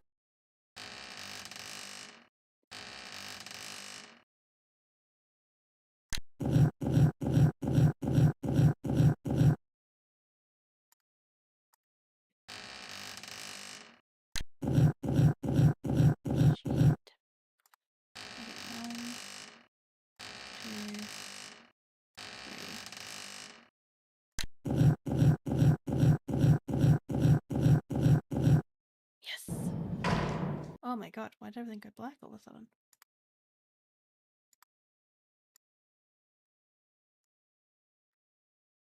So where did that open up? Here?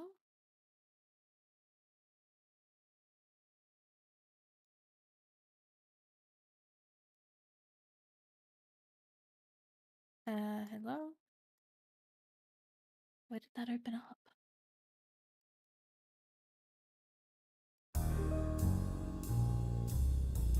Hello, what I missed?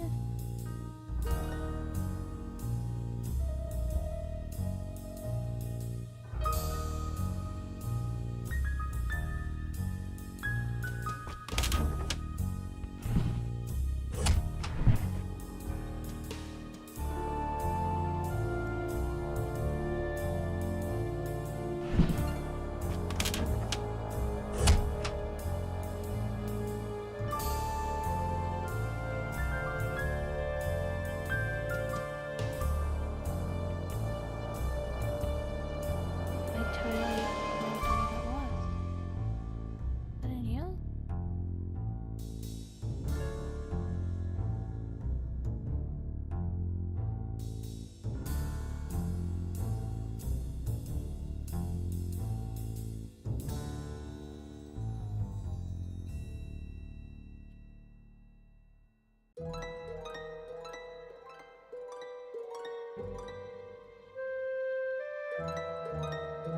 Oh my god, do I have to do it again? No, please no.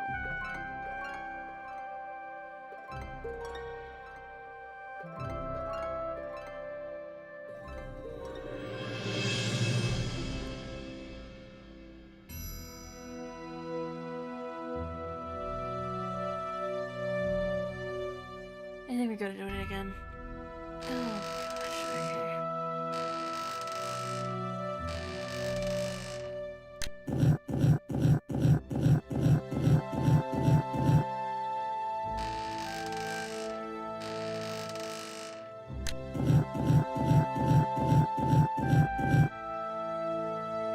Okay.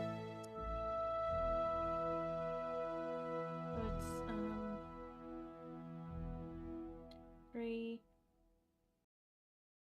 plus 2.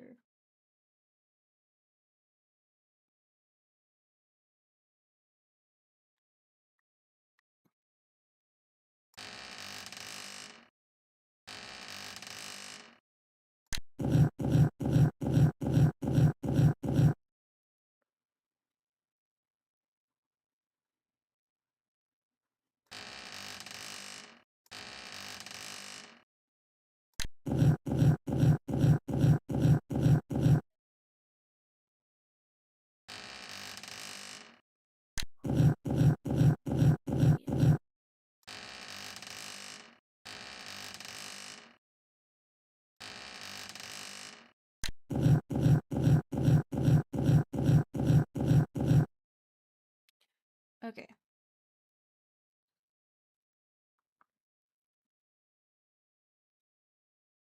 And then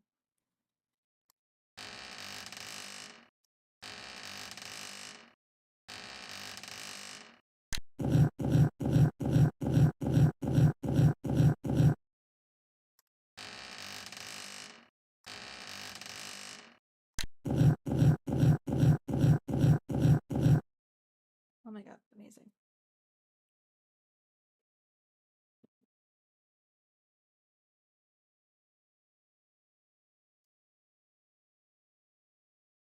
Okay, and then Lucy was just 2? Shit, I just went this one. Okay.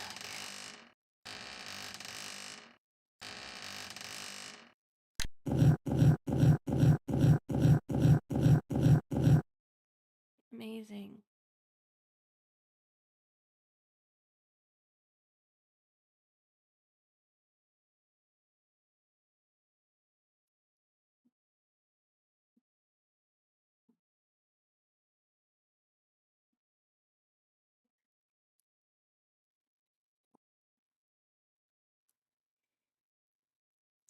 That's correct, right? Yeah. Xavier's red Iggy was yellow. Vitus was blue. Lucy was green.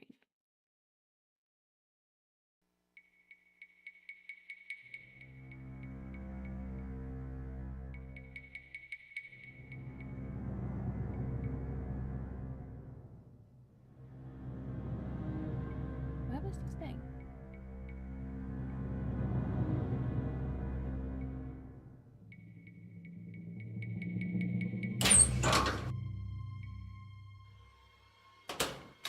That's why we came in.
What is going on? The door was definitely in here.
Maybe it was through here.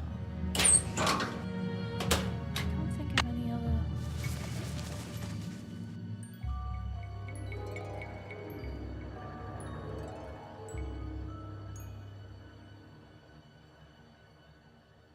Here we go.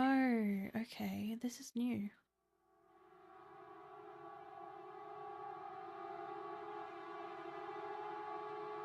Okay, we got Iggy. Is this the map? Oops, not quite.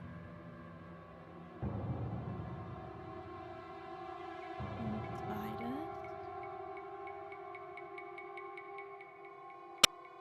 Oh. Hello. That's a puzzle. We got Lucy.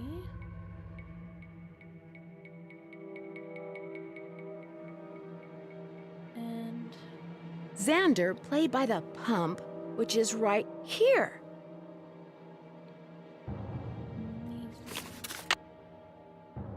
So what is... What? I'm so confused. Do they all need to match up? Is that what it is?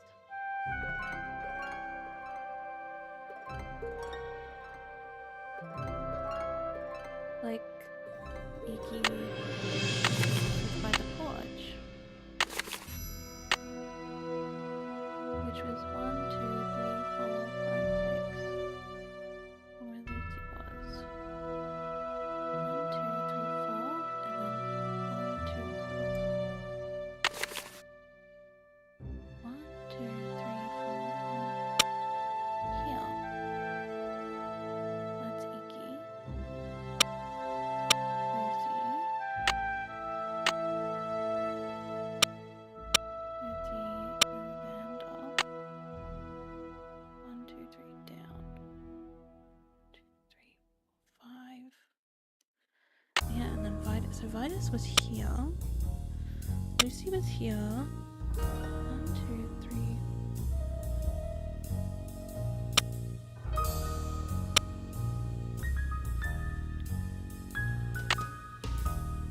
Oh, 1, 2, up.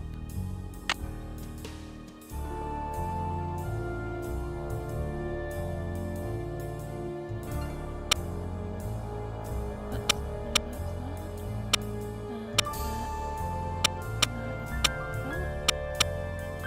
is that it?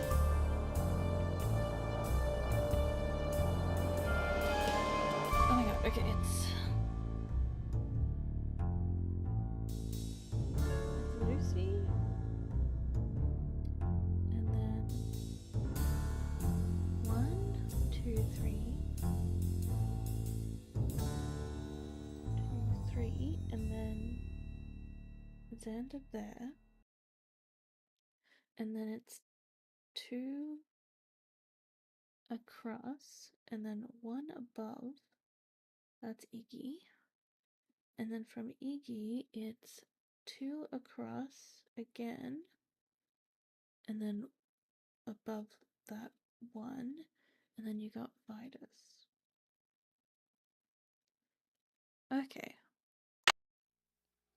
So if Lucy's here, means it's 1, 2, 3, Xander. 1, 2, up, Iggy. 1, 2, up, Vitus. That is supposedly it. But not what the map is?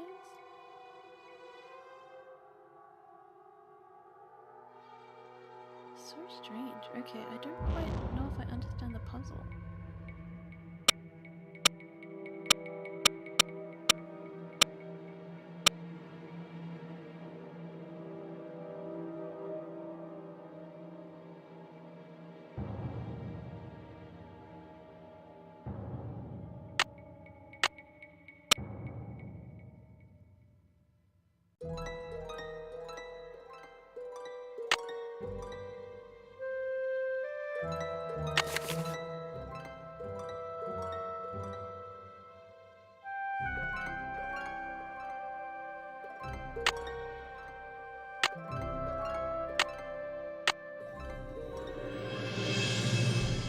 Really don't get it.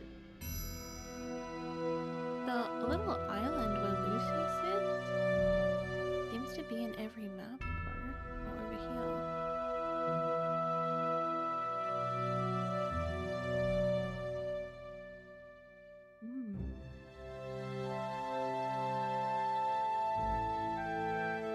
Weird. Okay. We'll come back to this.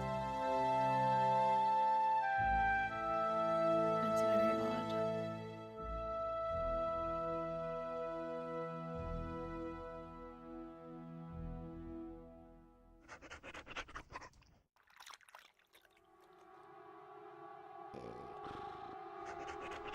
Is that something? Oh, I guess that's nothing.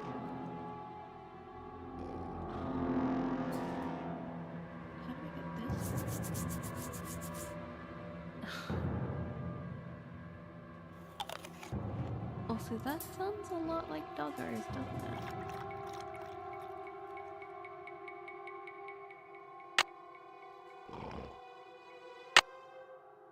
I think that...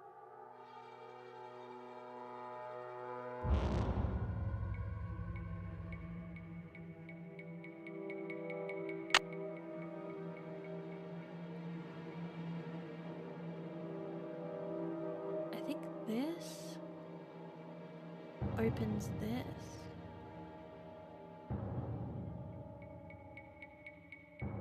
Like this puzzle.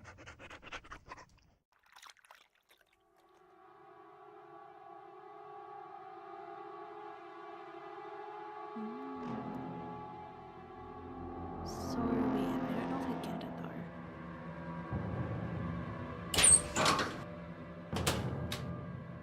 I don't think I quite get it. Let's go see if we can get a hint.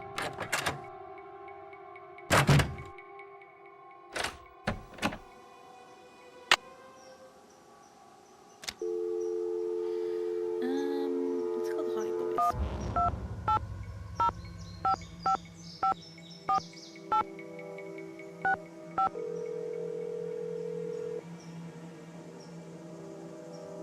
Hello? Hi, Frank. Hey, Nancy. Hey, Joe. Pick up the phone. Joe's in the kitchen. Worked up a real appetite watching me vacuum out the car. Hello? Hi, Joe. It's Nancy. What are you eating? Sandwich. Either roast beef or really old turkey. Can't tell. Don't care. So, how's life as a dog catcher? I'm insane. I'm pretty sure I know why somebody wants Sally out of the Malone house. So come on, spill. Apparently, Malone stole a small fortune in gold bars off a train and hid them somewhere on his property here. They've never been found. How do you know? One of his employees, a guy named William Akers, kept a journal, which I found and of course read. Of course. Wait a sec. Did you say William Akers? I did, but according to our friendly park ranger, Jeff Akers, he's no relation. The fact that they have the same last name is just a big, unfortunate coincidence. Yeah, right.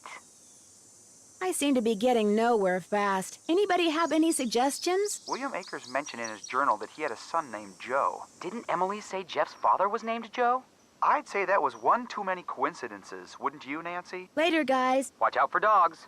Just watch out, period.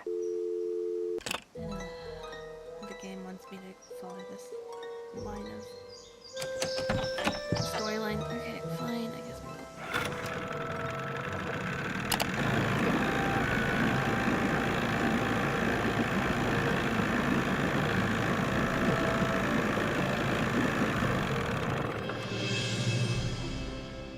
we'll... Okay, Hello. Ranger Jeff. You've been telling some fibs now. What do you know about a man named Joe Akers? Why do you ask? I understand he used to be the deputy here. So? According to Emily Griffin, Deputy Joe Akers was your father, and according to the journal I found, William Akers' son was named Joe. Another coincidence? All right. William Akers was my grandfather. Why didn't you tell me that before? It's not exactly something I'm proud of. My father spent his whole life trying to make people forget what my grandfather was, and trying to make sure people who didn't know what he was never found out. I've been doing the same thing. What did William Akers do after Malone was arrested? I'm afraid you're going to have to excuse me, Miss Drew. In case you've forgotten, I'm a very busy man. Okay. That went nowhere quick.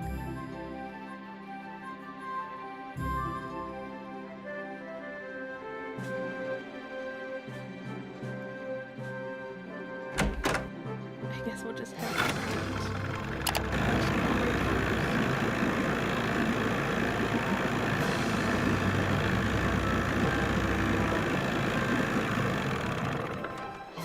I really want help with this puzzle. Oh. A scripted night event. Suspicious.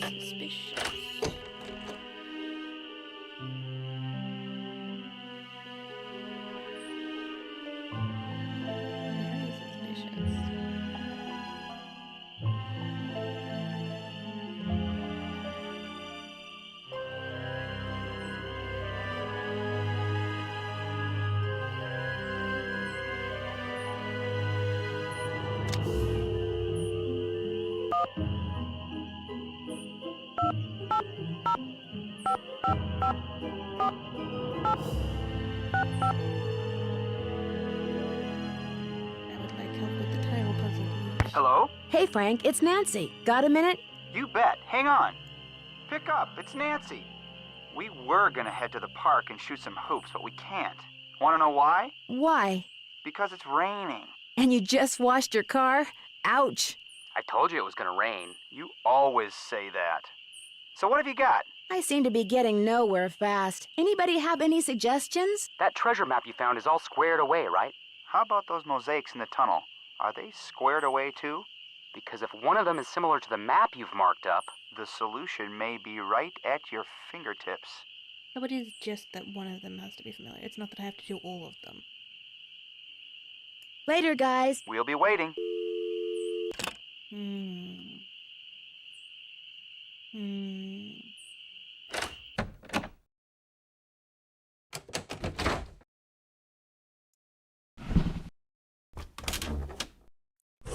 See, that's what I thought. But it didn't work. So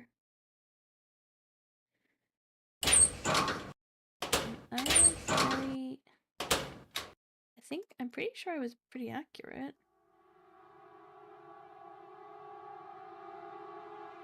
Is it this one? Maybe it's just not this one.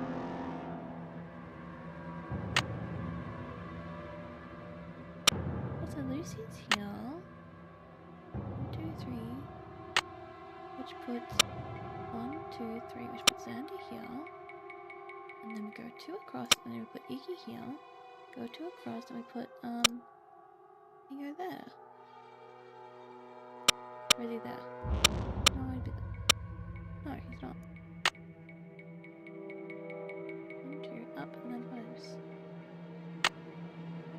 Unless this isn't the one.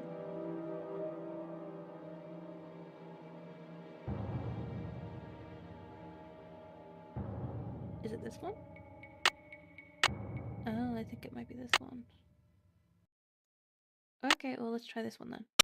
So Lucy's here. Then 1, 2, 3. Put Xander here. 1, 2, 3. Put Iggy here. 1, 2, 3. And then you put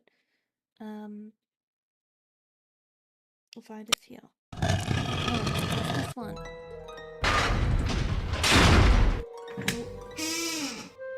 That doesn't sound good. No, it doesn't. What is going on? It's some kind of lock.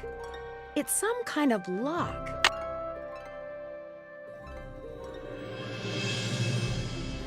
Do we have a key for said lock, Nancy? Can we use some torch? It's some kind of lock. Yeah, I see that it's a lock, Nancy. Thank you. Your commentary is always.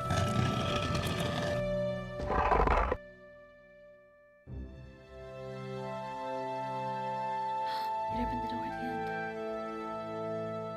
Oh. Hello. So you're the ghost dogs.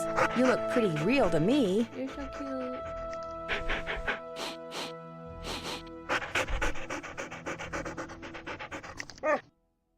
Oh.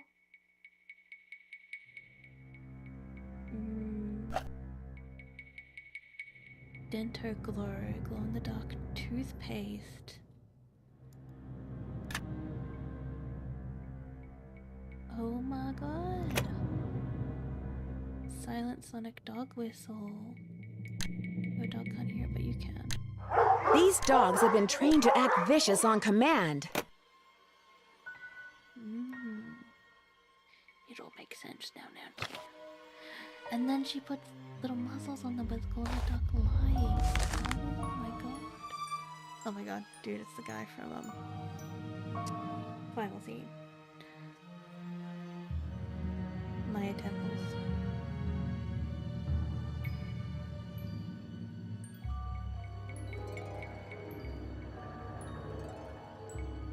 I don't think any of these are relevant. I think they're just Easter eggs. The key!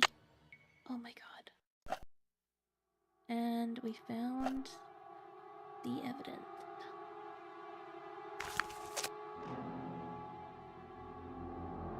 Okay.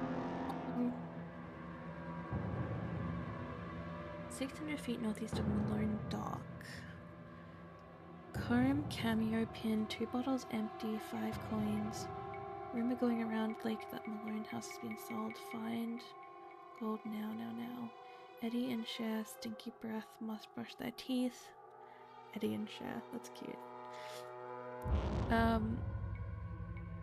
500 feet northeast Malone Dock, 1 bottle.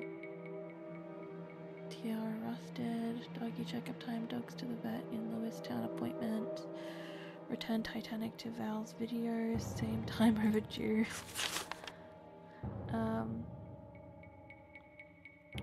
Sale of Malone House final, still no sign of gold.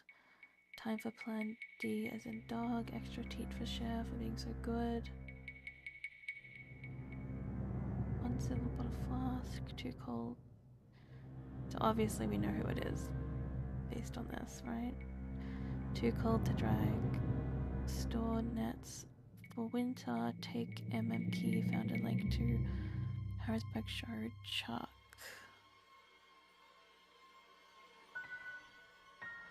Get hair done while at Harrisburg. Vet labs report in all dogs. A++. Buy extra happy hound hand stick for training. New owner moving in late April. Order electric whistle. Speakers, transmitter, eye lights. Guys, gadgets and gizmos. Chuck's Air McKee special made for Malone in 1931. Gold heist was 1931. Key equals gold.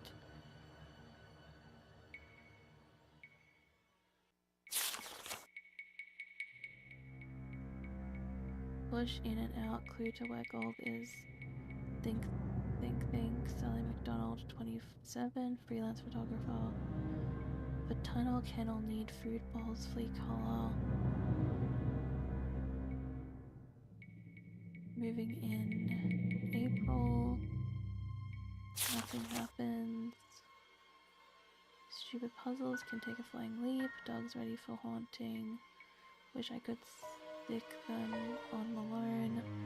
Sally M. Gone, who is Nancy Drew. Check out nets, repair, check boat for leaks. Nancy Drew knows about gold, must find before she does. What did Bruce and Meryl roll in during exercise time? Might as well give them all a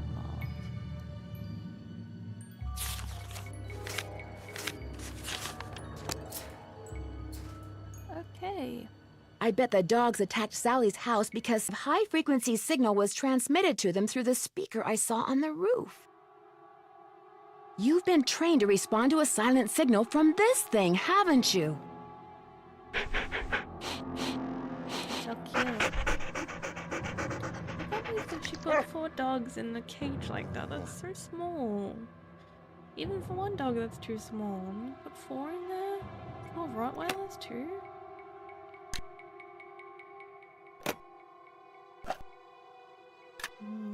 So mean. She doesn't deserve to have these dogs.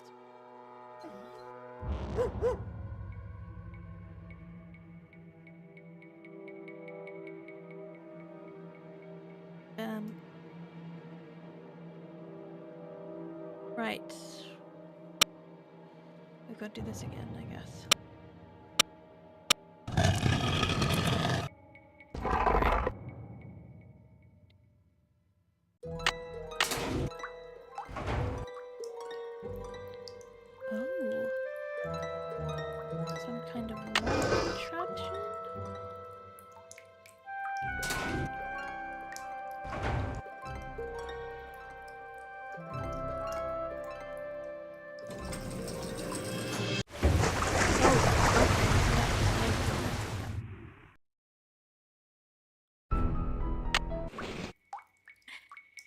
Would it be a Nancy Drew game unless Nancy dies at some point?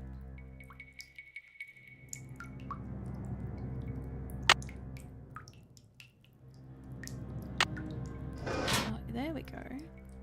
It's locked. The wheel is spinning, but nothing's happening.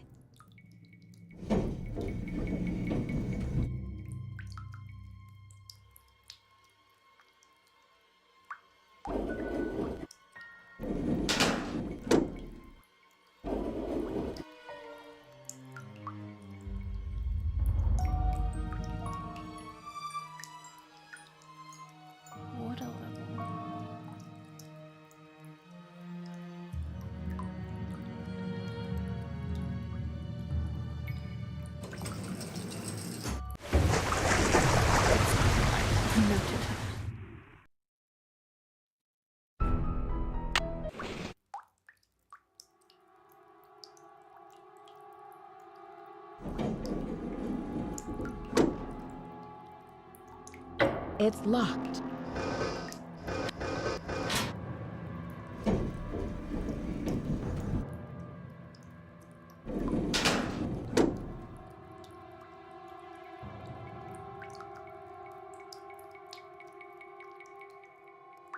Okay, field.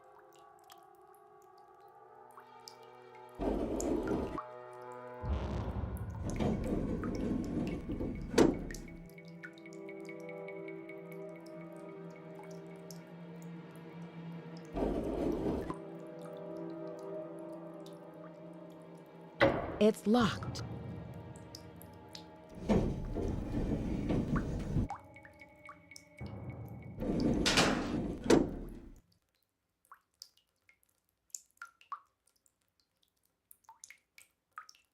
Oh, feel right. I guess we need to get to that middle section?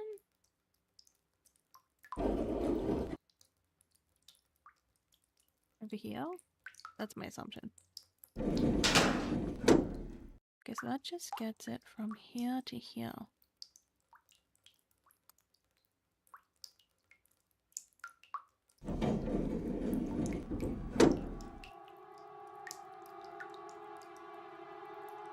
Now this is locked.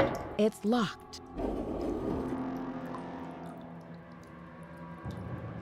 I'm this close to finding the gold. I just know it. It's locked.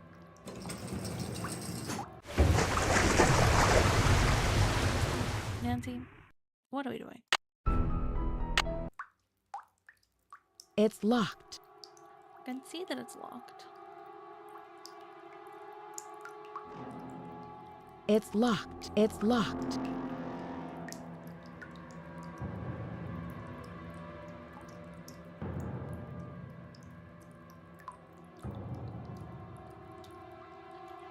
There's only 3 It's left. locked. Like, we've got to have some...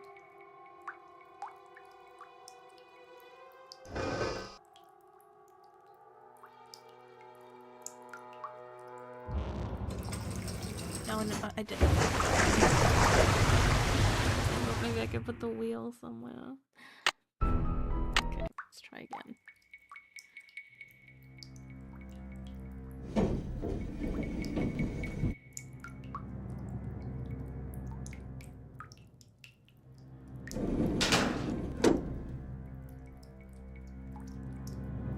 Something's missing here. Oh my god, Nancy.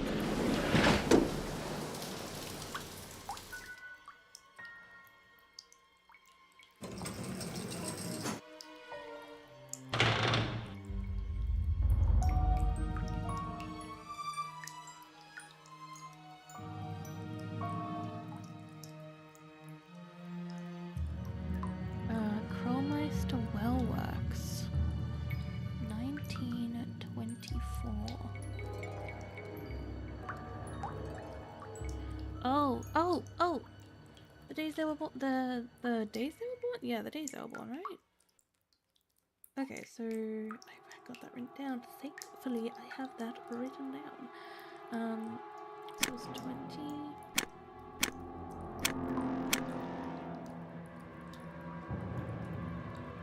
So it's... Oh, it's the years of the days. So it's 24. Or, okay, wait. Blue is 24 for Vitus.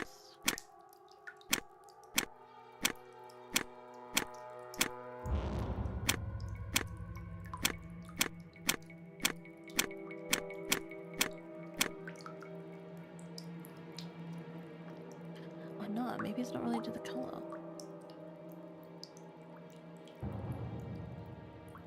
Vitus was winter. So Vitus is here then. 25. Oh, here we go. No, it's different. Okay. I'm very confused. I don't know if it's the color that represents each dog or the season that represents each dog. These colors look very familiar. Yeah, I know, Nancy. I know what they represent. the seasons and the colors don't match up with the appropriate dog though. Like this is obviously winter, right? And winter was V. Winter was Vitus. Or maybe it's summer. It could be the sun. Which makes sense, because then that is Xavier. And Xavier is... Sorry, not Xavier. Xander. I keep calling him Xavier. His name is Xander. The doggo's name was Xander. 23. He was the year 23.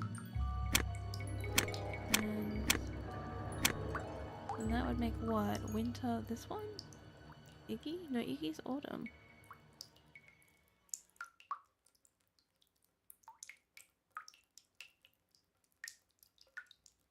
And then spring.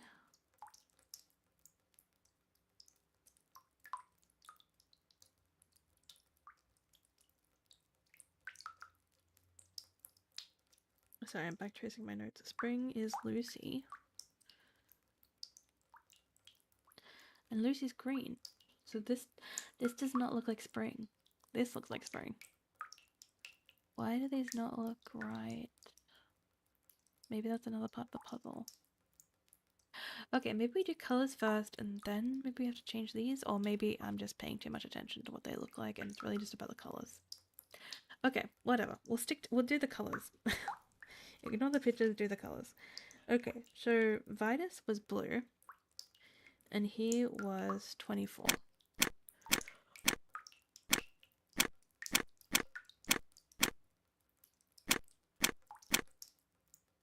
And then Iggy was yellow and he was 19.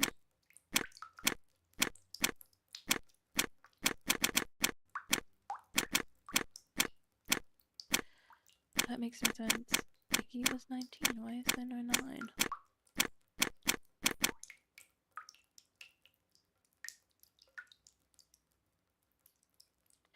Unless it's not the year, it is actually just the date.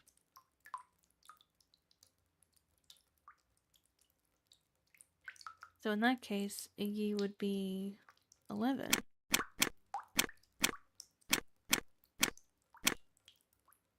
Iggy would be 11, and then Xander would be 16. But there's no 6. It does not make sense. Why does it not make sense? Was it their age?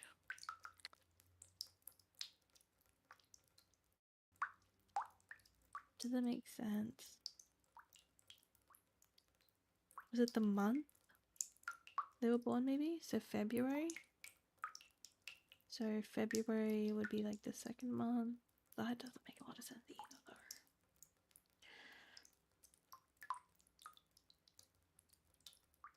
though. Okay, let's try the month then. Okay, so Vitus was February, so it's second month of the year.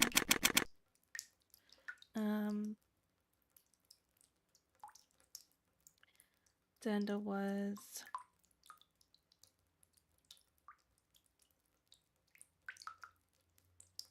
August, which is the 8th month of the year.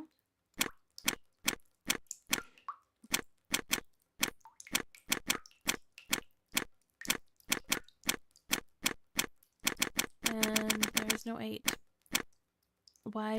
It doesn't make sense. Is it their age? What is it specifically?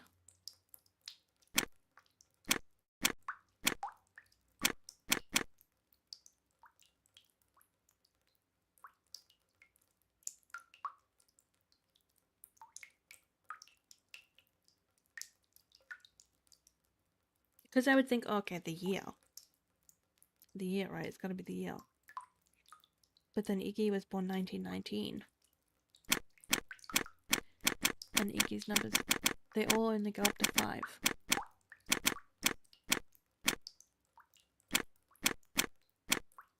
It's 0 to 5 on each roll.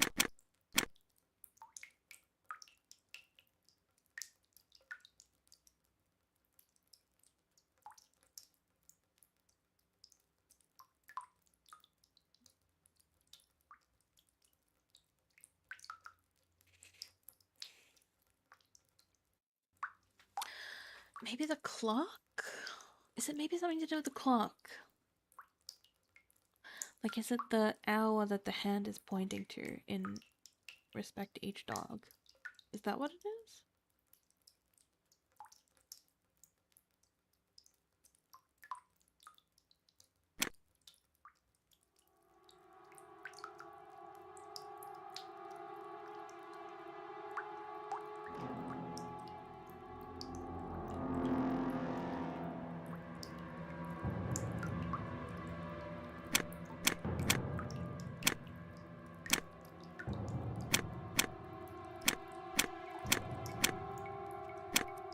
But no, that doesn't make sense.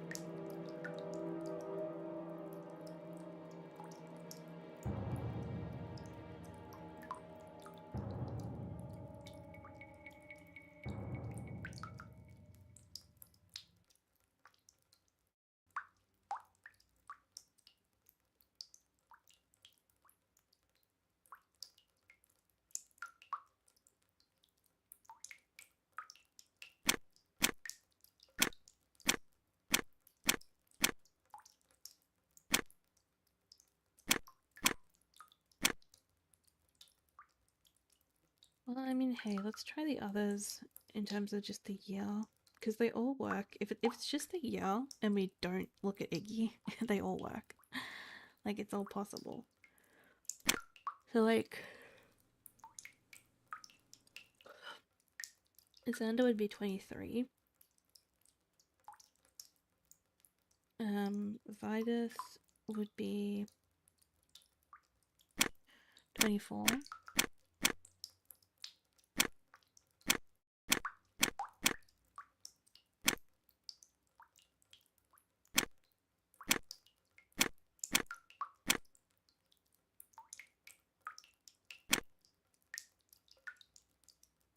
And Lucy would be 22.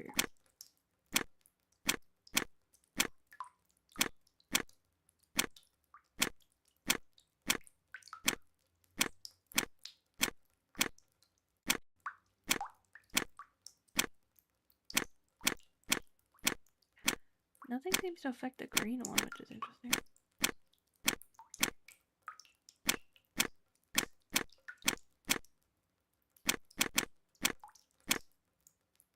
Which is maybe a clue. Because, like, look, nothing is moving the green at all. The green is stuck. If I move this and I move this, it all moves this together. Like, they both move at the same time. Which tells me that the options are only 23, 34, 45, 5, and 1. 50 and 1. And green is Lucy. And Lucy was born the 4th of April 1922. So, January, February, March, April, that's 4th. So, 4th of the 4th, 22.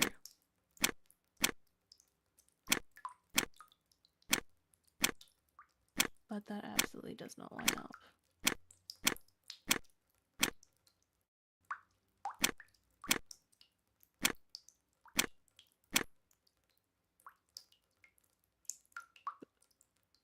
So then I think, like, hey, maybe it's the seasons, not the colors.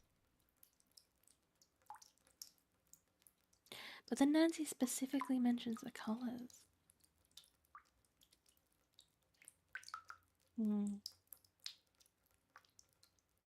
If we just look at the seasons, To me, this looks like summer.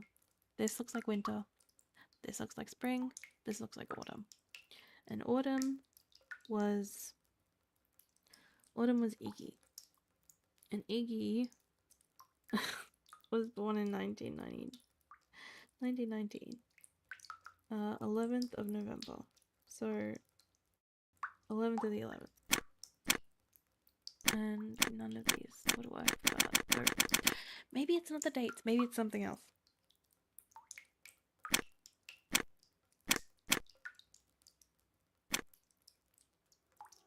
I gotta tell you, I am super lost. I may have to go get a hint. Which sucks, because it feels like we're right at the end. Like, right. I'd better make sure this door is closed all the way before I fool around with anything else. Yeah, okay, Nancy. Good shout, good shout.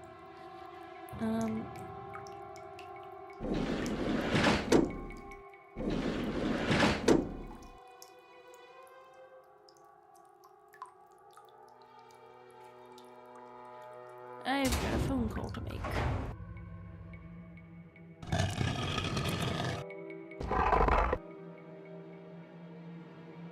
Oh. Oh, I'm locked in. Why am I locked in? Oh my god, guys, I'm locked in. Who's a good boy? Who's a good puppy? Oh, they're so cute.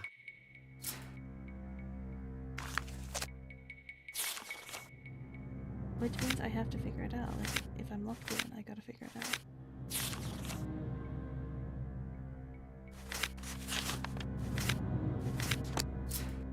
Which means it must be obvious, right? Like, it must be obvious.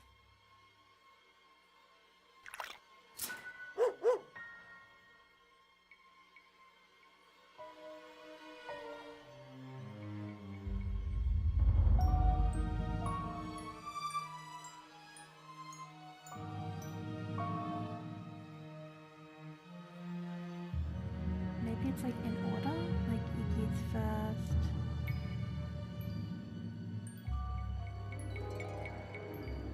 Then Vida's is second. Then Lucy's third. And then Xander is fourth. Maybe that's it, I don't know. Basically the game is tricked me in here, so I can't even ask for help.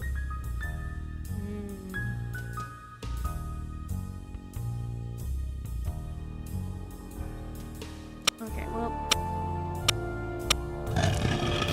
I guess we're just gonna have to do it somehow, some way. We'll figure it out.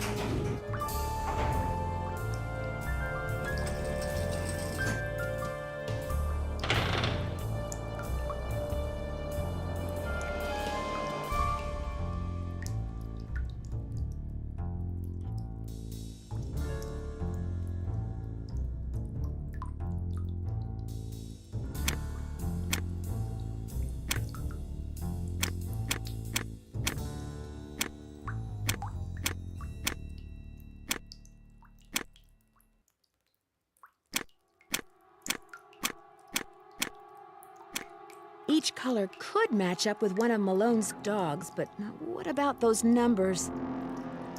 Nancy, you are speaking my thoughts exactly.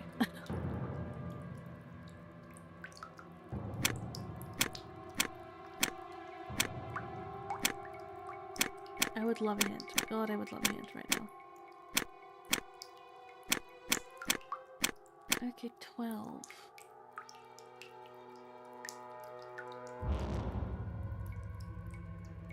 Maybe it's their ages.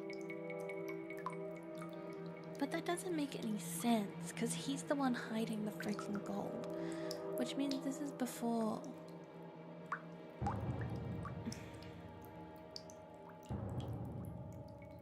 Like, he wouldn't know how old they were when they died.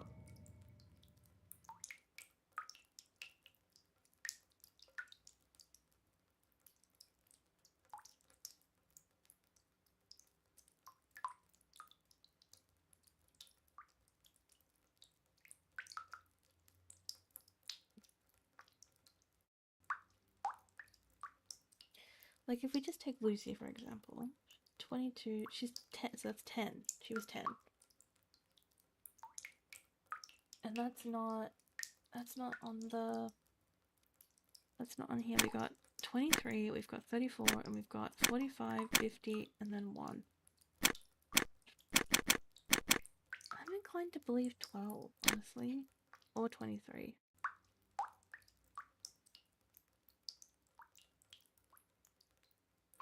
Xander was born in 23.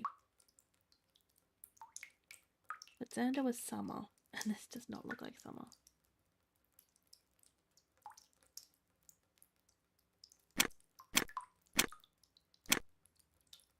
None of them are 1. None of them are 12.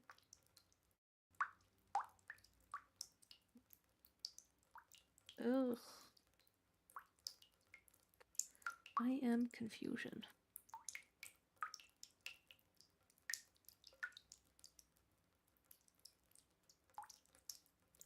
Maybe it's the month where their season comes in?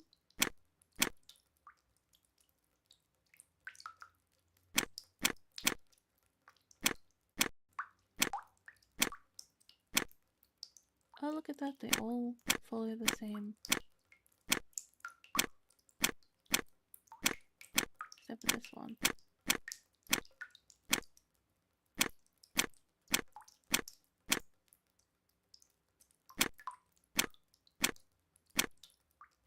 Nancy, I'm gonna need some more clues. Can you help me? 1934.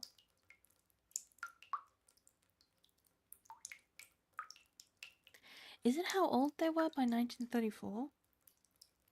Sorry, 1924?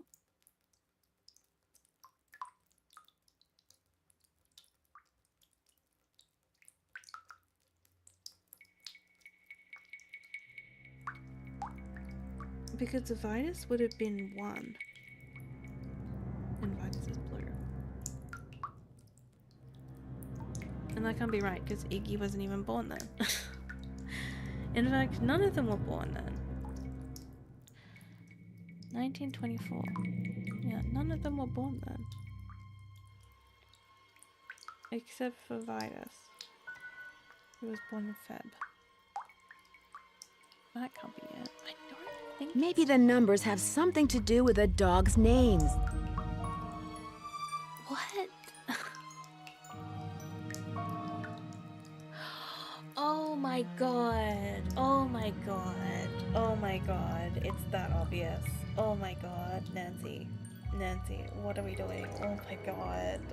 It's the Roman numeral. Guys, it's literally nothing to do with the 8. Like, because I was like, think about it. Like, if you're stuck in this part of the level, you have no access to any other information in this game. Like, let's imagine you didn't write notes or anything.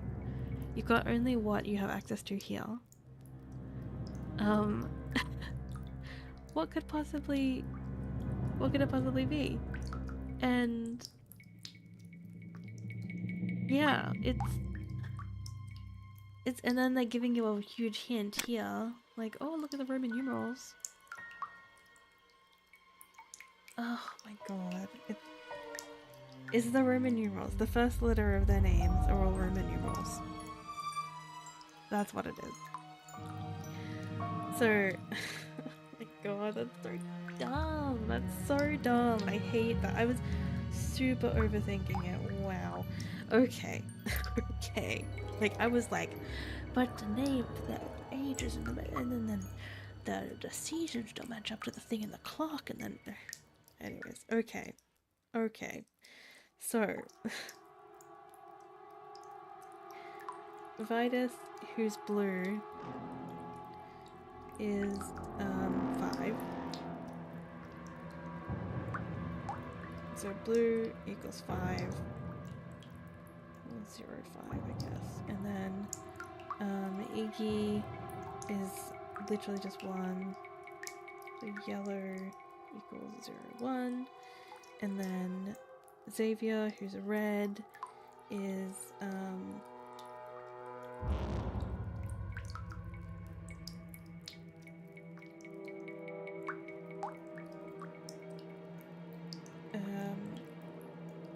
Sorry, I just brain farted there for a second. Is 10. And then Lucy, who's green, is 50.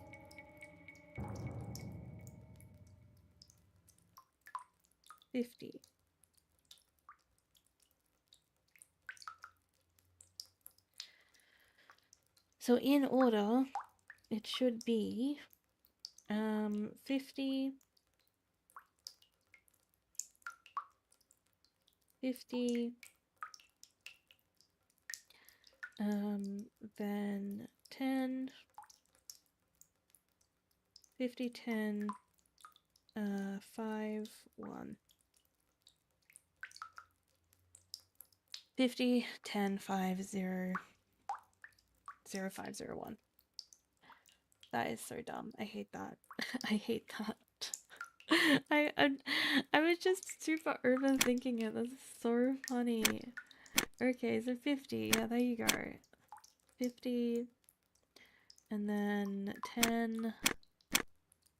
And then 5. It's gonna change that. So we'll just need to figure out the pattern there. The thing is, like, the pattern isn't what bothers me. It's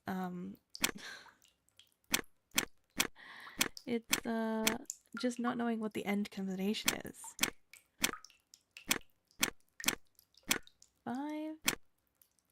Okay, that's gonna change that.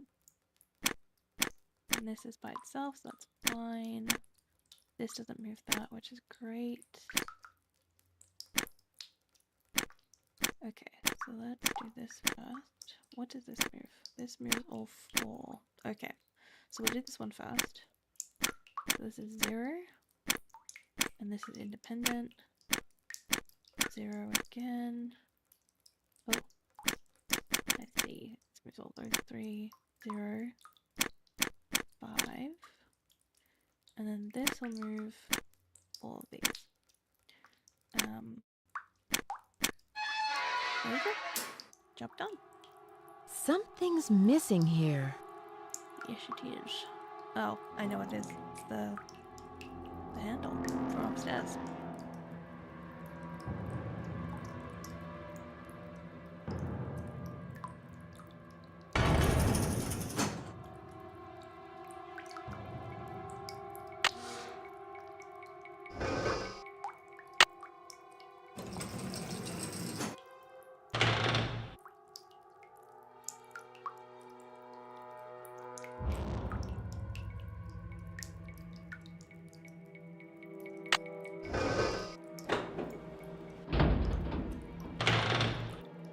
And 600 pounds of gold bullion. Wow. okay, I'm about to turn around and there's gonna be the villain there, isn't it?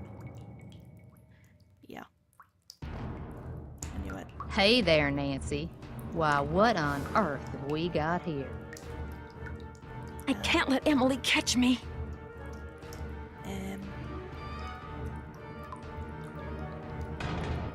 If I don't keep moving, Emily will catch me. If I don't keep moving, Emily will catch me. If I don't keep moving, Emily will catch me. Oh.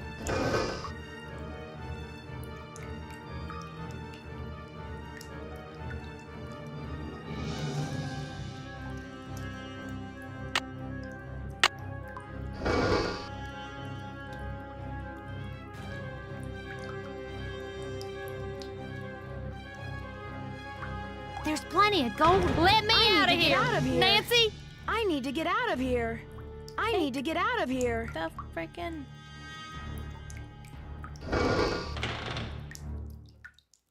Oh. Knocked out by a bird.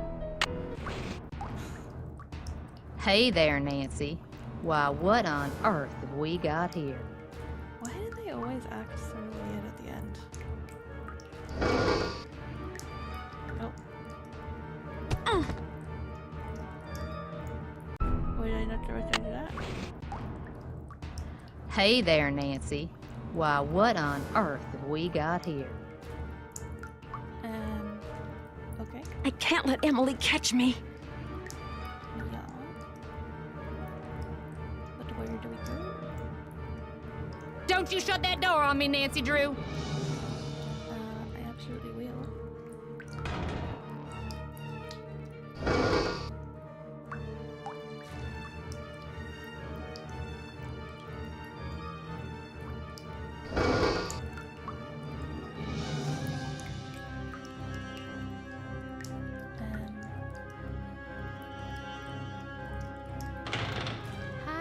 gold down a well. Heck, I got a devious mind. Why didn't I think of that?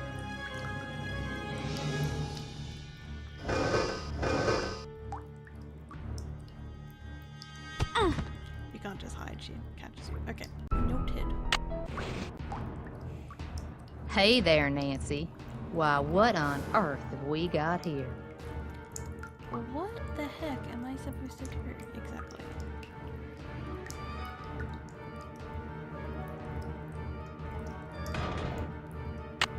If I don't keep moving, Emily will catch me. Yeah, but what if... I always get like so stuck at these like end scenes, I swear.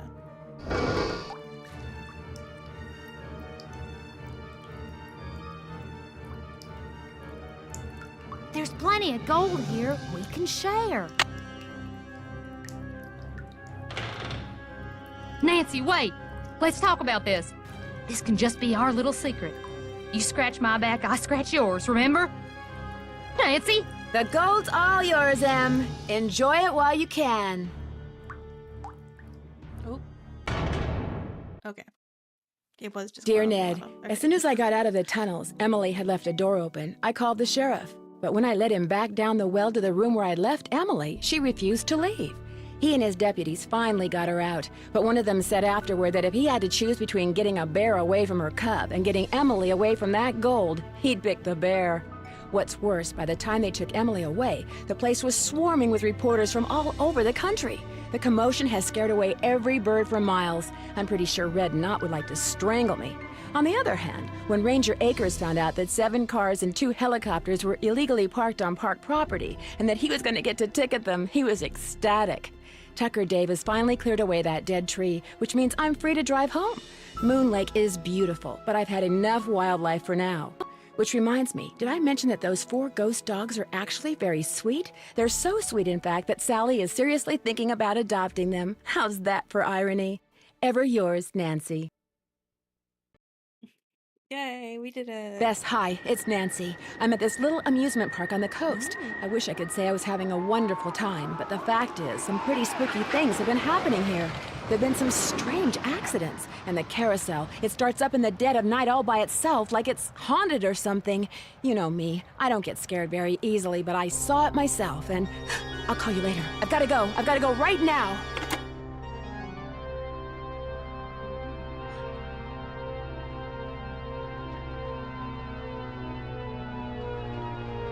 The Haunted Carousel is a great game. Definitely out there. Definitely out there. Like one of the ones.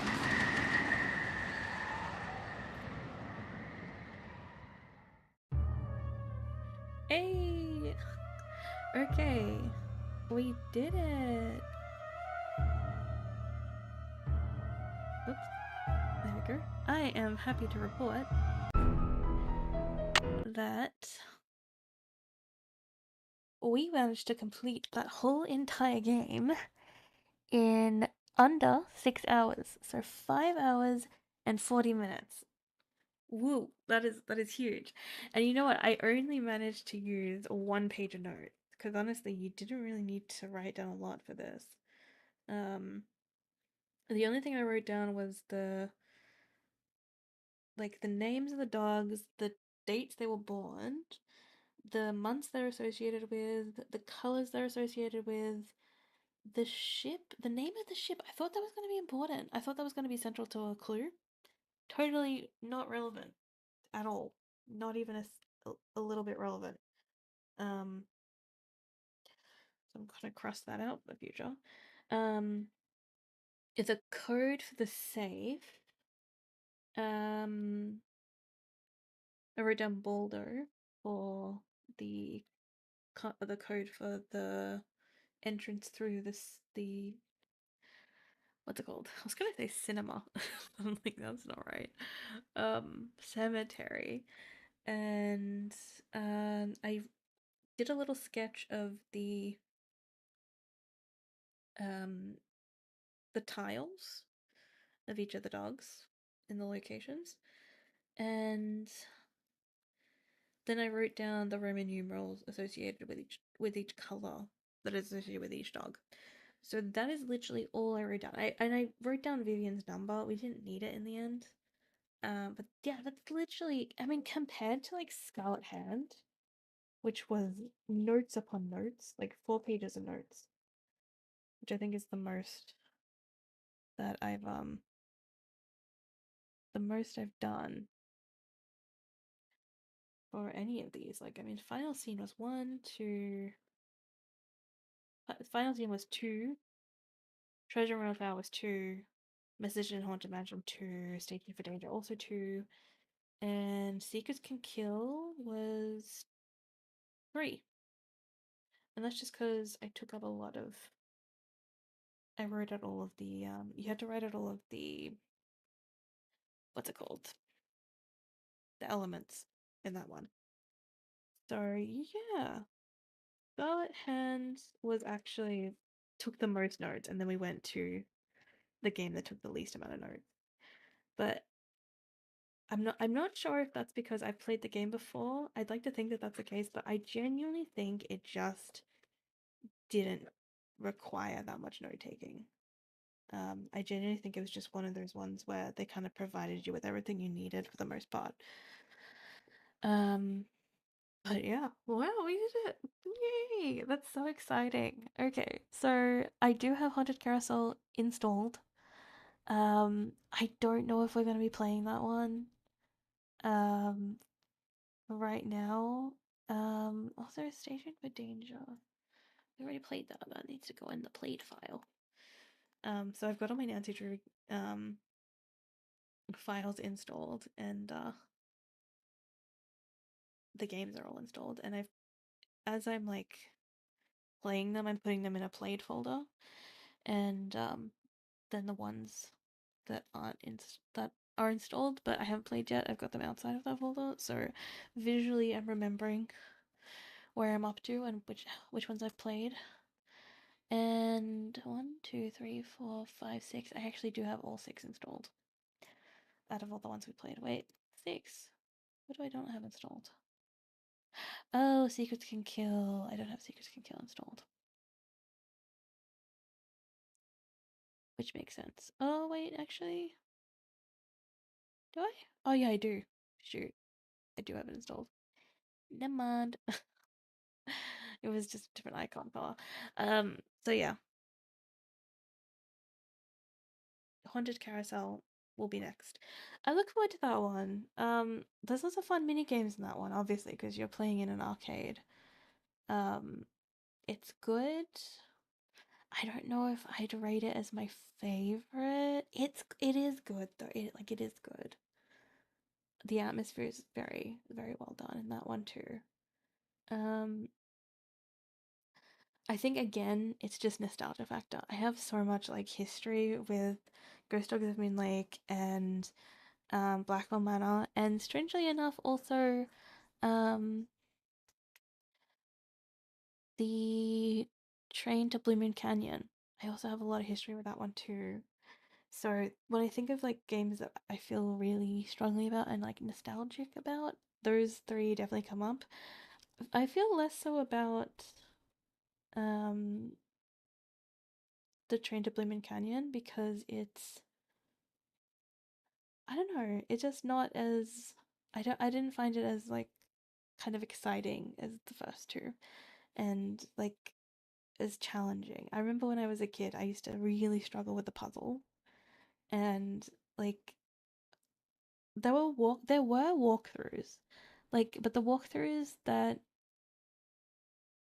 well, I guess it's not the same as like the forums that we have these days where everyone's played every game now. So it's like there's like really good clues and hints that people can get. The walkthroughs were like written by like some really niche gamer who just had played all of like, and they played all like puzzle games. Sometimes these like walkthrough websites would just like the whole thing was just to like get the most recent game, then write out step-by-step instructions, and it was really cool, honestly. Like I love that whole period of gaming where it's just like gamers making things easier for other gamers in like the early 2000s, like 2006. These guys just had these websites. Um, but yeah, that's like the closest thing we had to hints, and it kind of sucked because it meant you were getting a lot of spoilers because you would read how this one person did things step by step. And so they might have done a different puzzle before. Like you might be stuck on one puzzle and they might have done a separate puzzle that you haven't gotten to yet before you, and it would kind of ruin that a little bit. So it wasn't quite the same. But yeah. Oh my god, the internet has changed, hasn't it? Damn. I feel so old thinking about that. But I was genuinely a kid back then. It's not like I was a teenager. I was like, like every time I think back to the early 2000s, I think like 8 years old, 7 years old, but I don't know. It was a fun time. So, talking about which, another game that we need to get onto is yeah, we need to get back to BioShock. So I think I'm going to take a break from Nancy Drew. I'm pretty happy with the progress we've made with the last two games and the last two streams. So I think I'm gonna take a pause on Nancy for a while, and we'll get into BioShock and finish off that first game. I hope we're close to the end. I feel like we are. And then I totally thought I hadn't started playing Far Cry, but I looked on the channel and I've played 9 hours of it, so there you go. That I need to finish as well. And then we'll jump into the longer form games like Kingdom Come Deliverance, for instance. That is one that needs to be finished, and it's going to take a lot of hours, so yeah. I guess we'll just try to get the older games finished before we jump back into that. So things are going to be a little bit all over the place in terms of like chronological order of everything. I'm going to try my best to order things well on the channel and by putting everything in their own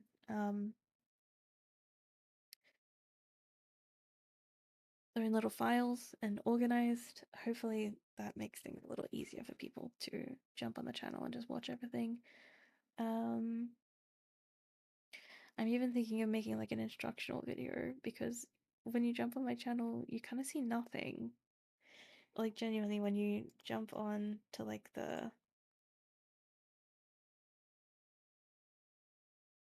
main part of the channel, it's just if you go like home, for instance, you just get like the most recent, not even the most recent stuff. It's kind of like it does like a for you thing, and then it just gives like a smattering of like the different streams. It's not ordered at all.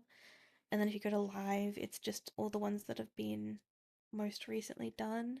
So I kind of want people, if I can, I want people to go to playlist.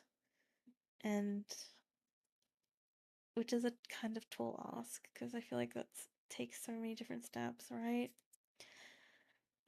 Because it's all ordered there and you can kind of pick and choose what you want to watch. But I don't know if people watch YouTube like that. I genuinely don't think they do. So I guess I need to figure out a different way of, I don't know, making things look more inviting and more organized. That's for me to figure out though. Anyways, thanks for listening to me ramble on about that. Oh my god, Metro Exodus. Yeah, we do need to keep playing that too. I really enjoyed that. That is more of a chill stream though, I gotta admit. So I'm not gonna put a lot of worry on my shoulders with that one. Yeah, I think that's everything I wanted to talk about. Thank you for watching. If you got to the end of this, I appreciate you. More Nancy Drew games to come. As I've just said, more other franchises to come too. And yeah. I really appreciate you watching. Thank you. I'll see you guys in the next one.